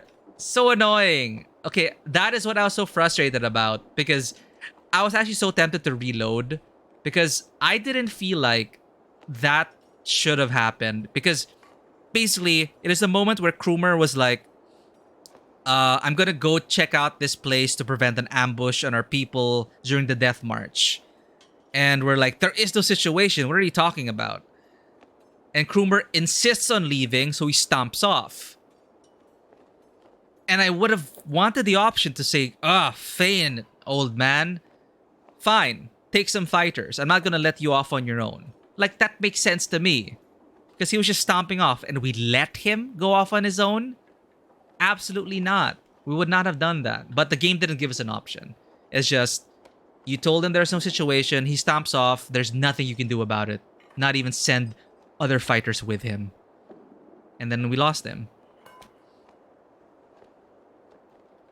So anyway, that was one thing. That's the only situation that I really felt like, what? That could have been written better. Like, if they wrote it differently, I would have actually accepted it. But I'm in that situation, at least how they wrote it, he stomps off on his own. And what? You just let him? No. Oh well. So, but we didn't choose to reload because the last save was an hour ago and I didn't want to do all the battles again. So, RIP Krumer. I would have loved to bring you to the third game, but here we are. Anyway, Pre-Order Man, who I did not pre-order the game, therefore I had no idea who he was. He just showed up in the second one and told us, well, if you supported the game beforehand, you would know who I am. He literally said that. He broke the fourth wall. The former Cragsman is trying to lure someone out of a hole with a small piece of dried meat on a string. He leaves it dangling by his side while standing to talk. It looks like you're keeping busy. I'm playing Fox and Hare with a vole. Do you think foxes ever play Trigvi and vole? No. Trigvi looks disappointed. Do you have any ideas on how to keep two groups from killing each other? Any powders or relics or crazy schemes?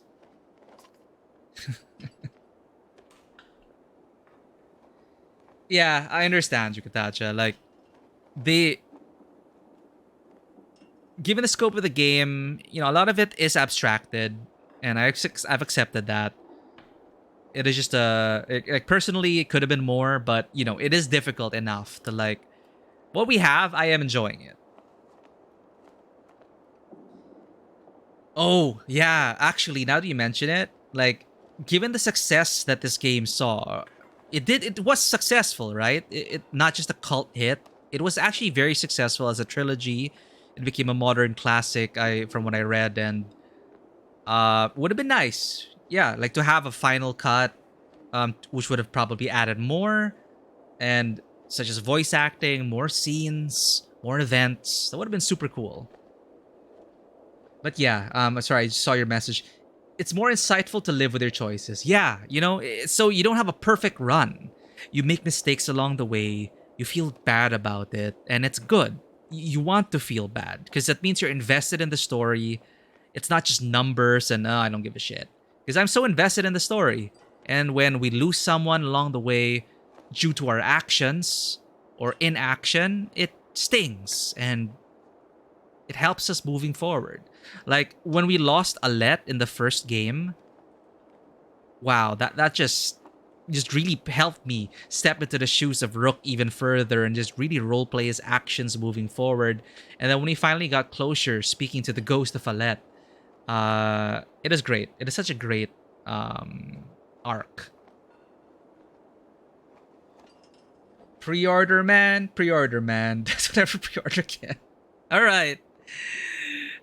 Disappointed Olstein, take your money like it's no crime. Look out, here comes pre-order man. Yep, that is his theme. He reaches into his tunic and grabs something, pauses, and releases whatever it is and shakes his head. People kill each other every other day. Just enjoy the show. Great, thank you, pre-order man. But if it comes to war, I don't think either side will leave us out of it. You can sort of build that muscle, as it were. Yep, indeed. Trigvi thinks about what you're saying, tapping a fingernail against his teeth. He looks at his finger, sneers, and spits. Killing kings requires a lot of lives. It's just as easy to kill clansmen instead. Either way, some will praise you and others will throw dung at your face. Or, you could collect all the dung in a giant hill, stand on top of it, and be your own king. Well, that is surprisingly deep, if he intended it for it. Be the king of shit. Anyone can declare themselves king, right? The absurdity of it all. As you watch him crouch back down to the hole, you wonder what possessed you to speak to him. I don't know, game. Let's talk to Aleo. Pre-order man, take me by the hand. Lead me to the land that you understand. Oh, I like that. We're all scald here now, is that what it is? The scald is tying a dyed strip of cloth into his daughter's hair, but sends her off to play as you near. We've come all this way for war. With luck, I might change their minds. And be the reed that would stop the wind. Oof. You've got a lyric for every moment, don't you? Oh, of course. Plenty before us have been in similar situations and written about it. We only think our lives are unique. Yeah, I agree with them. For sure. Nothing is really original in this world, honestly. Nothing is really original, but that shouldn't stop you from creating and being, because the timing of it, the need for it, never goes away. There may be someone at a point in time who needs to hear your story, who needs to believe that there were people who have gone through what you've gone through. You're not alone. So, the shared human experience, so to speak. That's lyrics from Ocean Man? Okay, I'm not familiar with his Ocean Man. Ocean Man. Song by Ween? Is that the song? Oh, nice. All right, I'm gonna cue this up. American rock band. All right, never heard of this band before. Thank you for sharing that. Okay, back to Rook. And if peace is not an option, is there a Skald song for that? Oh, plenty. But I'll tell you what I do. Save the families who can't save themselves. I can't imagine if my wife and children were left out here. Like they don't deserve the same protection as others.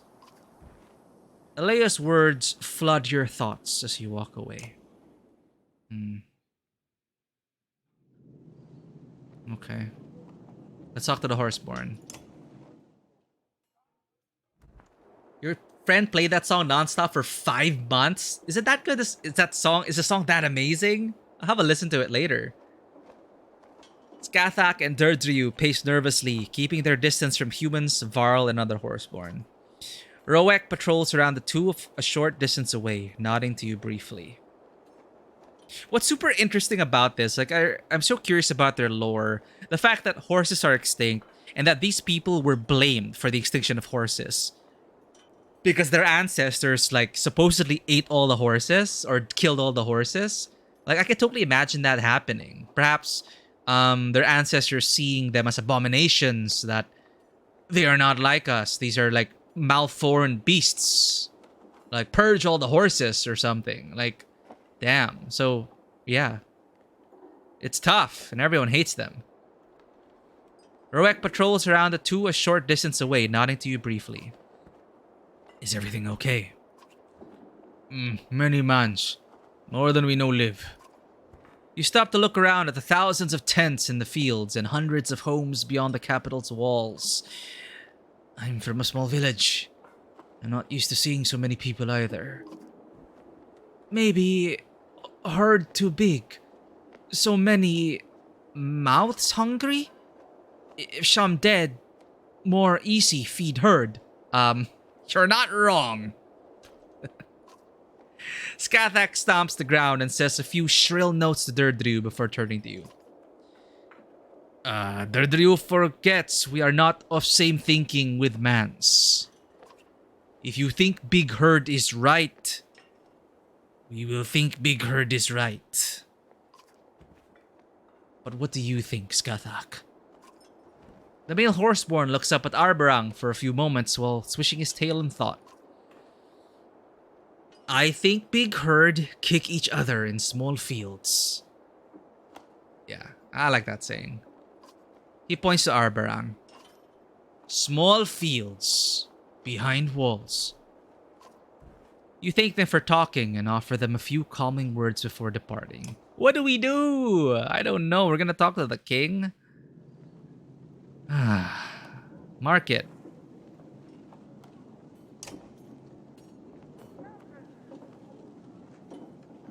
You liked it that much.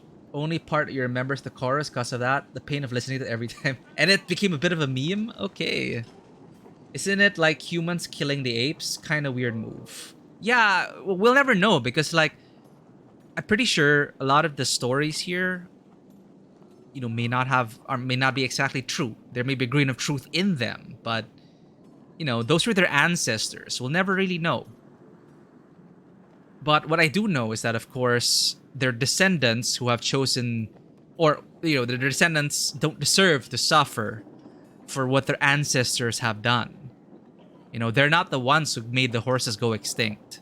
The ones today. I know it's tough sharing a problematic past with problematic ancestors. I can't imagine needing to go through that to prove to people that perhaps you want to be better. Because there's a lot to live up to, right? A lot to fight against. All right. We need as many supplies as we can get for the road ahead. Renown. Do I want a Hope of the Gods? +1 all talents, +3 armor. No. +2 move, -5 strength attack, +5 break. This is all... Oh, the Blackfish. So it's all about breaking. Volunder's Coil. It's 2 armor talents, 2 armor per rest, 10% to divert armor. Betrayal. 30% crit chance, +2 strength, -2 armor. I think I'm good. Let's promote people. About originality, you kind of disagree. Yes, when taken broadly, nothing is truly original, but when we are going for the details, literally everything is. Like, we can never truly understand most of the old literature we learn in school, not on some level, as people living at this time anyway. They are immersed in tons of lost context. So, for you, you believe that nothing is original for me, like, in terms of the words, the building blocks, but the context is what makes them unique. I do agree. If you're talking about the context, the who is hearing the story, who is listening to it now, and in what context and what point in history, that is what makes the experience unique for me. But for me, literally, like the notes, the words, not talking about like literal language, because there are lost languages and there is many that we do not understand that was lost to history. The point being, in terms of the stories that we tell each other, yeah, definitely. Context, history. History is alive. You believe some of the story before the game started has been made into books. There is a book out. I didn't get to read it. There is a prequel novel which features that character in Strand, the human that you meet. He's, I think, the main character in the book. Market, training, heroes. Time to promote. What do I want to promote? I have 30. Do I want to invest everything into Rook?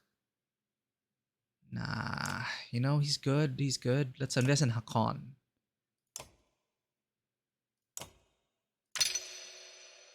Let's give him... He's a killer, right? He's a killer. So... I want crit chance.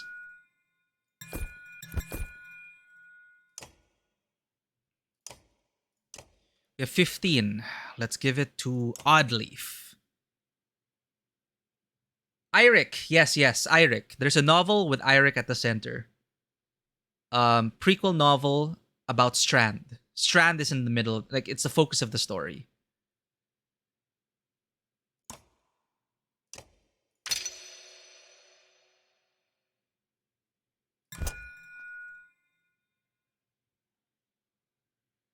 Am I just, like, partial to critical hits? Should I not try something different? Nah.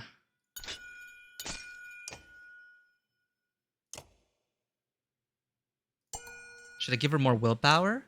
More willpower would be nice. Nah, I wanna... Let's just give it to... Yeah. Artery strike. Yeah, 15% to like deal double damage, essentially. Why not? Alright, we're done.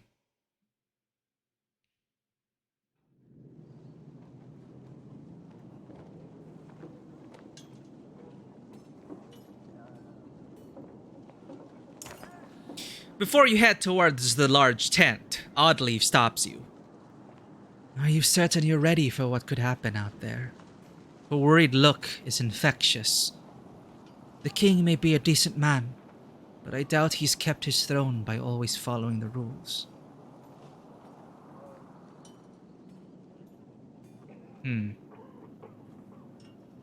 You're right, I should see to a few things first.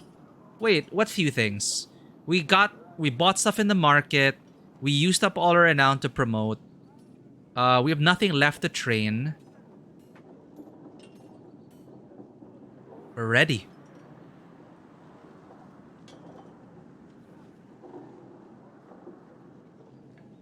The gift of Harderbrog that you mentioned. Banner yeah, the gift, that's the one I don't know. Oh, there's another one? Tales from the Caravan? Okay, 2 books. Maybe after the trilogy I'll have a read.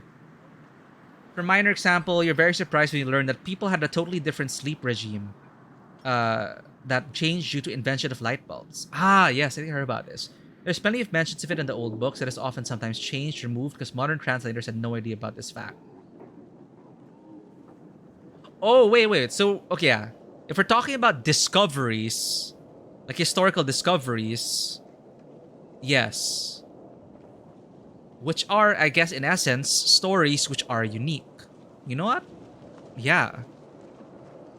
There are so many lost stories. Things that may never be unearthed. Oh, that's sad. Which is why, actually, now that you bring this up, Vano, thank you for bringing this up and sharing your thoughts. Yeah, as a kid, I was always fascinated by, well, uncovering ancient history. So, yeah, you know, that kind of puts my mind at ease as well, knowing that there are stories that have yet to be rediscovered or discovered. Cool. I'm prepared for whatever the king and clans decide. I'm glad to hear the confidence in your voice, Oddleaf says. Just be careful. I'll be back here with the rest of the clan if you need me. You smile and make your way past the line of clansmen, marking the boundary of the peaceful bit. The peaceful bit. What a way to call it. I hope Luden. We've been nice to Luden, right? We've been nice to Luden. Can you put a good word in for us? The voices coming from under the tent are loud, animated. Best we could. You've done well. I never thought I'd see my son again. All right, and we treated your son pretty decently. Well, we've all had easier journeys. There were many times, many opportunities that the game gave us to like just slap him in the face or hit him in the head, but no, we didn't. This Luden was definitely not as irritating as some people, like Ruga. Banner Saga, Tales from the Caravan has a few different stories set before the game. Ruga's Rise to Power, The First Great War, and more as well. Man, I probably should have read those novels first before even beginning the trilogy. Because if we read Gifts of Harderborg, we would have had more investment in Strand. And if we read Ruga's Rise to Power, well, you know, no. I think it's fine not knowing how Ruga came to power. So maybe I'll read it after. Yeah. It's like watching the Star Wars prequels before the original trilogy. I think not knowing helps me immerse myself even more. Because none of us know his rise to power. So that makes him even more frustrating. I love it. But that's good to know. I'll probably have a look at these novels after we're done with the trilogy. Well, we've had easier journeys. The king's cheerful mood lessens. He is about to say something when he sees you approaching. Who's this? Well met, King Meinolf. I'm Rook from Skoger. Luden steps forward. Father, this is the Sunda Slayer I told you about.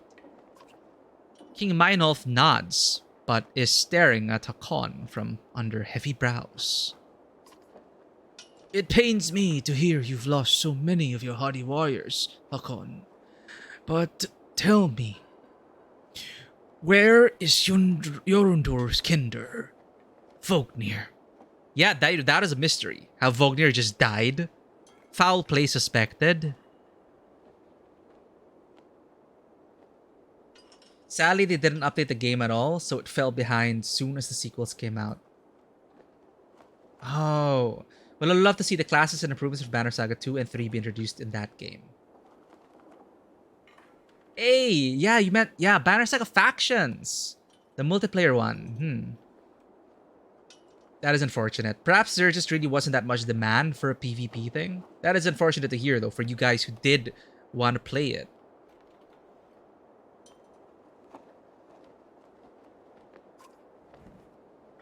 Vognir died protecting your son.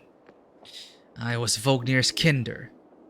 With Jorundur's death at Einartoft, I'm king of the few remaining Varl. The king says nothing, contemplating the news. You might have been the only one playing it towards the end. It is very niche. That is unfortunate to hear. It does have an interesting twist to the turn-based genre. Like, I don't play many turn-based games, but the strength as damage... strength as HP, the whole armor breaking or strength damage, it there's like enough here which kind of made it unique. The king says nothing, contemplating the news.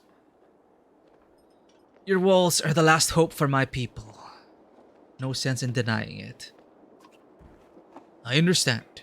And of course, you'll have refuge here. The least I can do for bringing my son back alive. It'll be tight, but I'm sure we can find a place for you.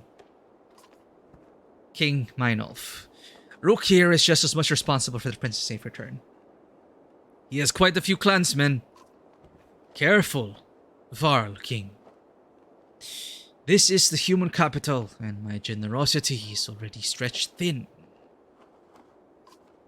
Akon looks at you and shrugs. Tell me, Rook, what makes you better than the hundreds of other chieftains out there? Out here. Men whose great deeds I've heard of, no less. Is that what it's gonna be? We're gonna climb over the bodies of our comrades. You really like the strength and armor system. It's very simple but complex enough that you have to make some tactical decisions or when to reduce someone's strength so you don't take too much damage. Yeah, exactly. Like it was such a refreshing way to play. Like weakening them enough so that they're less of a challenge. But then those with low strength can still do break damage because their strength doesn't affect their break damage. So you also got to be wary about them cracking your shells open. Now that you think about it, running a tabletop game with this system could be interesting. You know what? Yeah, that would be pretty cool. I did say at the very beginning of this trilogy that I'd love to play in this setting. I'm pretty sure people have homebrewed this system in place. But speaking of armor systems, I will say I really like... It's very similar, actually, now that I think about it. The One Ring. The One Ring tabletop RPG, the official Lord of the Rings one. I really love the system because your endurance equates to your health and also tied into your fatigue.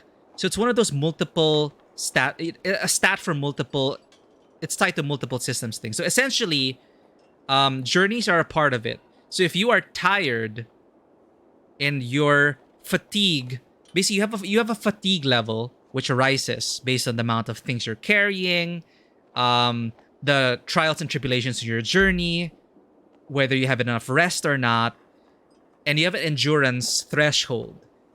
And the more fatigue you gain, the less leeway you have to be hurt and to push yourself. Which kind of makes sense to me. Like you've been on a months-long journey, your feet are aching, your fatigue is so high, and it's close to your endurance that when you get into combat, suddenly, any blow that you might receive will send you below your threshold, and then you become wary, which is a status effect. And when you're wary, you're less effective in combat. And the armor system there as well, you can chip away at their armor or pierce their armor entirely to give them a grievous wound. And the game is so deadly that if your armor is your life, like if they pierce through your armor and are able to wound you, and if you get wounded again while you're wounded, you die. It is pretty brutal. So yeah, it's just fun. Like play like that, managing your fatigue, which is your endurance, which is your health. It makes you consider, should I pack heavy? Should I wear really heavy armor on this long journey?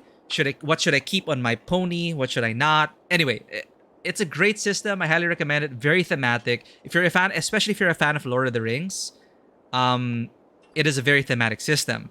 If you're not a fan of Lord of the Rings, or rather a different setting, the same writers went on to take some of these systems from the One Ring and create a mythological Rome setting called Lex Arcana it is really, really, like in terms of setting, since it is based on, it's basically what if ancient Rome survived due to magic. And the setting, it's full of historical fantasy, so many source books, and since there's so much source material about at least the historical sections of that time, it's a huge playground to play around with. But they also do the same things in terms of endurance. Do you want to go after armor or try to wound them? It's actually close to Banner Saga feeling, I would say. Yeah. Anyway. Sorry. Let me catch up here. In GURPS, your strength halves when you lose more than half your HP. There. That also makes sense. Like being tied to your hit points. The Witcher's pain system in combat. So you react to pain rather than simply lethal damage. Ooh, you're talking about the CD Projekt one, right? The CD Projekt tabletop RPG. I was able to run the quick start of it. I don't really remember much about the combat. However, I actually appreciated the magic system there. Because in the universe of The Witcher, there is a temptation to use life itself to fuel your magic. Magic is dangerous.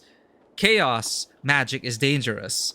And so what I liked about playing a mage in the Witcher tabletop RPG is it's like, hey, do you want to use your HP to make your spell more effective? You might die, but but you could kill your enemy as well. And you can go down that path, right? It's a slippery slope. You could use Nilfgaardian tactics. Nilfgaardian mages use slaves and human prisoners as batteries for their magic. It is effective, it is efficient, but it is also cold and brutal. That is Nilfgaardian. That is Nilfgaard for you. Which is why they're so terrifying, and which is why they became an empire. Because they're willing to resort to tactics like that. Anyway, let's get back to it. Witcher 1. Oh, Witcher 1. Oh my god, it's been so long. Yeah, the official tabletop RPG, that's their magic system.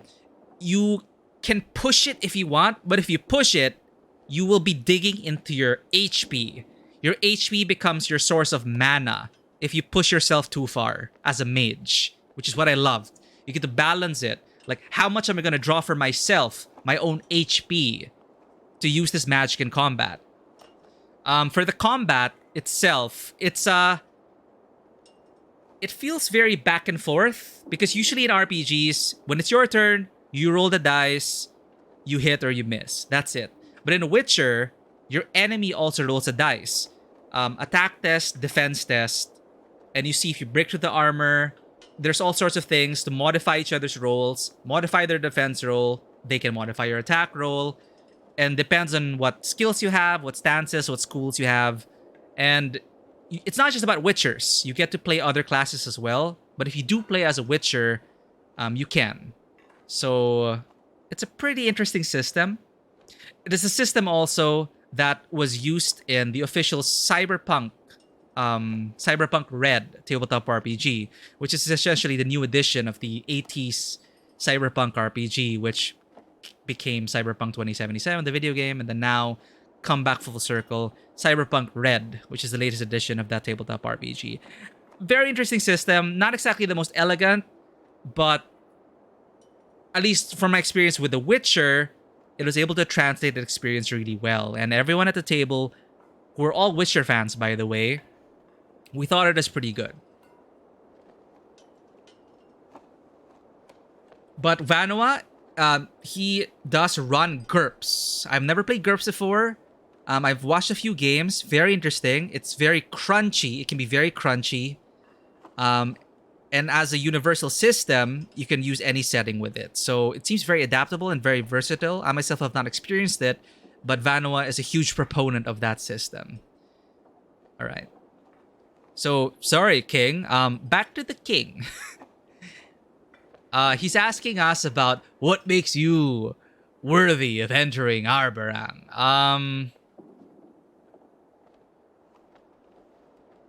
I don't want to throw them under the bus. I understand. I understand how difficult it is to be as a king. There's not enough food. There's not enough space.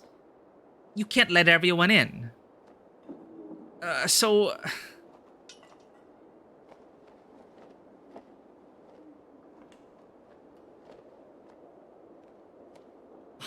This doesn't sound like the Rook we've been role-playing as. Like, it's like a game show, right? Like, why do you belong here? And I say, oh, I've united many clans. I'm a Sundar Slayer. And like, you rattle off your achievements. That doesn't seem very Rook-like for us. But this one is way too hostile. Tell me why I shouldn't join these clans in fighting you. Like, yo, like, no. So maybe either I've united many clans on my journey here, or the only difference is I'm here before you now. Because other people have united clans as well, right? Like, that... The only difference is I'm here before you now. Ha! Humility and confidence, all in the same breath. Okay. You remind me of the village chieftain from my childhood. A good man.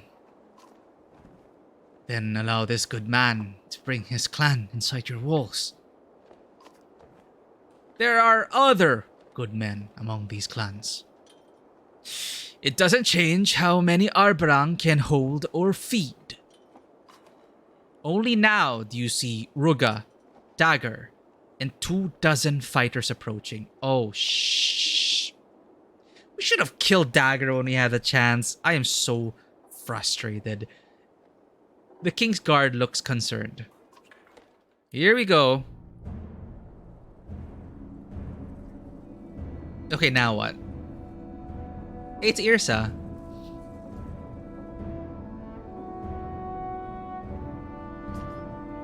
Ruga. Meinolf? I should have killed you when I had the chance. Oh. You tried. Remember?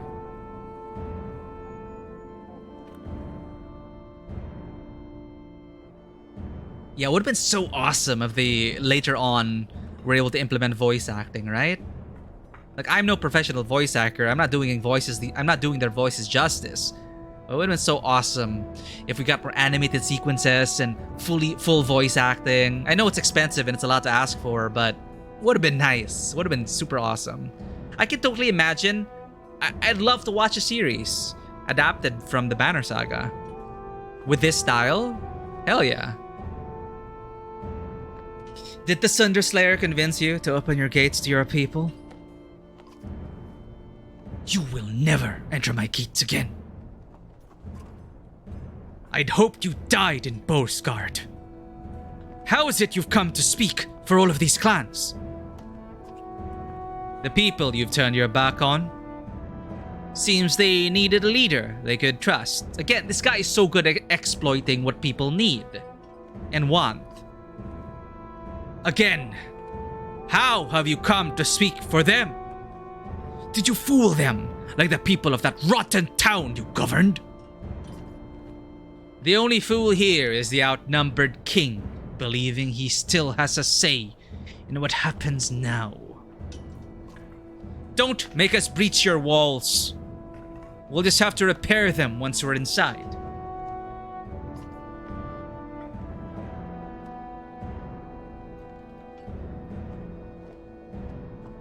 Point out the approaching darkness. I doubt either of you will be in charge of anything when the darkness washes over us. I've got the Valka and Mender seeing to that inside. They'll come up with something. And even if they fail, I'll still be able to watch this bastard fall to the darkness from my walls. There's the true heart of the Meinolf I know. Rook, look at your people out there. Our people. Excuse me? He makes me so mad. This guy tried to kill us. They need food and clean water. Not that poison in the river. They need protection. You cannot allow this king to keep us from safety after all this way. That's how I imagine him. Like, he's sounding so Oh no, like he knows he knows he's not wrong, right?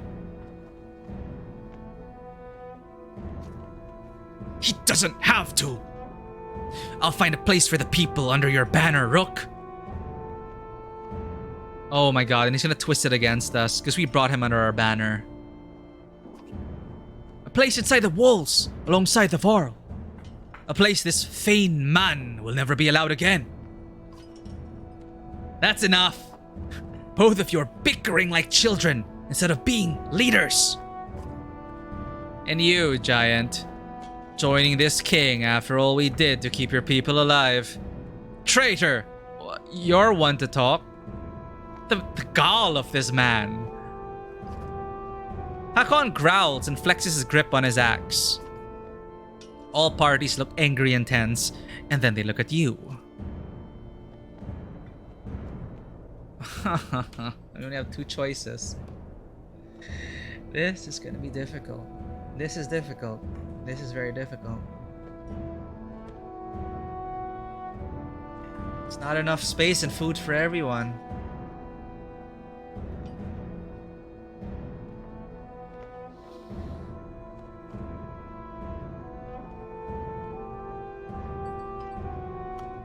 Shit. This is... Rook is gonna be... The way we've roleplayed Rook... Okay, what would our Rook do? The way we've roleplayed him and made decisions... all the way up to this point. It's 70-30 for me. 70% is gonna be he would choose 2. 30% is 1. See, my banner, my people are my only concern. That has never been the Rook we've known. That is not the Rook we've built up to this point. And yet, this is an extraordinary circumstance. And as much as I hate Ruga, well, he's right. He's right. But what does being right matter in the face of reality and limited resources and space, right? Like, sure, you're right.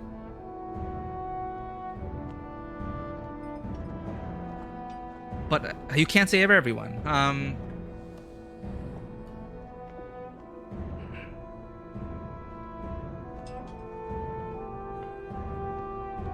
Nah. I think Rook, in his heart of hearts, this is what he'll say.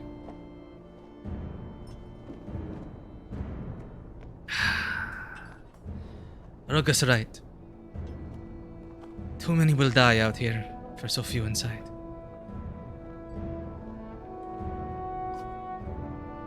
You see, Mynolf? He knows how the game works.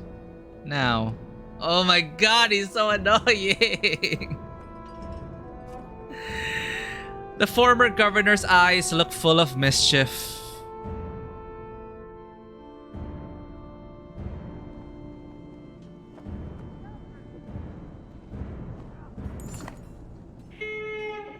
Rook's Journey, I got an achievement. Meet King Mynolf with Rook. I'm regretting my decision already, chat. Ruga blows into a war horn, sending out one shrill note. You look back and see his forces either charging the wall or turning on Varl. Your clan is divided, humans squaring off against Varl, their former allies. Without warning, Ruga pulls his cloak-pin dagger and lunges at King Mynolf, who shifts slightly, the blade only piercing his side. Before anyone can react, Ruga slinks behind his fighters, who are charging towards Hakon and King Mynolf. Ha! Yeah, I think we made the worst decision. So basically, we chose to side with Ruga. And now we're gonna fight Hakon and everyone. This is a damn shame, Hakon says. But I have to get my people inside those walls. You would. Depths. You're doing the same thing. This is leading, right? You look at the Varl King and nod. I'm sorry it's come to this, you say. Join banners or not, we were clansmen. The Varl clenches his jaw. He looks over the armies, his eyes searching for a way out. Finding nothing, he looks back at you, inhales sharply, and speaks with resolve. Then fight like a Varl clansman, damn it! I'd hate to kill you easily. There's nothing more to say or time to say it. The two of you join your separate allies as the clamor of war pits you against each other. Wow.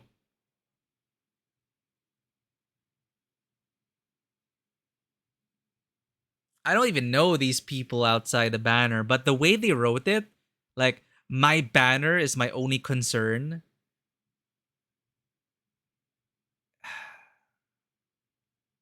Yeah, you know what? We decided. That's it. That is it. That is it. Like, I didn't want to leave the Horseborn. But no, they said they're part of our banner. So everyone under us would have been okay.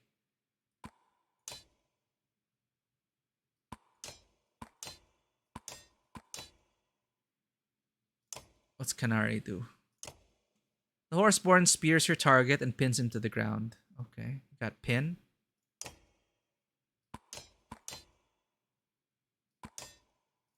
Durdrew, you can promote, but it takes 15.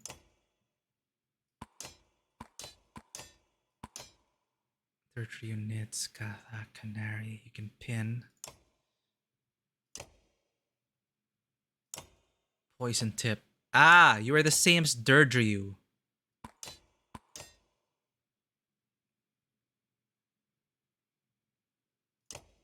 Okay.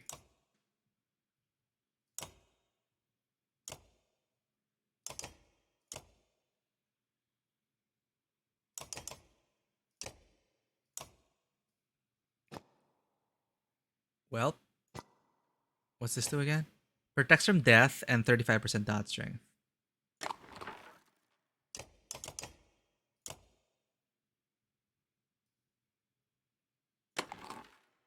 Okay.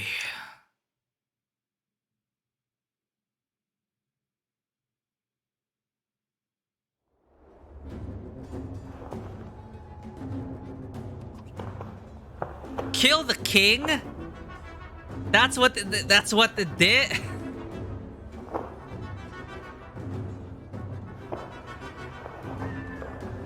Okay, I'm not so happy with how this developed. In my head, I was gonna say Ruka is right, but I was going to kill Ruga and his men.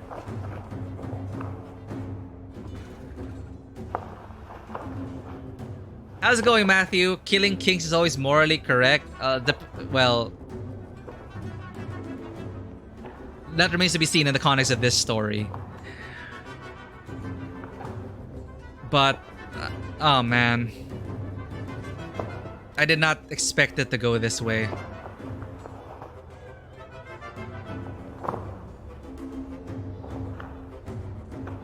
Yeah, it doesn't make sense. It doesn't make sense for my Rook to go kill the king. Mine was... Ruka's right. But that doesn't mean that I would have stormed the castle walls and killed the king.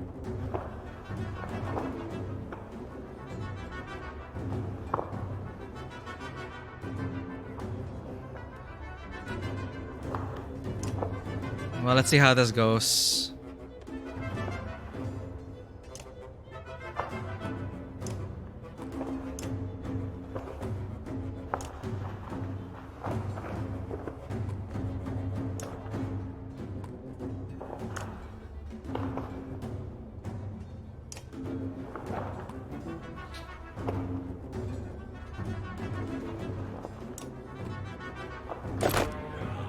Didn't want it to end up like this, but I won't back down now. I'm sorry, Hakon. I wish things could be different.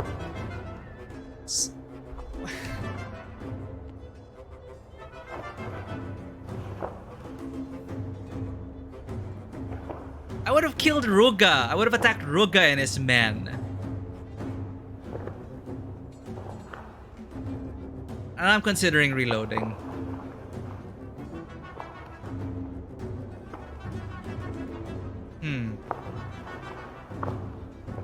Because I can't imagine having a good time allying with Ruga. That choice I made absolutely did not mean I wanted to ally with Ruga.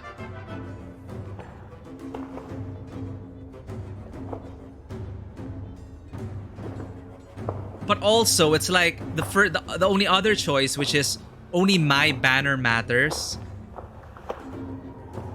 What about all those people outside? Rook would have tried his best to help everyone.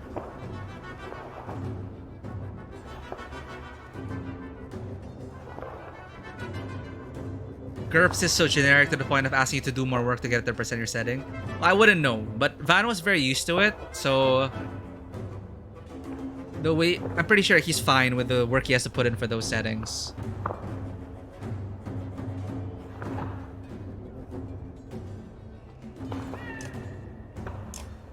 Okay, I might actually reload the game. I did not want to side with Ruga.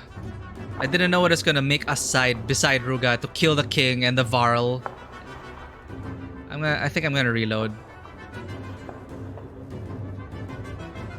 Well, let's see what happens. Because if it ends up with killing Hakon and the Varl, that is something I cannot accept. That is not something my Rook would do.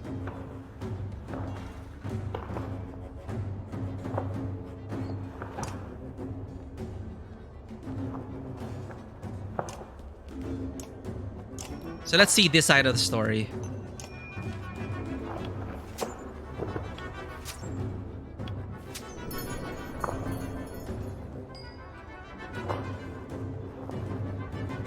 Forged in the Dark and Powered by the Apocalypse.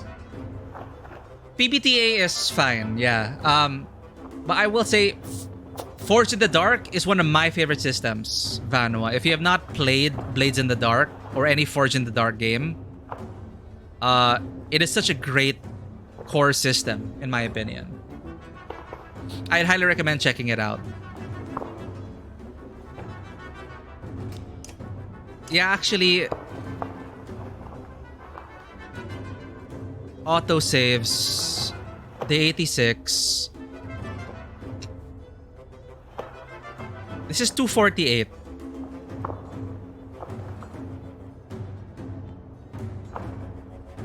Damn it, this is, you know, I know what the intent behind not being able to save, but okay. So this is our last save. It's day 88. This is 2:48 a.m. So that is more than 30 minutes ago. This is Tolier. It's not gonna overwrite, right? So it's gonna bump back, it's gonna bump down after we finish this encounter.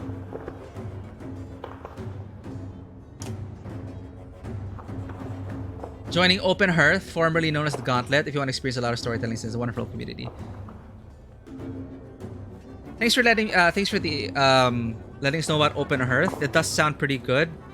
It's also, man, it does sound good. I'll probably will join it to meet more people and learn about more storytelling systems. But it's like, it's been so long since I last game mastered or learned a new system, and it seems like it's such a monumental task where I am currently in life. I'd love to learn all of these systems and, you know, spend so much time in that, but I have to sort out a lot of other things first. But I will keep Open Hearth in mind, formerly the Gauntlet. Is it a Discord or do they have a website? Open Hearth Gaming. OpenHearthGaming.com.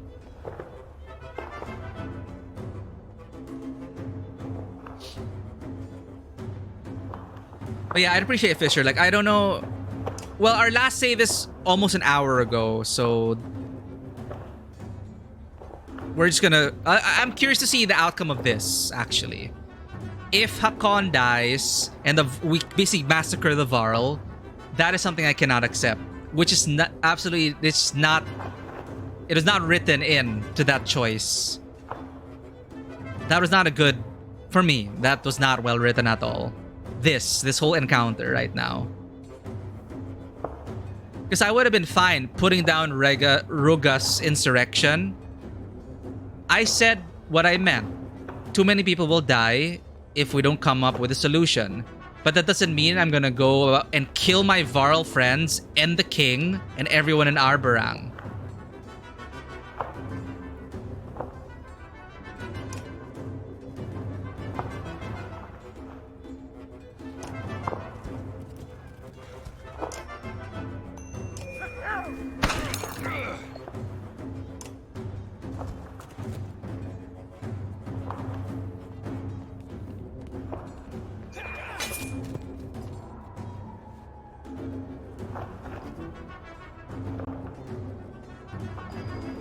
Ah, right. That's also another thing. Preference-wise, I think Vanwa, you do appreciate more crunch, which is not PBTA or Forge in the Dark.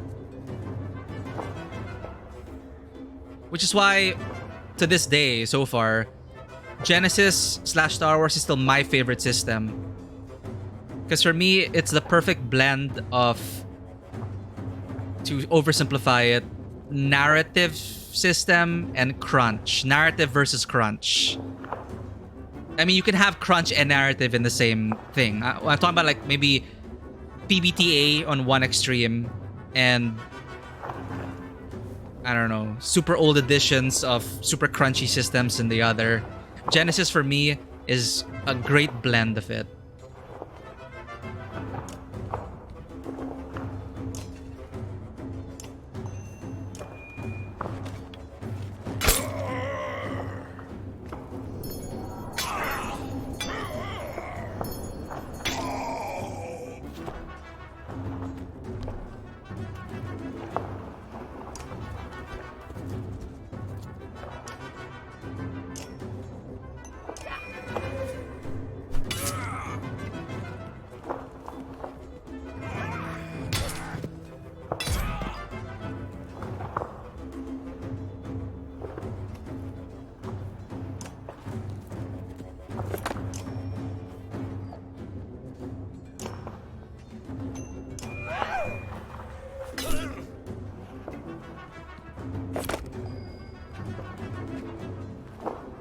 You don't want to run a game where you're counting ammo, trying to release your model, assemble the ship.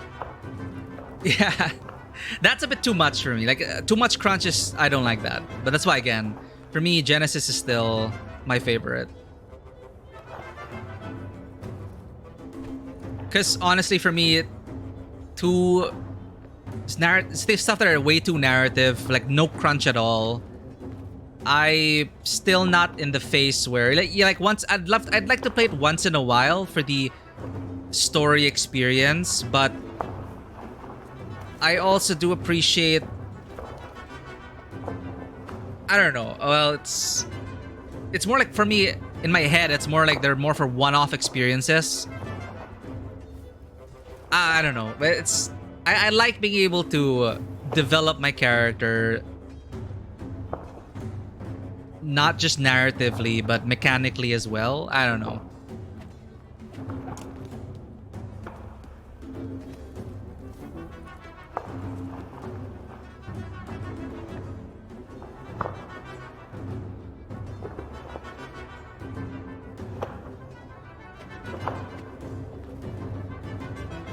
Yeah, and that's why I use the term lightly. Like, it's hard to really, you know, it's hard to really cram these things in neat little labels. It's definitely, there's more to it than just crunch or what is crunch really. But the way I had it in my head, it's more, you know, narrative hooks, emotional compels, and social situations. To me, that is still entirely subjective to what I mean more of a narrative versus a crunch experience. It's still up to the, you know, there are no numbers or rules to adjudicate or support the outcome. It's more, what does the table want to come to? You know, do you have the discussion, right? You have the discussion as to the outcome. So, you know, it's not something, how do I put this? I don't think I'm explaining it properly.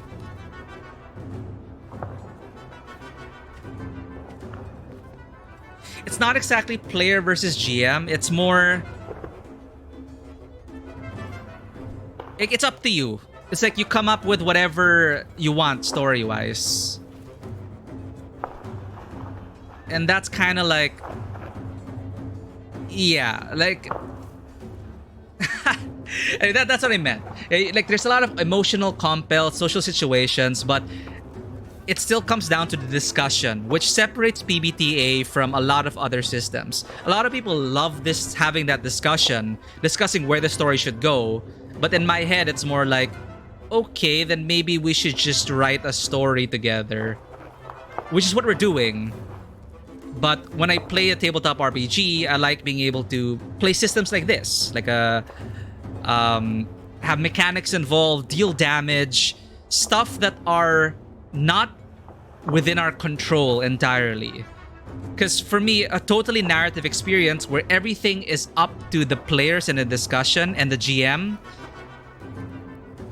it's a different kind of experience that I look for. I don't know if that makes sense, right?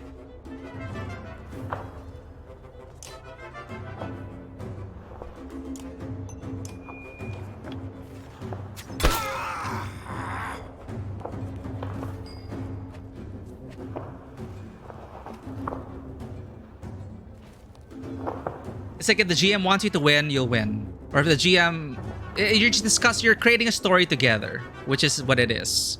But as a game then, I don't feel like it's something... It feels like I'm playing less a game and more a collaborative storytelling experience. I like both.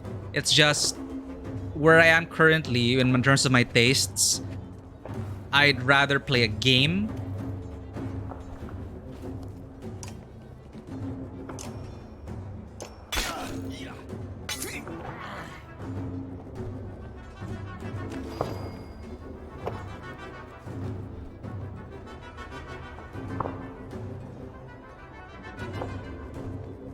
Odd leaf, odd leaf.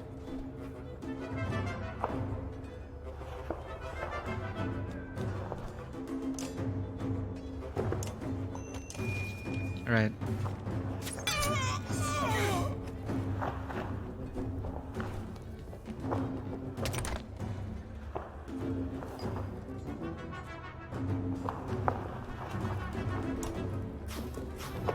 Oh, right.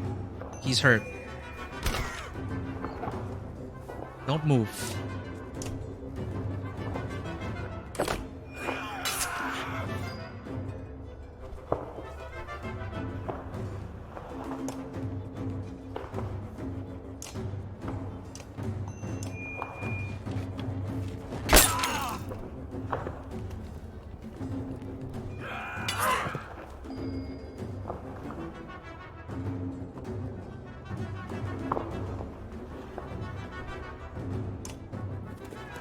Okay, this is dangerously close.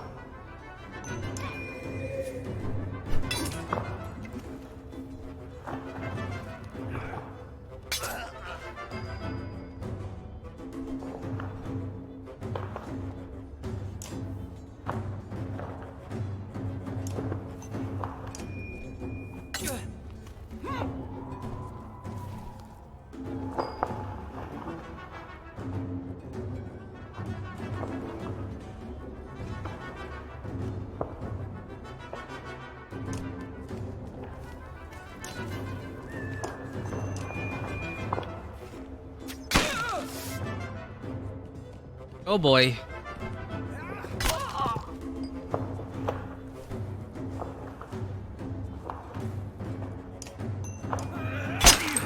Guess I'll go down fighting.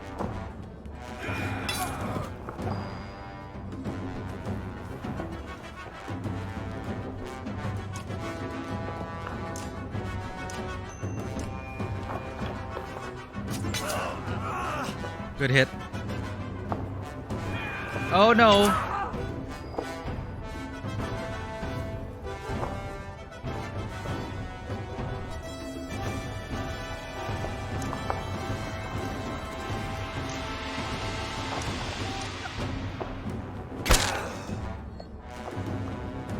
What a mess. Come on. Poison, take you.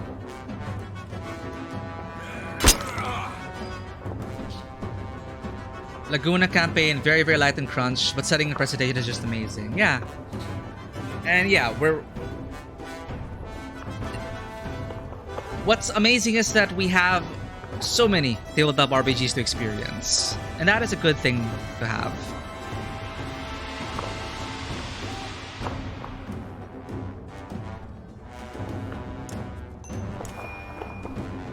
Like everyone will be able to find a system, I believe, that would suit their tastes.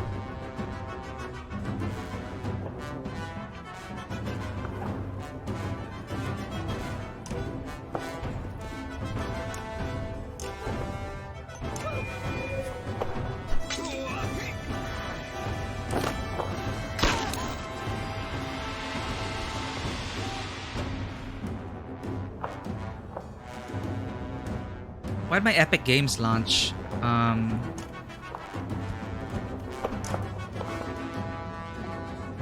Whoa. Epic Games like installed and launched. Reinstalled and launched. Weird.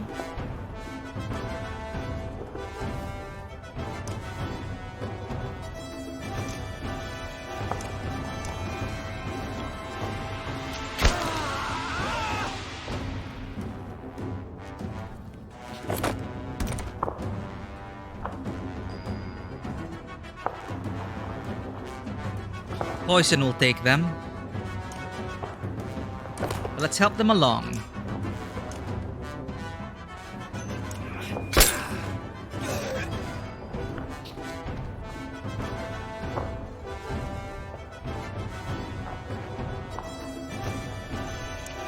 You are dangerous. Die.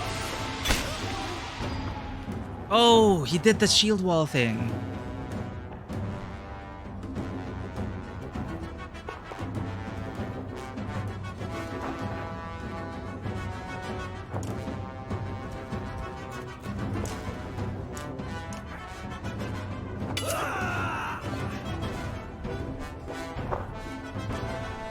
Old school World of Darkness engine that's designed to represent apocalyptic tone of edgy post-2000 superhero comics. You doubt I'll ever play it, but it's a very specific experience. Do you want to try it, Maya, for Laguna?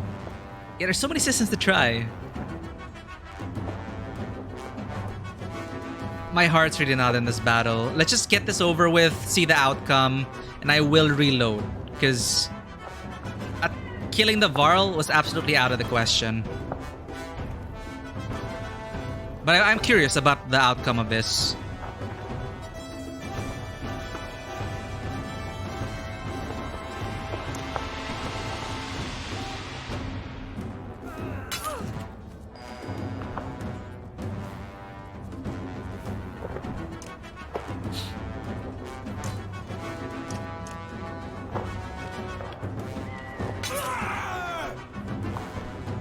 To the gate! Back to the gate! Feeling strange. That wound Ruga gave me. Oh, poison.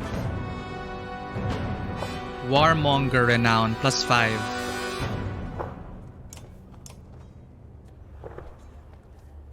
Oh.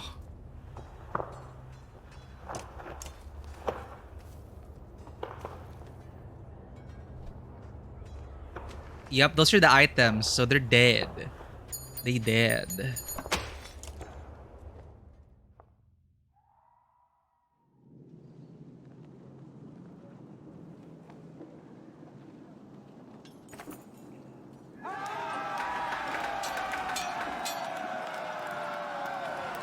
King Meinolf regains his footing and falls back towards Arbrang's walls as his forces rush past him and into the fray.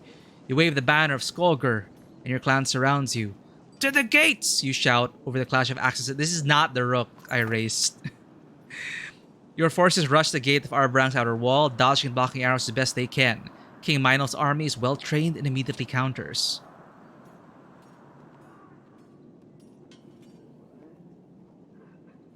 Reloading. This is not cool.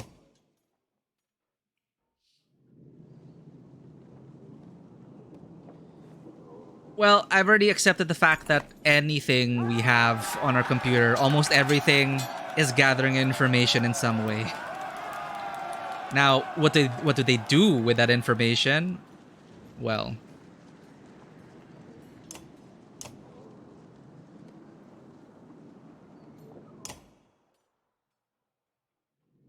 Wait, what?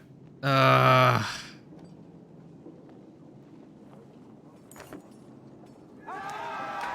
Nope. Alright, we gotta start from the Godstone.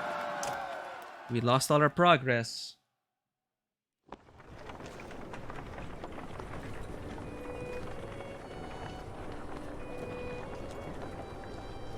Sorry about that. It kind of killed the pacing, but I just did not expect that to happen.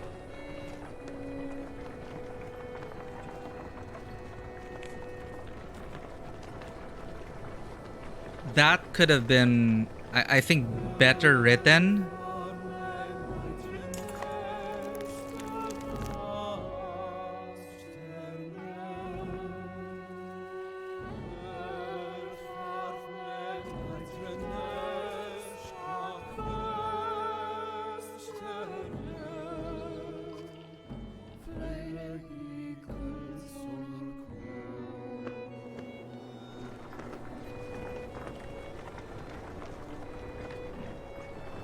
Oh, the art is still, yeah, absolutely amazing.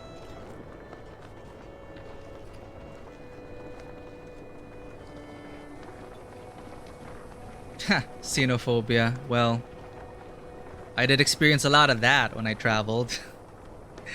I'm not even a mainlander. I'm not even Chinese. And yet, receive a lot of hate. Finally, we made it. But why are so many camped outside the walls? They must have seen the darkness approaching.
Hey Jukatacha, yeah, I broke my rule. I reloaded because that for me was just not,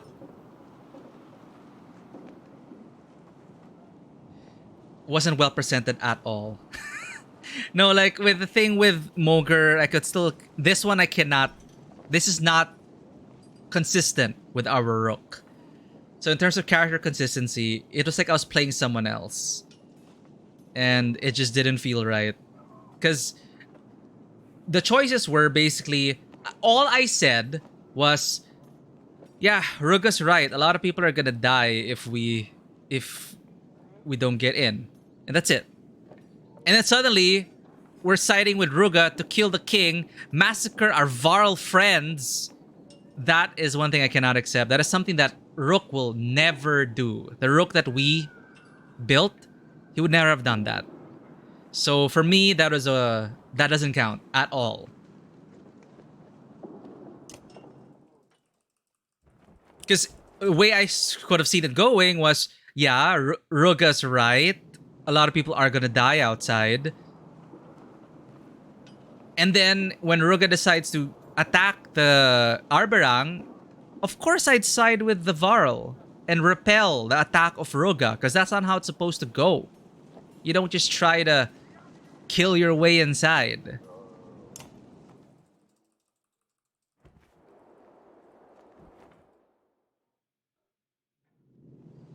It doesn't stop Epic from doing whatever they want, like choosing to give it to China. But the point is that Tencent doesn't have the say people think it does. Tencent is a big share of Epic. It's not a non-controlling share, which means they actually don't get to tell Epic what to do with the Yeah, like no one's just like that, of course. That's why it's just very unfortunate when people overgeneralize things, and of course, makes it like, oh, Tencent bad, they're gonna ruin it and everything. It's like they don't even have a say in it. So yeah, the money flows. Where does the money flow? You could argue about that. But in terms of the creative freedom and the actual creative decisions made, that is not on them. So thank you for clarifying that.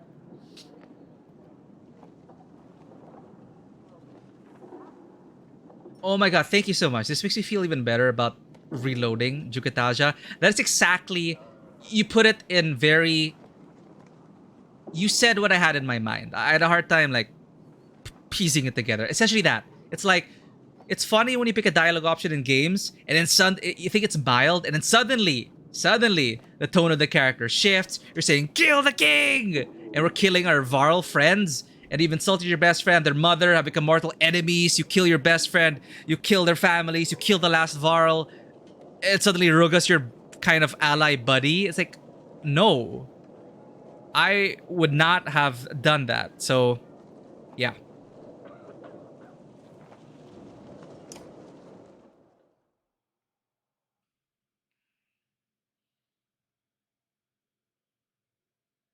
It's like I was watching someone else, honestly, during that fight. I was curious to see the outcome, but that wasn't Rook. That was not Rook. Like, I thought of Alet. That would never happen. Roek, Nid, Skathak, Aleo. And that's actually one thing I saw in a review. They said that as they moved forward in the games with Banner Saga 2 and 3, they said that it would be a bit clearer what the consequences would be. But I guess overall, it's been great. It's just these two moments. I think with Krumer, like, yeah, but this one is way worse than Krumer. The absolute change and shift in character due to us just thinking that it's just Rook saying, Rugus right. He's out of line, but he's right. It's that, right? But did our superheroes he was a villain. Barad Zeb was still a villain. But he's out of line, but he's right. That's all we said. Then suddenly we're kingslaying and killing Hakon, who's also a king. That is that's such a disappointing anyway. Here we are, finale.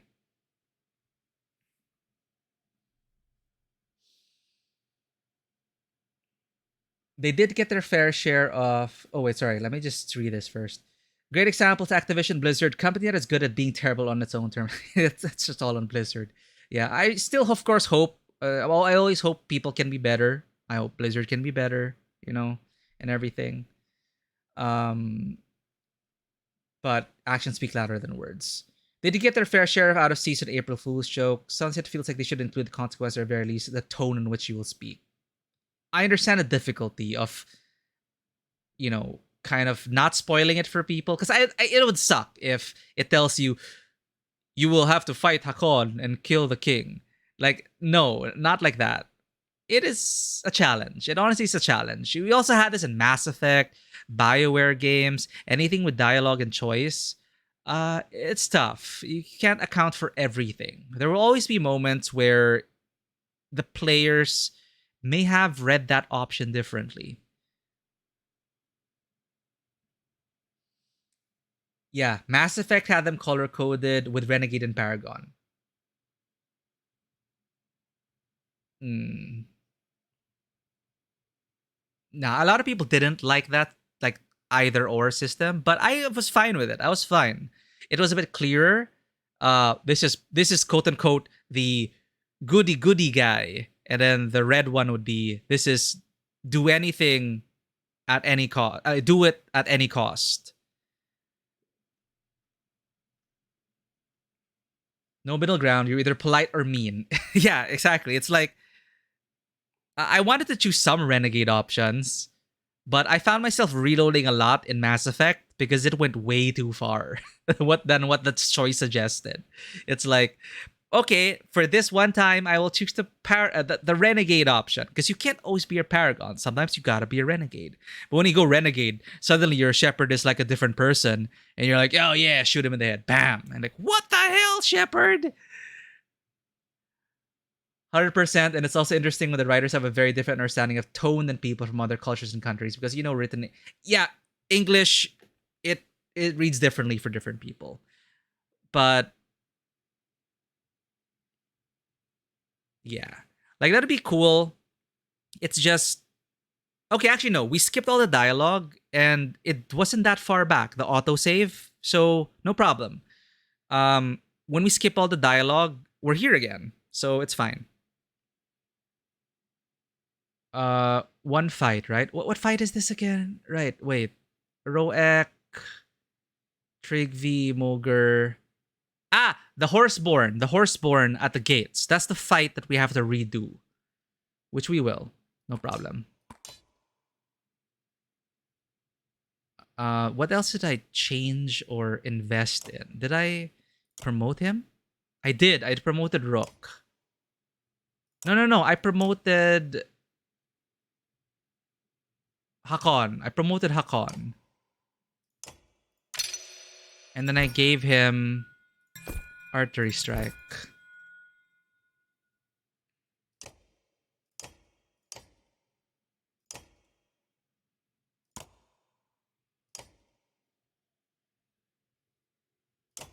And I was supposed to wait. I also promoted Moger. Already did promote Moger, and I gave him the shield breaking talent. Okay. Roek has no item. Leo, Trick V. +2 strength?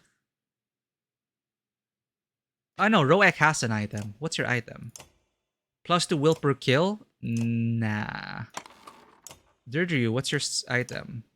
2 strength resist, +2 aggro. So more. No wonder why people were attacking Deirdre.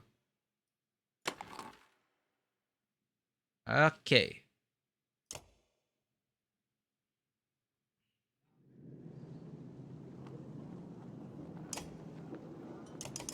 Then we bought as much supplies as we could. We had 5 renown left, I remember.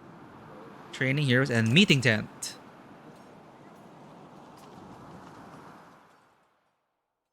There's no save, unfortunately. No way to save.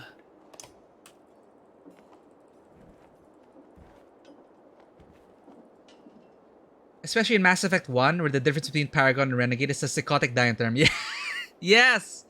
Yes.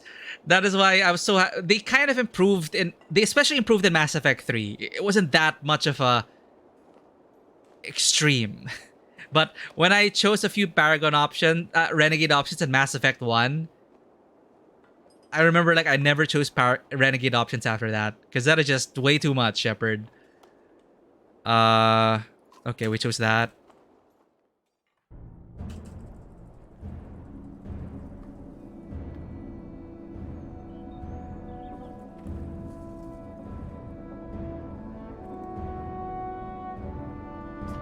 Can't skip this.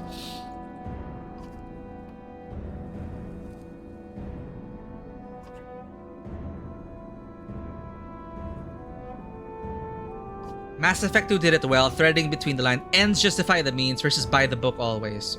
Yeah.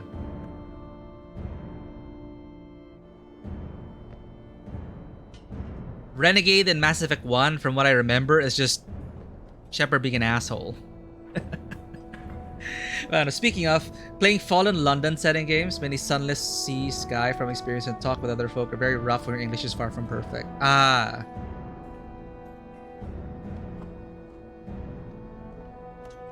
A lot to process. I understand. The language barriers and all that.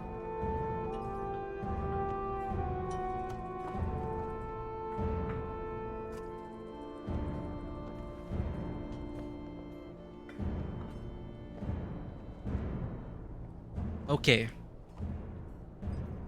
The timeline we will choose. My banner, my people, are my only concern. See, and this is also not how I imagine our Rook to speak. But these are the choices we were given. It's either, You side with Ruga, or you side with Hakon and everyone else. But saying it this way, yes, many Rooks. It's not how we roleplayed Rook. But again, I can't ask for too much. A lot of people will be okay with this. But for me, this didn't sit right with me. Because Rook cares about the people outside. He tries to do the best he can. That's how we've been role-playing Rook. It's not the... It doesn't feel right stepping over everyone else just for the sake of our clans. We don't like throwing people under the bus, which is what I felt from reading this. So it is also a result of how we've experienced the story since the first game. It colored my perception of these choices, and neither of them was good for me. My banner, my people, are my only concern. Good. I'm granting you and your people, even those horseborn, into my walls. But move quickly. You still don't know how to play the game, Rook. He lunges and poisons the king.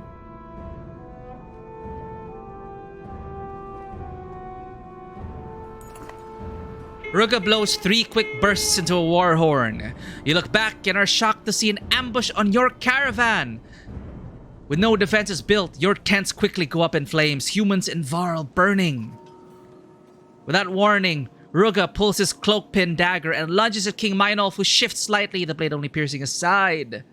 Before anyone can react, Ruga slinks behind his fighters who are charging you, Hakon, and King Meinolf. Everyone to the walls, you shout. Protect the king and the Varl! Hakon nods his appreciation just before the clamor of war envelops you both.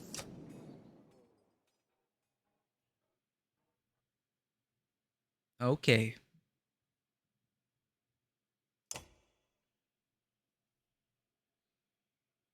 Mass Effect 1 Shepard really pulled her gun out and people everywhere in civilian areas. Yeah, that is why I was like, oh, no more. Ambush, Meinolf! You're wounded! Just a flesh wound, though I feel odd. Depths take Ruga! Rally the troops! Mass Effect 3, pretty comparable, but much closer to dialogue choices being samey.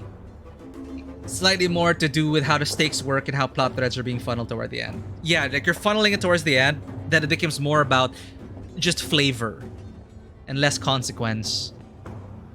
Alright, this is the timeline I like.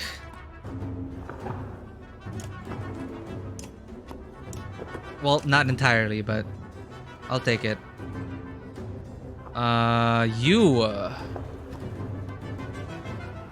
Let's let them come to us first. Let's position over here.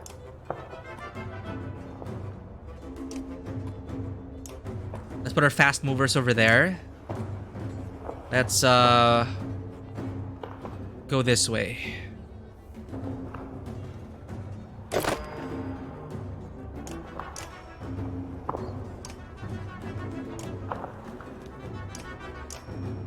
Which way will he go, I wonder? This way? If he does, going after the vulnerable archer, then he'll fall for a trap. Or I just bonked him on the head already. Nah, let's go here. And Tempest!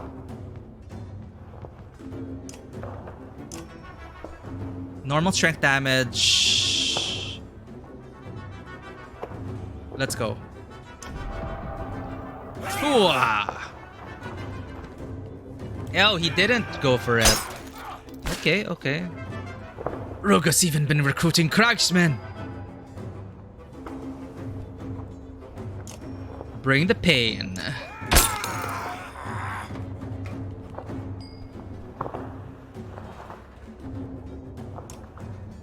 You were dead, my friend.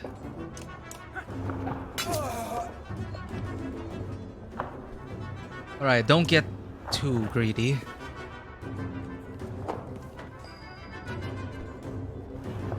Okay, Rook. I need you to take him out with one arrow.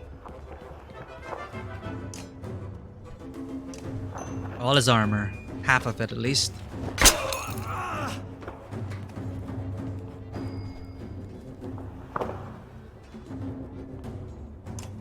Finish him off, Derdrew.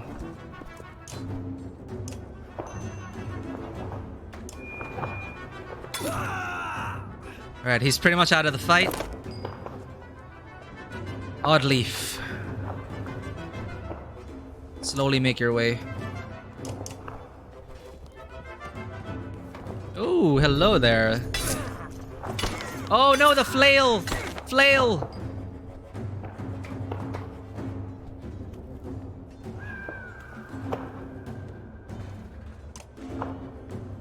Take out another one.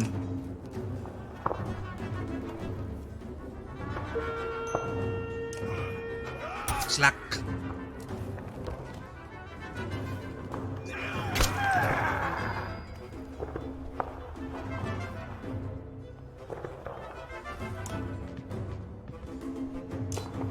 Kill him. Alright, Cragsman. Ouch.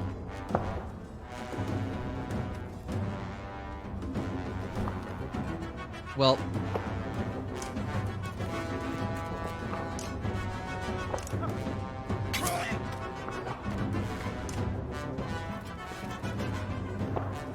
Alright, this one's still fresh.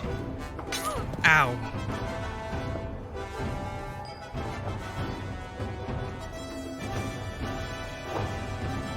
Hmm.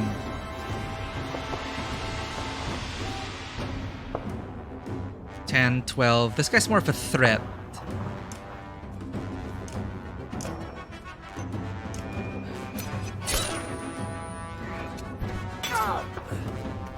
Oh wait, Hunter's Mark didn't work. Ah, wait, stupid me.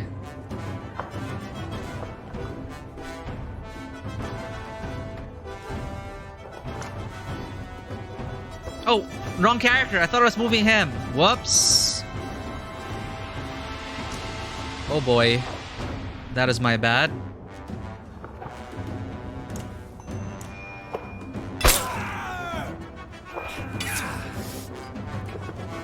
Mistakes were made.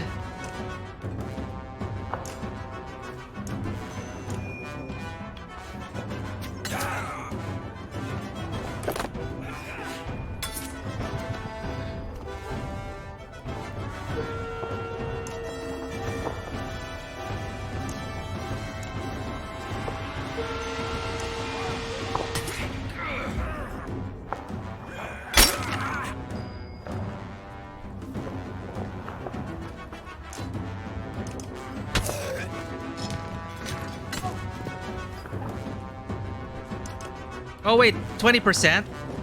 I didn't see that.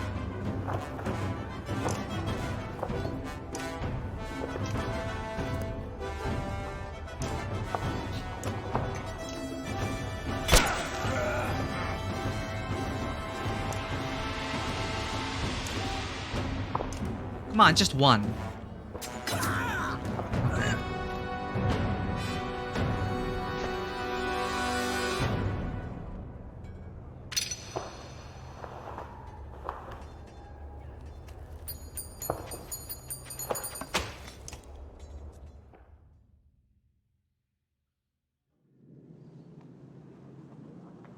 Nicky Vanua, though we broke our rule, we reloaded. It's okay. Now I actually feel like this is closer, more consistent with our character. The other one was just not. King Meinolf regains his footing and falls back towards Arberang's walls as his forces rush past him and into the fray. You wave the banner of Skogur and your clan surrounds you. To the gates, you shout, over the clash of axes and hammers on shields. By the time your caravan is inside Arberang's outer wall, the gate is mostly compromised. Ruga's forces are on your heels, and they brought bears. Cut them off or they'll overrun us, shouts King Meinolf before wincing and grabbing his side where Ruga stabbed him.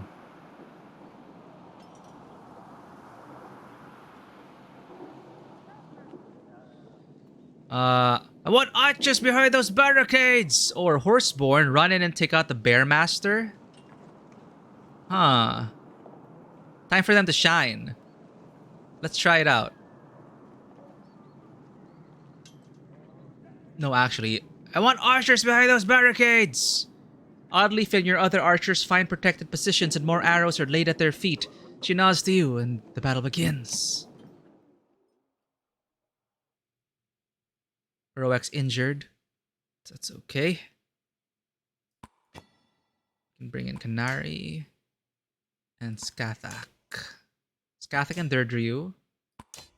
They're ranged people. Moker. Okay, who do we want to promote? We have 17. We can promote someone. We can promote Hakon.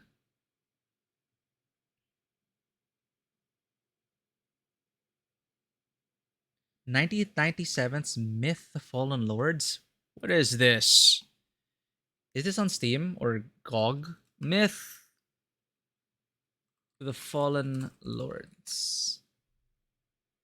1997 real-time strategy video game developed by Bungie. Holy crap. I have never played this before. Huh. Interesting. Well, definitely gonna be putting it on my list. Who knows? There's so many games to play though, but thank you for that recommendation. It would be nice to have a retro... You know, there's so many classic games that I was not able to play. Would it be nice to be able to visit them, make some time for them, right?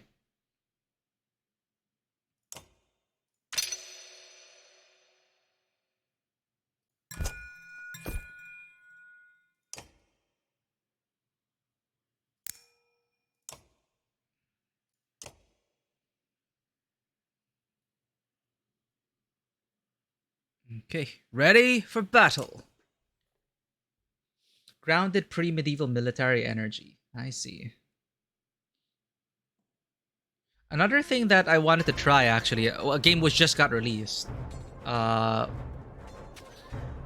it's pre-medieval military energy, War Tales seemed like something. Like Fisher's been playing War Tales, where you play as a mercenary band. Oh, he really is poisoned. Oh dear. Alright, we got archers over here. That's pretty cool. So we had an option to choose what we wanted to do first. So, okay, Hakon. Just barrel down on them, yeah? You... Okay, flank him.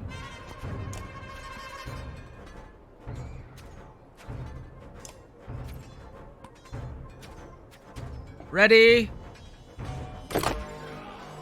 Starting to feel weak. Did Uruga poison me? Protect the king! Oh, now we're suddenly like, oh, for the king. Kill the king! Gosh, these guys.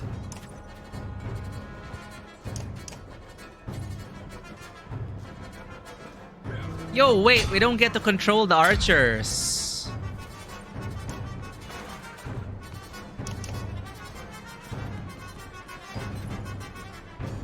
I thought I put Oddleaf first. Was Oddleaf not in our party? Okay. Oh yeah, she wasn't. What was I talking about?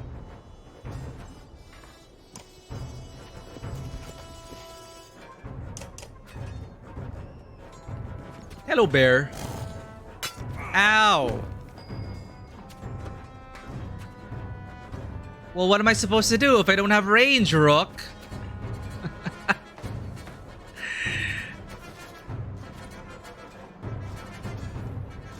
Everyone on Ruga's side must have whiplash after that reload. I was like, wait a minute, we're in the NR side just a moment ago? No. That is the darkest timeline. I will not accept.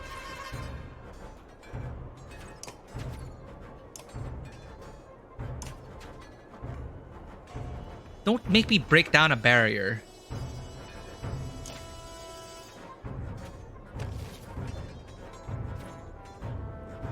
They're not gonna come near me, so I need to go to them.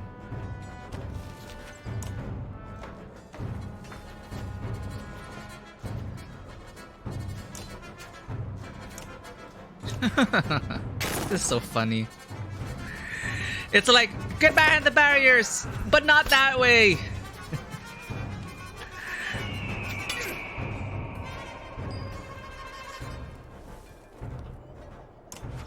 You can safely hit the guy from here.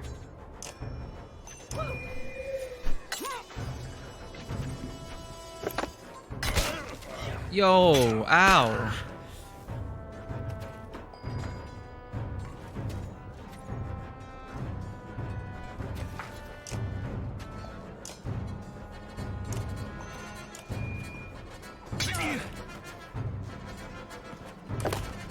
Alright, there's a bottleneck over there. Oh, we can control King Minolf.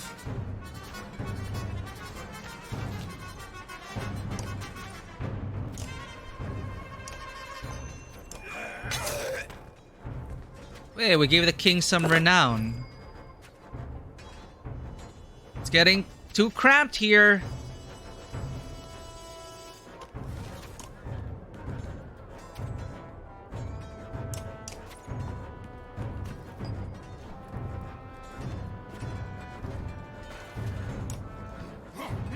Oh, ouch, ouch. What?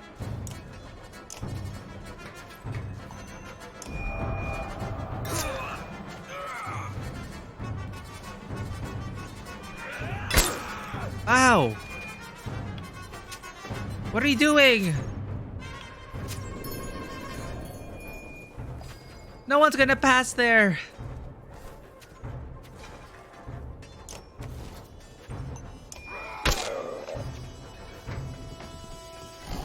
Ah!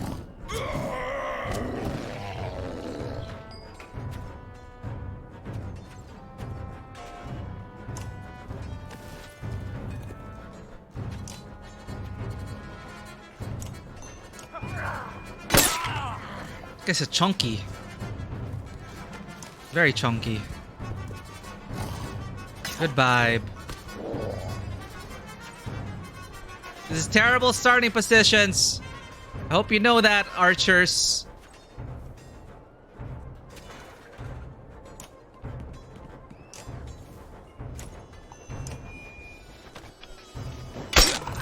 Damn, these guys are heavily armored, huh?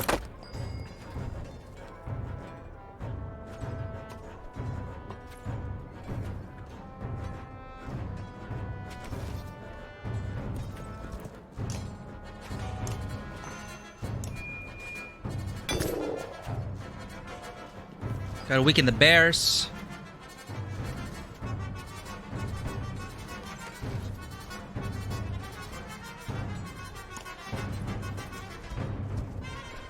Pin it.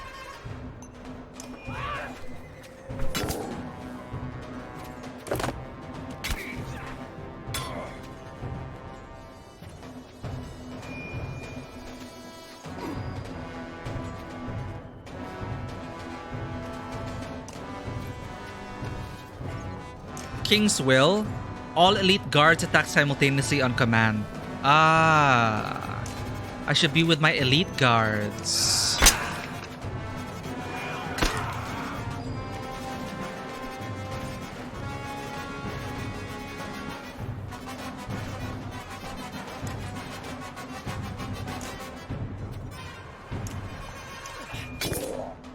Absorbed everything. Dewata, welcome in. Hello there.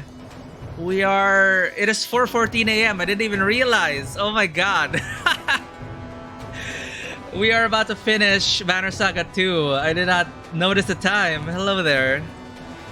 Give you a shout out here, Dewata Streams. If and when you do return to streaming, it'll be lovely to visit your stream. Dewata Streams, very talented individual, artist, writer, and all-around great person. Thank you for being here, Dewata, at this time. Yes, it is 4:14 a.m. I didn't realize, but we're almost done. So we are at the second to the last chapter. We have finally made it to the city. And what was I doing?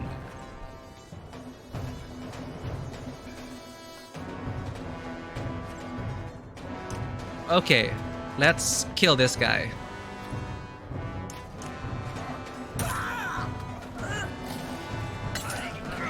Ow! My position is so bad though. Oh, we got this. I'm so curious what happens at the end. Once we get inside though.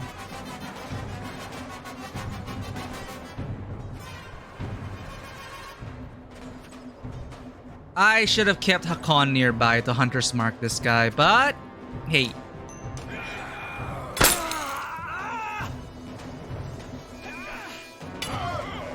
Oh my god, that hurt. Archers, what it we should have led to the we should have brought them to the archers, now that I think about it, right? Get the bear! I'm sorry, bear. I'm so sorry. You were trained to fight.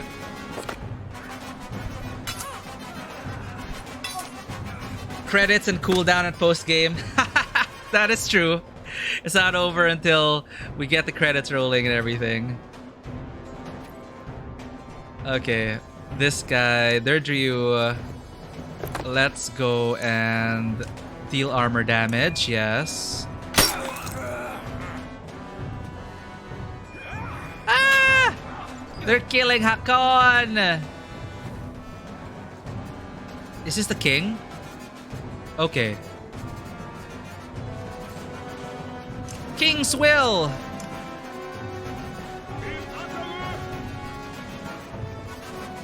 Attack. Whoa. That was embarrassing, King.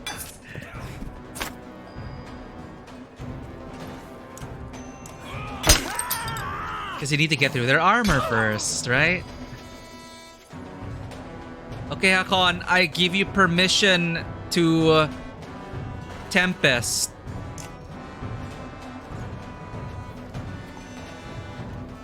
Ah, no. I can avoid him. Nice. Oh, he dead. Oddleaf! Why did he just shoot him? Ah, that is a bad decision. Skathak.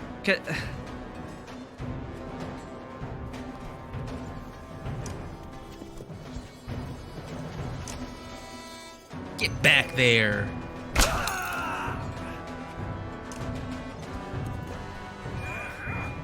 What a mess this place is.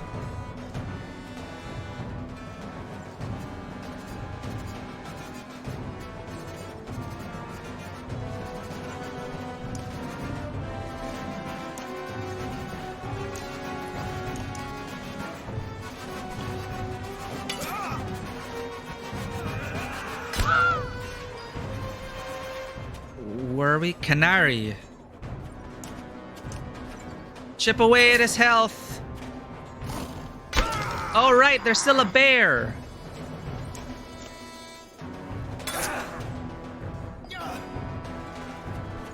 King! Kill the bear.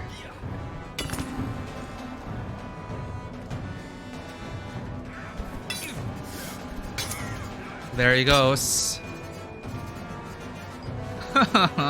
Archers, please.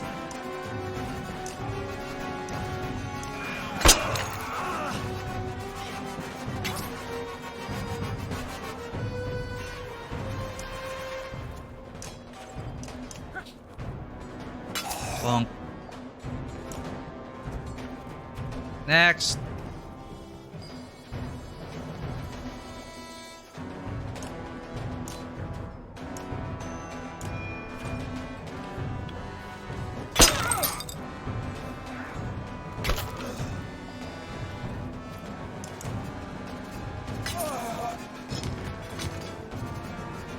There's no chance for you. Not at all. Goodbye.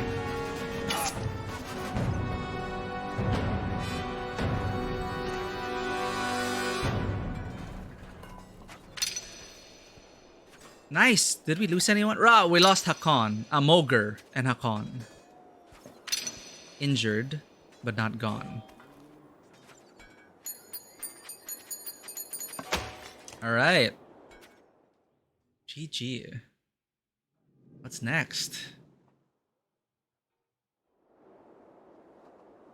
Reinforced gates slam shut behind you while archers on the wall deliver death to those outside attempting to approach. Brave fighting out there, but you should. King Meinolf is panting and bracing himself on a knee while grabbing his side where Ruga stabbed him. But you should know there is no plan for weathering this storm. You're telling me now? His hand gestures to a great many things before he gasps and falls to the ground. Menners arrive and take him away. Closed gates, the stench of death. All of it threatens to turn your stomach and make you sick. I'm glad we're still alive through all of this, but I know. We fought so hard to get here. For what? Even making it inside Abrahang's walls feels hollow now. It wasn't supposed to be like this. We were going to save everybody. At least Hakon and the Varl are still with us. Oddleif's eyes look as empty as you feel as she slowly glances around. Why the Varl is so important, why I cannot accept killing them, is they are the last of their kind. They are an endangered species. I cannot do that to my friend. What now? Now? I'd really like to find some place to fall asleep and wake up to discover this is all a bad dream. Oddleif nods her agreement.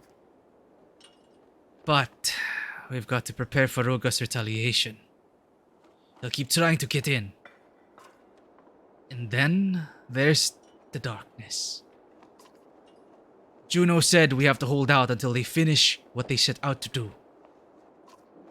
But how are we supposed to know when they finish? She said to hold on until the darkness breaks. Very Gandalf. Until they're going to stop the darkness themselves. They're going to try. And we're going to try and stay alive until they do. Oddleif seems to take strength from your resolve. She takes a deep breath and her eyes focus on a man running toward you. Rook! The man yells, then gets close. You recognize him as one of your scouts. It's Tolier, he whispers. They're dead. Every one of them. Hoofprints all over the place, too. Huh? His words hit you and you scan the crowd. Unlike all the other fighters who are now resting, Canary and her horseborn are standing in armed ranks. They all look out of place, yet confident. You even think you see their leader smiling. Wait, Tolier? Tolier? Okay, we're in the last chapter. Wait, Tolier? That's the darkest, by the way. Tolier was the town. Why was Canary smiling? Was that a hint of betrayal? What am I not getting? Okay, cool. We're gonna end Banner Saga 2 from the perspective.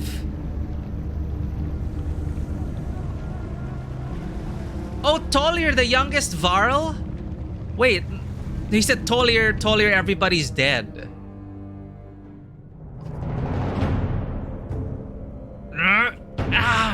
It did not need to come to this. You killed her! Stop this, Eyvind. That's enough. So, we're gonna end Banner Saga 2 with this perspective of Juno, Ivor, and Eyvind. You told me we would be in and out of here. This isn't in and out. We hoped Valkadusi wouldn't be foolish enough to attack us. You hoped I would let an escaped prisoner and a dead Valka rob us without a fight? We hoped you would see reason. Reason, yes. What was your reason for breaking the world? You look at Juno, unsure of what to say.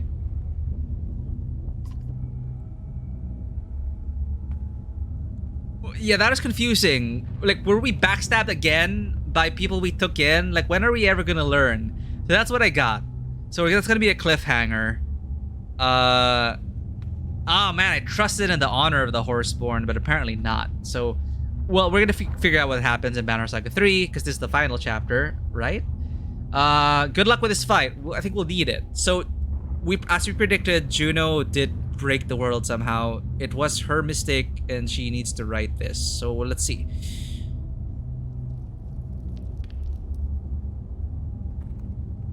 It's no point. Like, you didn't tell me all of this was your fault. Like, well, how's that gonna help us? Let's get what we came here for and leave. Remember the last words of Gra, the Varl Skald. The dangers of truth are dwarfed by fear. Dangers of truth are dwarfed by fear.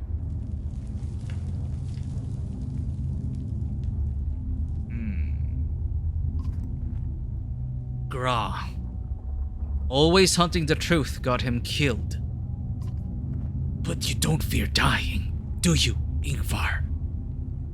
My guess is you fear fighting for the wrong cause. And you know nothing about Juno and Ivan's cause. Ivan gasps and looks strained. A few stones drop from the walls.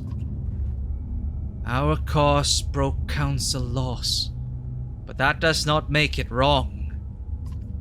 You could have realized the importance of our work. You should have. And you too should have stopped your curiosities when the council warned you. You'd still have your life. Have each other. Don't you see what you've become? Juno's confidence vanishes at the question. We have never seen a Valka's tears until now. And the Varl. Are you threatening to control his mind too? If I were you, Ingvar, I'd... The large door to the Valka's hall shakes from a great impact, then shatters. Oh, are we gonna fight Valkas? Holy shit. Not you! Not now! We will have our vengeance for your deceit! No, Volberg! Can we, like, arrange the shot, please? We can't see the actor's face. It's pulling back on its own. Okay, maybe the director wants this to, you know, it'll be revealed. The floor and walls are now glowing, floating, and breaking apart. So, this is Manahar? Ah, okay, so Manahar... Okay, yeah. They were both going to Manahar. Another Valka enters the room. She looks concerned for the barely conscious Ducey and mortified by Juno. You lied to us. Your oaths meant nothing. Bolverk's rage is consuming him, and he is spitting more than speaking. Is that Bellower's faint body? Not just his body, I fear. Bolverk's mind is not his own. Bolverk looks at you and his eyes go wide before a cold hatred settles into his stare. We know you murdered Race and her child. Oh no, we're Bolverk/Bellower now. So a bit of context, Ivor did kill a child, according to him, by accident. He was trying to kill Raze. He threw his axe, however, went off the mark, killed her child. And that's why Ivor is so haunted by his past, and why he chose to renounce his status as next in line to be the king, right? Because he was so traumatized by that. So this Bellower now seeking revenge, You murdered Reyes and her child. So how he was able to kill Reyes was... Reyes just... After losing her child, she just gave up and let Ivor behead her.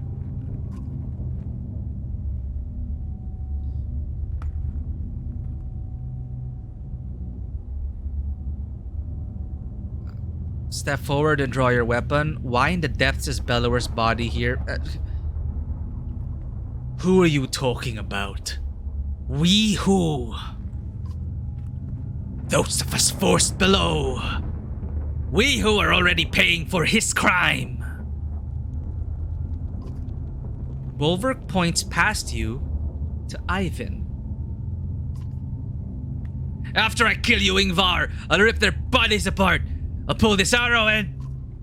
No! The fear in her voice is infinite. Ivan reacts to her by screaming, and the whole tower pulses with crackling energy, shaking violently. Ivor, I'll help Ivan and hold off Ducey. Kill Bulwark. You're the only one who can. Bulwark growls deeply and stands to his full height, brandishing his axes. He looks stronger than ever. Stay where you are, Ingvar. You step forward, but feel the air thicken around you for a moment, stopping you. Then, it suddenly releases its grip. No, Zephyr. Now, you will do as I say. The Valka Zephyr looks shocked by Juno's control, but you waste no time in charging Bulwark. You slam your head into him with tremendous force, sending him reeling across the room. What's going on? I don't think there are any good or bad guys here. I think we all just want the same thing. And now we're like Ivor, and it's great that it's Ivor. And I love Ducey's last words to him. One of his last words to Ivor directly. You fear fighting for the wrong side. Hold up, what the hell's going on? Ready? I sense another mind within Bulwark. 1v1. Let's save our willpower. Let's avoid the Valka. We have enough space to maneuver. For all my people who fell to your schemes, you will pay! He's like going berserk. And he's like Bellower. Oh no! This is vengeance. All your people? Yes, this is Bellower, who took your arm. He's come here to make you pay the blood price.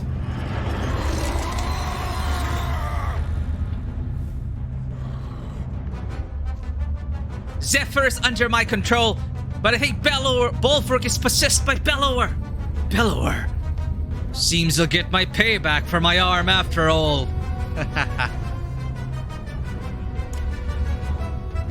No reposition, that's why it's kind of janky. Yeah, what is that?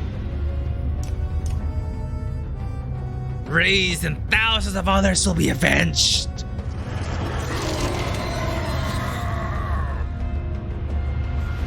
Archangel Zero, hello there. Did he just wake up? Ivan is losing control. Watch out for lightning. Where's Ivan? Where's Ivan? Who's that? Where's Ivan? Okay. Yep, we're about to finish Banner Saga 2. Hey, you know what? I'm gonna wait here. How about you come to me?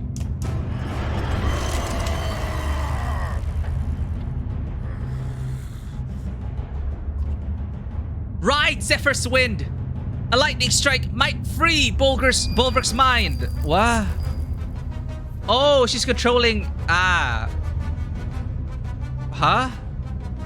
Knock you back!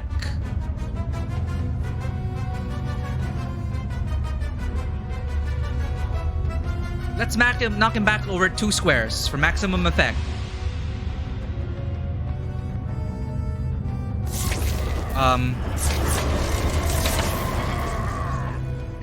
Right, Varl physics.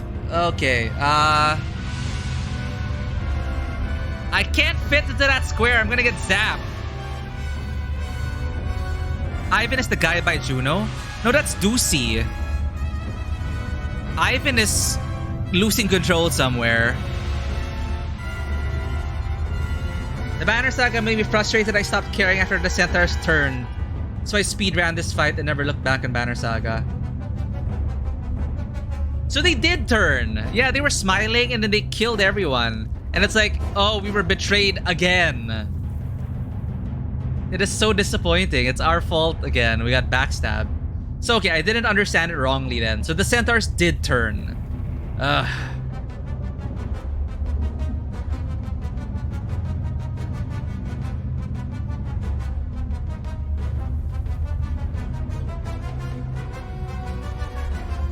Yo, I need to knock you back into the lightning, so, how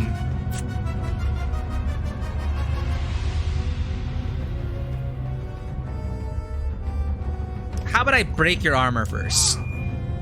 Yeah?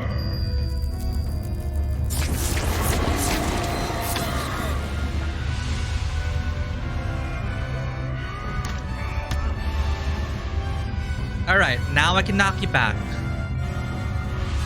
Over here. Battering ram.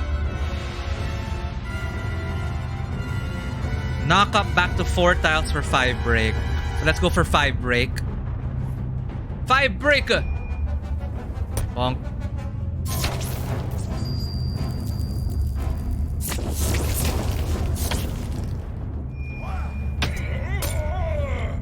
Hey! What? We're gonna die. Weaken him.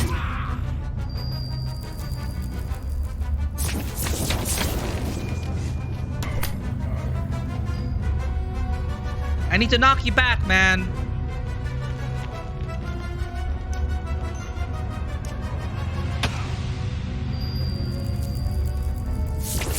Come on, give me a good position. Though I need to rest. That's my bad.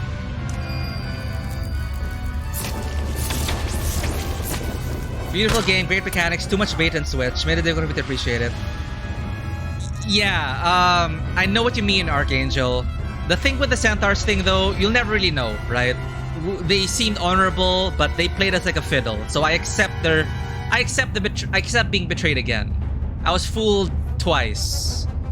So that's on me.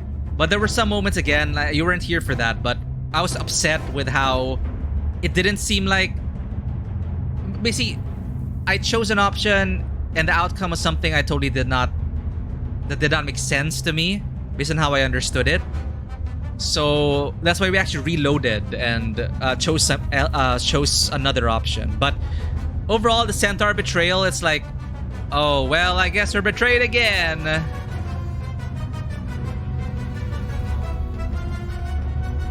But yeah, no spoilers. I do want to find out. You say we will be playing Banner Saga 3, of course, for sure.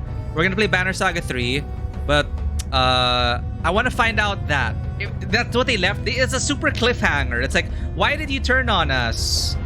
Why? I want to find out. Am I supposed to knock him into the lightning or just finish him off? Are there 2 different outcomes? I'm gonna try to knock him into the lightning. I don't want to kill him. So, we need to knock him back, but we're gonna get zapped. So, shit. Let's rest for willpower. Wait for the next arrangement of lightning. Oh my god. Let's knock him back. I don't think there's a way to knock him back.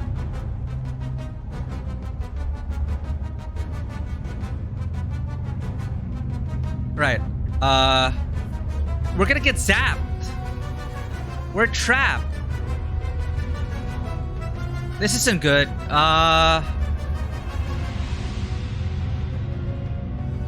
Shit.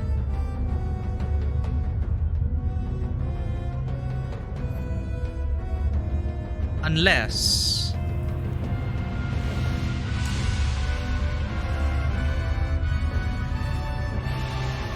kill him, the lightning is to make it easier. Oh, well, now I know.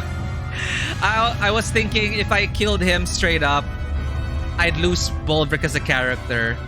That a special circumstance would be if you zap him to come to his senses. But apparently it's safe to kill him. Okay. 90% chance, I'll take it.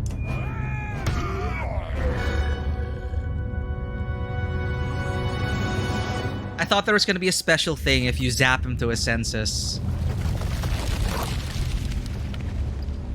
The roof of the tower is collapsing along with the walls. Ivan has clearly strained himself beyond his limits. Because it seemed way too easy. Like, way too easy to just straight up beat him up. So, I thought taking the harder route of pushing him into lightning until he comes to his senses would have given us a different ending. Ivor! Grab Bellower's body and bring it close. Juno shouts. We'll drop him into the vast on our way north. You do as you're asked. You do as you're asked just as Ivan loses control. No, Ivan! What's happening to you?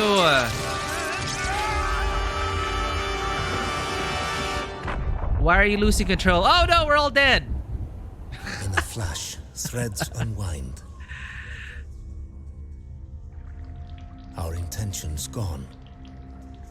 Our fates laid bare. Ew! Forced to change, pulled in new directions. For good or ill, we cannot know. How far do the echoes of our struggles reach? What can we expect from our efforts in this breaking world? It's sad, and like we're all just fighting amongst ourselves. Our answers, North of Manahar. the reasons for our journey, lay just beyond these walls.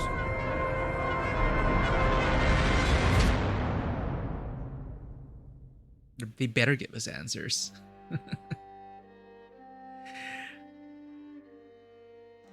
Alright, that took way longer than expected, but we finished Banner Saga 2. We can't jump into Banner Saga 3 right now. It is almost 5 a.m., but aside from those niggles, where I was just really disappointed with the outcomes of how certain decisions were worded, I'm over it. It's still overall, it's still such a good experience moving forward, but I understand what you mean about the bait and switch kind of thing. Arc Knight, like Archangel, sorry, Arc Knight. I was thinking of Arc Knights. Archangel Zero. Fisher was also talking about something that he also had a problem with, which was in the first game in terms of the betrayal also. It's like they kind of railroad you into betrayal once you make one certain decision, and there's no way you can prevent it from there on. So it's like, yeah, they want certain story beats to happen, but you know, I guess it's our fault for letting a person in like that.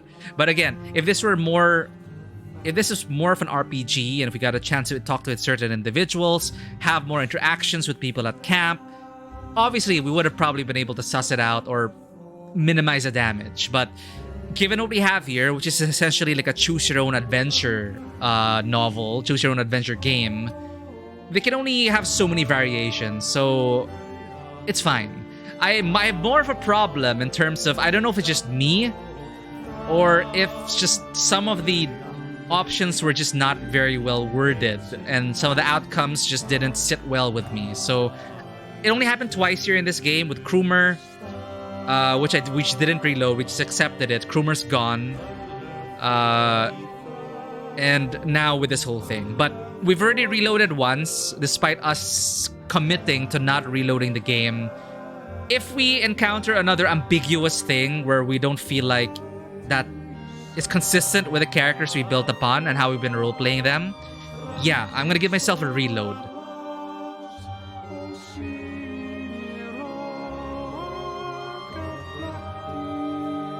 Ivan is the guy in the Banner Saga 3 who you thought was a Rook. Oh, the cover art.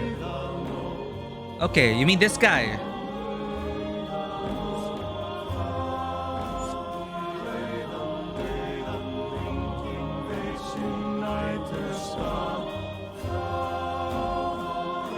That's Ivan? He old. Wait, where's the cover art? I can't load the cover art, but oh, okay. Yeah, now I see it. The outfit. Cool, cool. Oh man, I was so disappointed with Eagle as well. Oh. I'm like, oh, hold up. Okay, I was expecting Betrayal because, you know, this is inspired by Game of Thrones or something. But it's like, wah, we lose him. Wah, she gets stabbed. We lose people. Like, that is a bit much. It's like almost Red Wedding kind of level. And I was so sad. But Oddleaf makes it out. But yeah, losing Eagle, it's like, oh, poor boy. But my one solace is that he and Alette may reunite in Valhalla or wherever the afterlife here is, whatever it is here.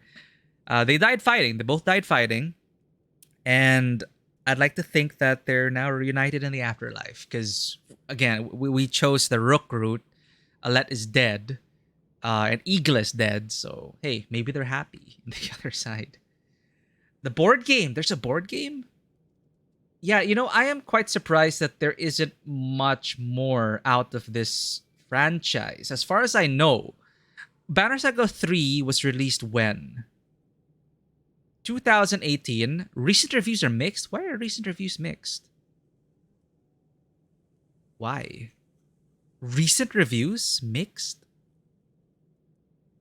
Oh, game-breaking bug. Game crashes. Disappointing the story. Okay, I don't want to read the reviews. We might get spoiled. Interesting. Very positive, but got mixed reviews. Still, nominated for BAFTA awards. I will see this journey through. The bait and switch stuff, the railroaded sequences, the lack of nuance when it comes to decision making. I can forgive it for the overall immersion that I have. Like, this is a world I want to explore further. Like, they give us access to the map, and the map is just there to deliver lore, which kind of makes me think that there's supposed to be more systems in place, especially relating to the map. It may have been a more open experience, or the map may have been more relevant. But there's so much in the map that we're never going to experience because they could only, of course, show us these perspectives. They showed us a lot already, actually, shifting between the different perspectives, and it was balanced well enough. I didn't really feel like any sequence was dragging long enough. We had some epic sequences as well. So, yeah, the pros for me so far outweigh the cons. And as we dive into Banner Saga 3 next week, we're going to keep these in mind. Banner Saga, you feel like Banner Saga gaslights you into thinking it's your fault for making wrong choices, but really the game takes away your agency. Ooh, yeah. That's why I'm afraid, that's okay. And then explains your mistake after the fact. I get that it's realistic, that you can't account for everything, but there's not much you can do. Feels like poor writing to me. But I don't know. I just have some beef with the writing. Still a good game. I stay for Rook and Oddleaf's thing maybe, and my man. Yeah, I'm invested now in Oddleaf. Like, I don't want her to die. I'm gonna protect her. I did choose the route where we end up comforting each other in dark times. So yeah, I'd like to see it through. But I understand you, Archangel, which is why I do not want to pull back the curtain yet. Like, I could check, what happens if I made this decision? For me, I'm still under the illusion of choice. I'm still under the illusion of agency. And what the point you brought up is also why I found Ruga so freaking, why he made me so mad. was because all he did for this whole game was pop up once in a while and tell you how terrible you are as a leader. And I understand that is how he was written. But he was he said he basically he made you feel like everything you did was a mistake. Like one thing is he'd approve of one thing, which makes you think that, oh, you can earn his approval somehow. But why am I even trying to earn his approval anyway? But it still stings a bit, of course, when there's a character dedicated to telling you that you are a terrible leader and you're making all the wrong decisions.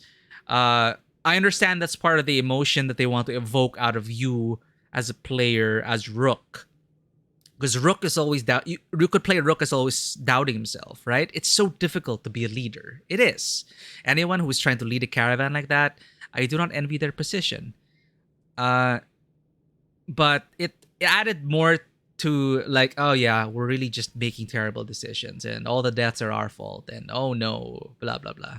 I'm still under the illusion that it is our mistake, it is our choice, but I'm trying to roleplay it more as, yeah, those people died because of our choices and we have to live with this moving forward. Most especially like Alet. I know Alet was an either or, but in the illusion of choice, that I'm still under the impression that I could have done more for Alet. I could have saved her if I just did this and that. But once you pull back the curtain and you realize that, oh, you just really have to choose whether you want to play as Alet or Rook moving forward. There's no other choice. It takes me out of it, right? So that's why when these kinds of games come about, I don't tend to ask or look for what ifs until we're fully done with the trilogy. Because as you said, it'll make you feel terrible if it's like, oh, we had no choice after all. Or, oh, they were really railroading us into that sequence. So yeah, for sure. The writing in terms of the dialogue choices, they need more nuance in terms of your responses and what you can do after the fact. I think that's the important thing, which kind of rubbed me the wrong way here. My initial impressions, I guess these are just my knee-jerk reactions before we jump into it. When I hope they improve. I hope they improve this in Banner Saga 3. But I don't know why. In part 2, I felt the unfairness of, just a couple of times, the unfairness of, and the sudden change of tone and character, which made it so inconsistent for the character you've been building up to that point. It came up here before in chat. A good example would be Mass Effect 1's Shepard and the Paragon and Renegade choices. You just ended up as bipolar Shepard. There was no consistency in terms of the Renegade and Paragon options. It's like you can go Paragon for a while, and then the one Renegade option you choose, it's like that makes no sense at all for Shepard as a character in terms of consistency. So yeah, it kind of felt like that for that option, which is why I actually broke my rule and reloaded. Because we encountered that, if you remember, choosing between siding with Ruga or siding with the king.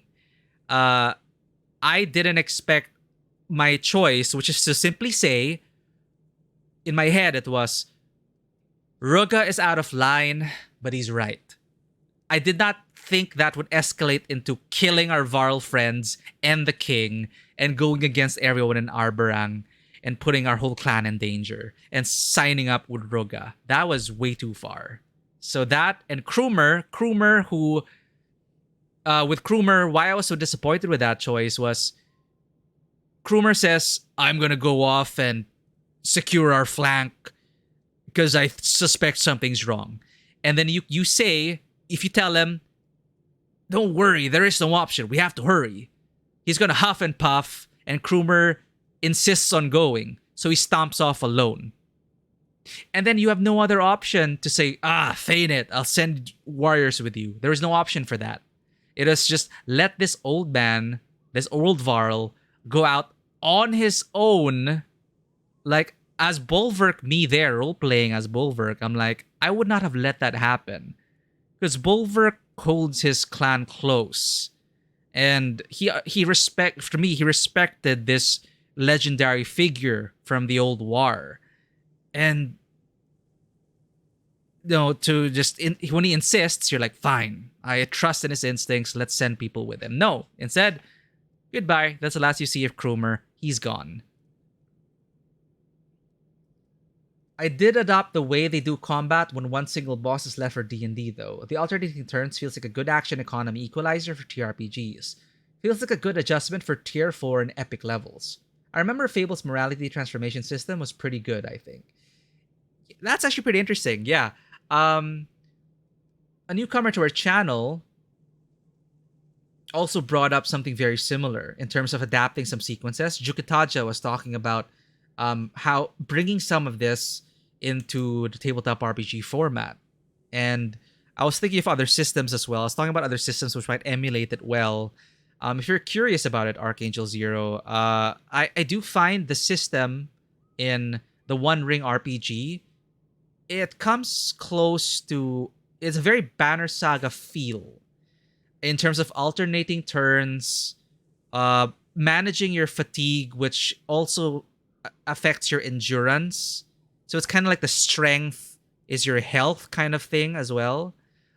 Piercing armor and choosing whether you want to go for attacking their endurance or attacking their armor and going for a piercing blow. Because in the One Ring, if you choose to go for a piercing blow, you can either like batter them and lower their endurance to 0 to actually knock them out, or you can go for a quick kill by trying to go past their armor. But if they have very thick armor, of course it's harder. Their protection tests are so much higher and more effective. Therefore, it's more difficult to wound them. But if you're, for example, an archer who has special abilities and skills that are dedicated to piercing armor and puncturing in Banner Saga terms, there's that balance as well. And it's so easy to die there. Once you're either drop down to 0 endurance, or if your armor is pierced, you get wounded as a condition. And if you're wounded and you get wounded again, you die. So it's a very deadly system as well. And the hope economy is exactly like willpower. I was just reminded of it now. The willpower system here, that is hope in Lord of the Rings. You have a number of hope points which you can spend to bolster your roll.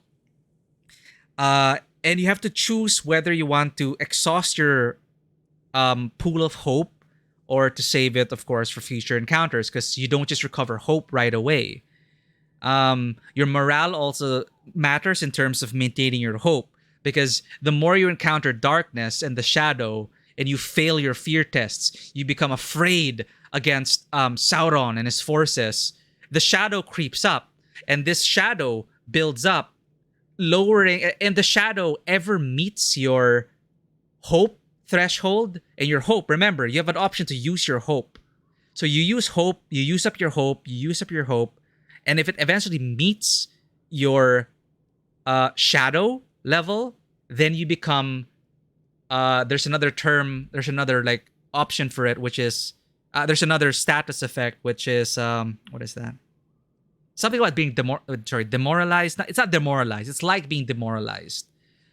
You become disheartened and you're no longer able to do certain things. So it's very thematic, and the willpower is very Banner Saga. I would say, like, if you don't want to build your own system, but you want to experience kind of like the push and pull, the investment of willpower, hope, the need to decide whether you want armor or endurance, alternating turns in terms of initiative, it's very the One Ring. And by extension, it's very Lex Arcana, written by the same creators.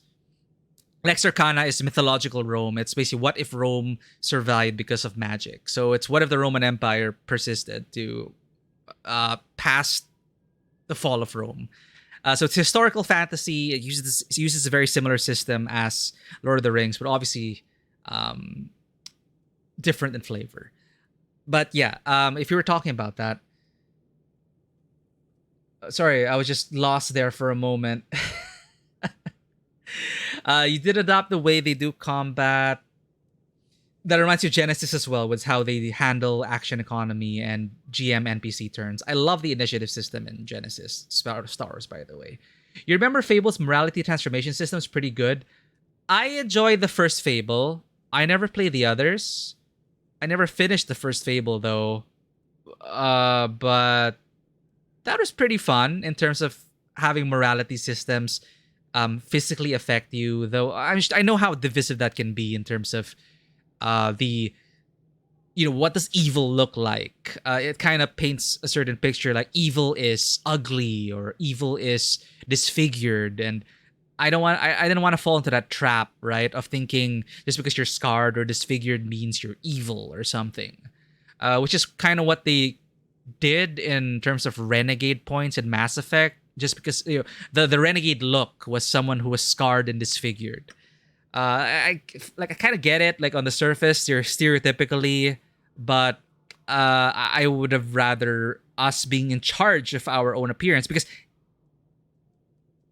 renegades and terrible people come in all forms of shapes and sizes. Evil people are not ugly. Beautiful people can be evil. So, something like that. But Fable, that is made many years ago. It is quite it is quite a generation defining game. I enjoyed my time with it for sure. The designers put real hard work into looking at the entry for elf, erasing it, and then writing elf back in. What was it?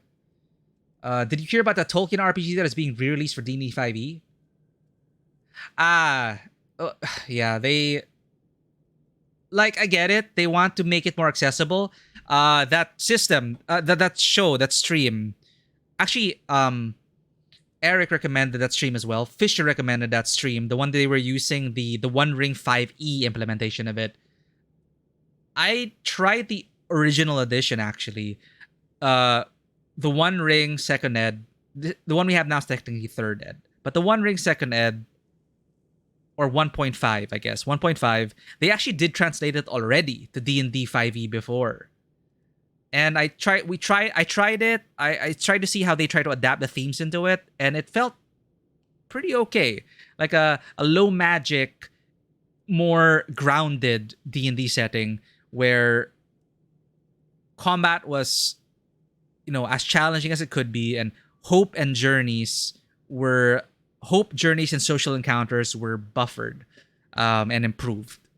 So they tried to translate as much as they could, but of course it's grid combat, D&D combat. I guess it's for people who'd rather that. And yes, 5e is the most ubiquitous one. It's what most people who have not heard of RPGs before, it's easy to. It's usually top of mind because of the amount of exposure it's had. I don't have anything against 5e or anything. It's just I would have loved it if they played the original. The One Ring system, because that one was built from the ground up to try and channel the themes that Tolkien was trying to push forward in Lord of the Rings, in terms of the good versus evil, the hope against darkness, the companionship, the journey, So it lost a bit for me when it translated to the 5e, but I'm being more optimistic in that the systems that they did translate, Shadow, Hope, Journeys, Fellowship Maneuvers. That's another thing, by the way. Fellowship Maneuvers, Stances. They tried to translate all that, and I thought that is pretty cool. And I hope it, is able to evoke certain themes. They may not like the heavy-handedness of the original system. Maybe they like 5e. Sure, go ahead. Blades in the Dark and Band of Blades are games I have yet to try. Oh. Oh my god, Archangel. I think you will absolutely love Band of Blades. Hold up. The designers put real hard work into looking at the entry of Elf, erasing it, and then writing Elf back in. I mean, what were the D&D elves based on? Tolkien elves. Another grimdark military campaign RPG against Sauron-like force. Band of Blades. Forge in the Dark. Yes. Blades in the Dark. Band of Blades. Highly recommend. If you want to see Ivan's transition through the games, I posted some pics and video games on Discord. Ooh, okay. I want to take a look at that. While we're on the topic of the Band of Blades, that was the last campaign I ran.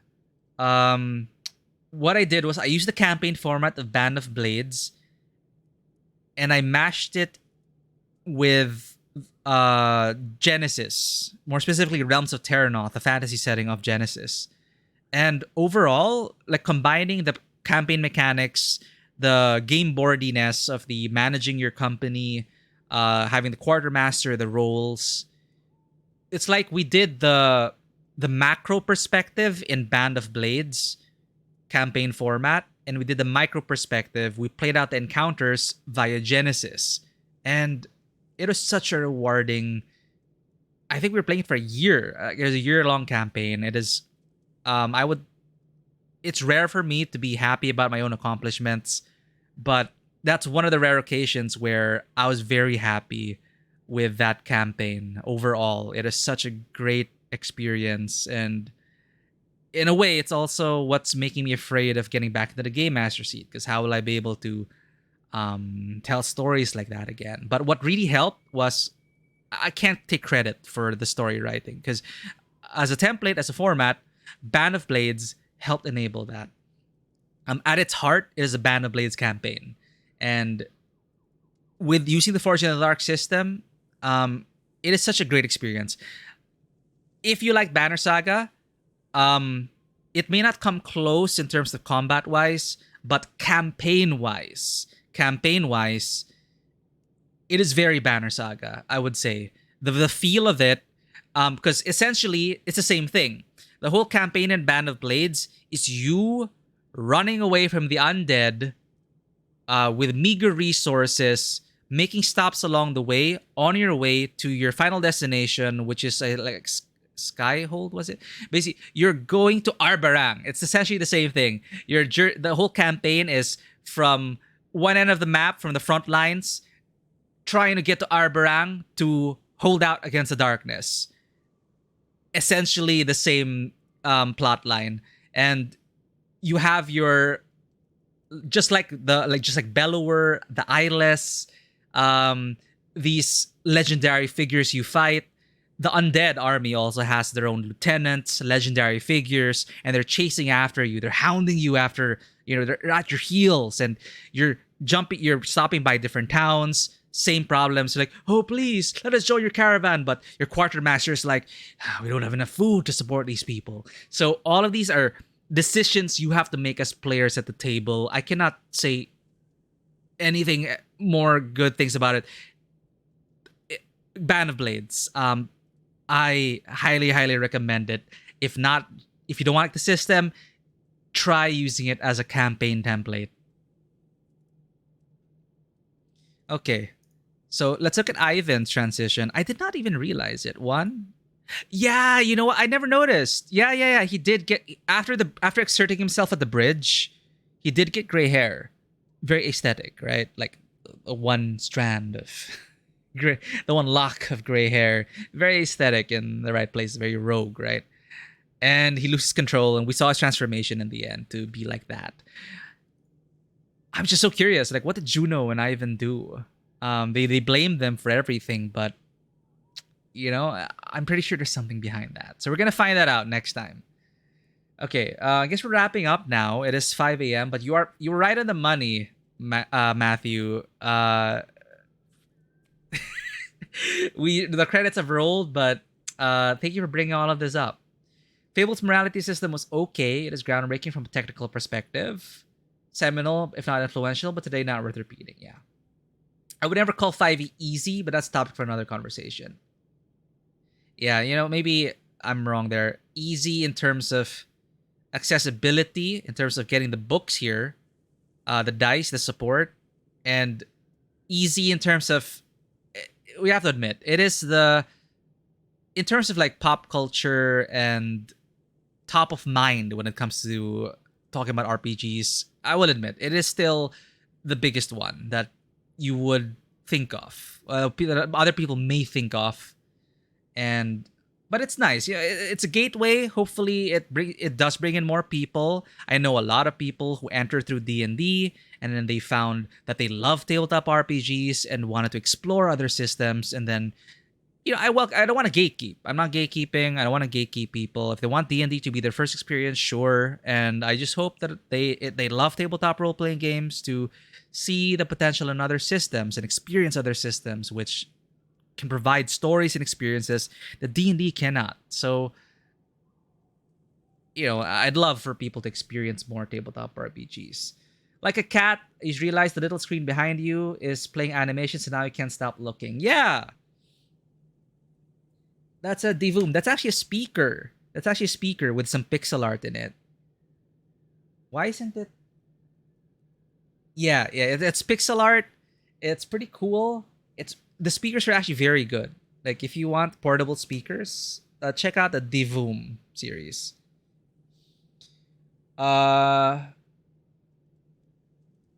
Look at these folders to hide servers in. Which one? Server. Oh wait. Well, what folders? What system do you think would fit the Banner Saga setting best? Oh, ugh.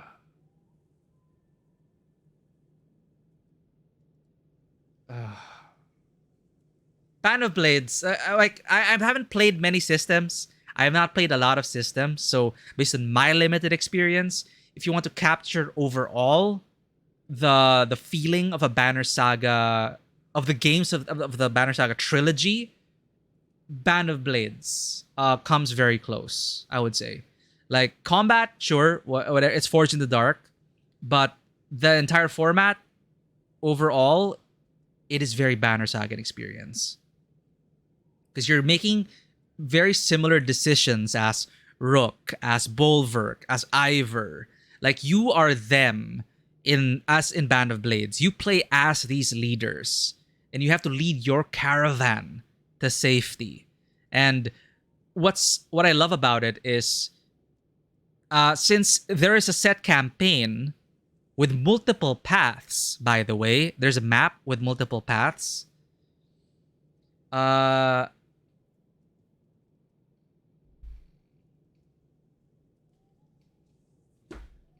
just show this really quick. You basically go from the front lines in the west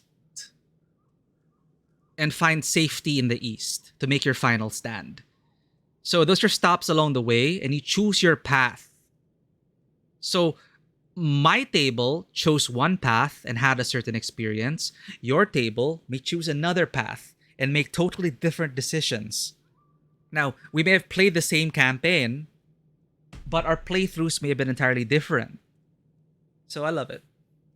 Good night, Archangel Zero. Thank you for dropping by. Thank you for being here. And hey, if you want, give a chance to Banner Saga 3.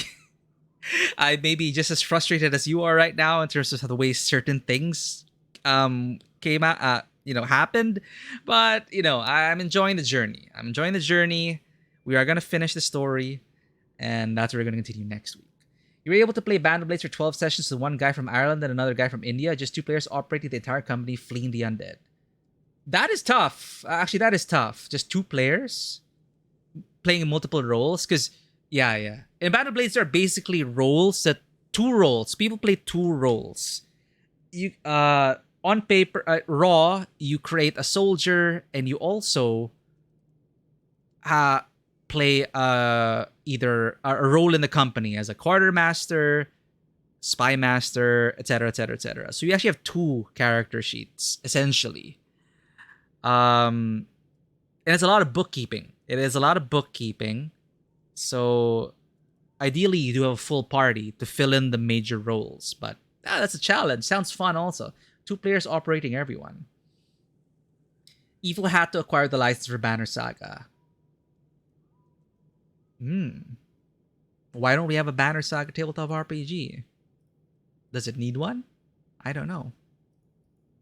The art, though, again, I would absolutely love to watch an animated film or series with this style, and I'd love to see more from this world. Like, I haven't even finished it yet, but it's a world I'd love to explore more of. So I don't know if there's an official tabletop RPG or anything, but yeah, I would trust an Evil Hat to be able to translate the Banner Saga into something great and playable. All right.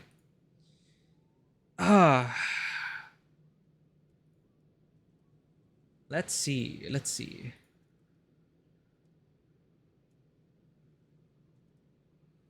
Hmm. Well, no one on my list is rateable right now. But we are pretty much done for the night. We are done with Banner Saga 2. What an experience that was. Next Tuesday, we will continue our playthrough with Banner Saga 3, jumping straight into that. And we'll continue our saga. What's next? This Thursday, we need to continue our playthrough of Road Warden, but I'm also still considering swapping it out already with a mystery game of sorts. I'm not sure yet. Road Warden. Well, I hope it is still interesting, entertaining to watch Road Warden.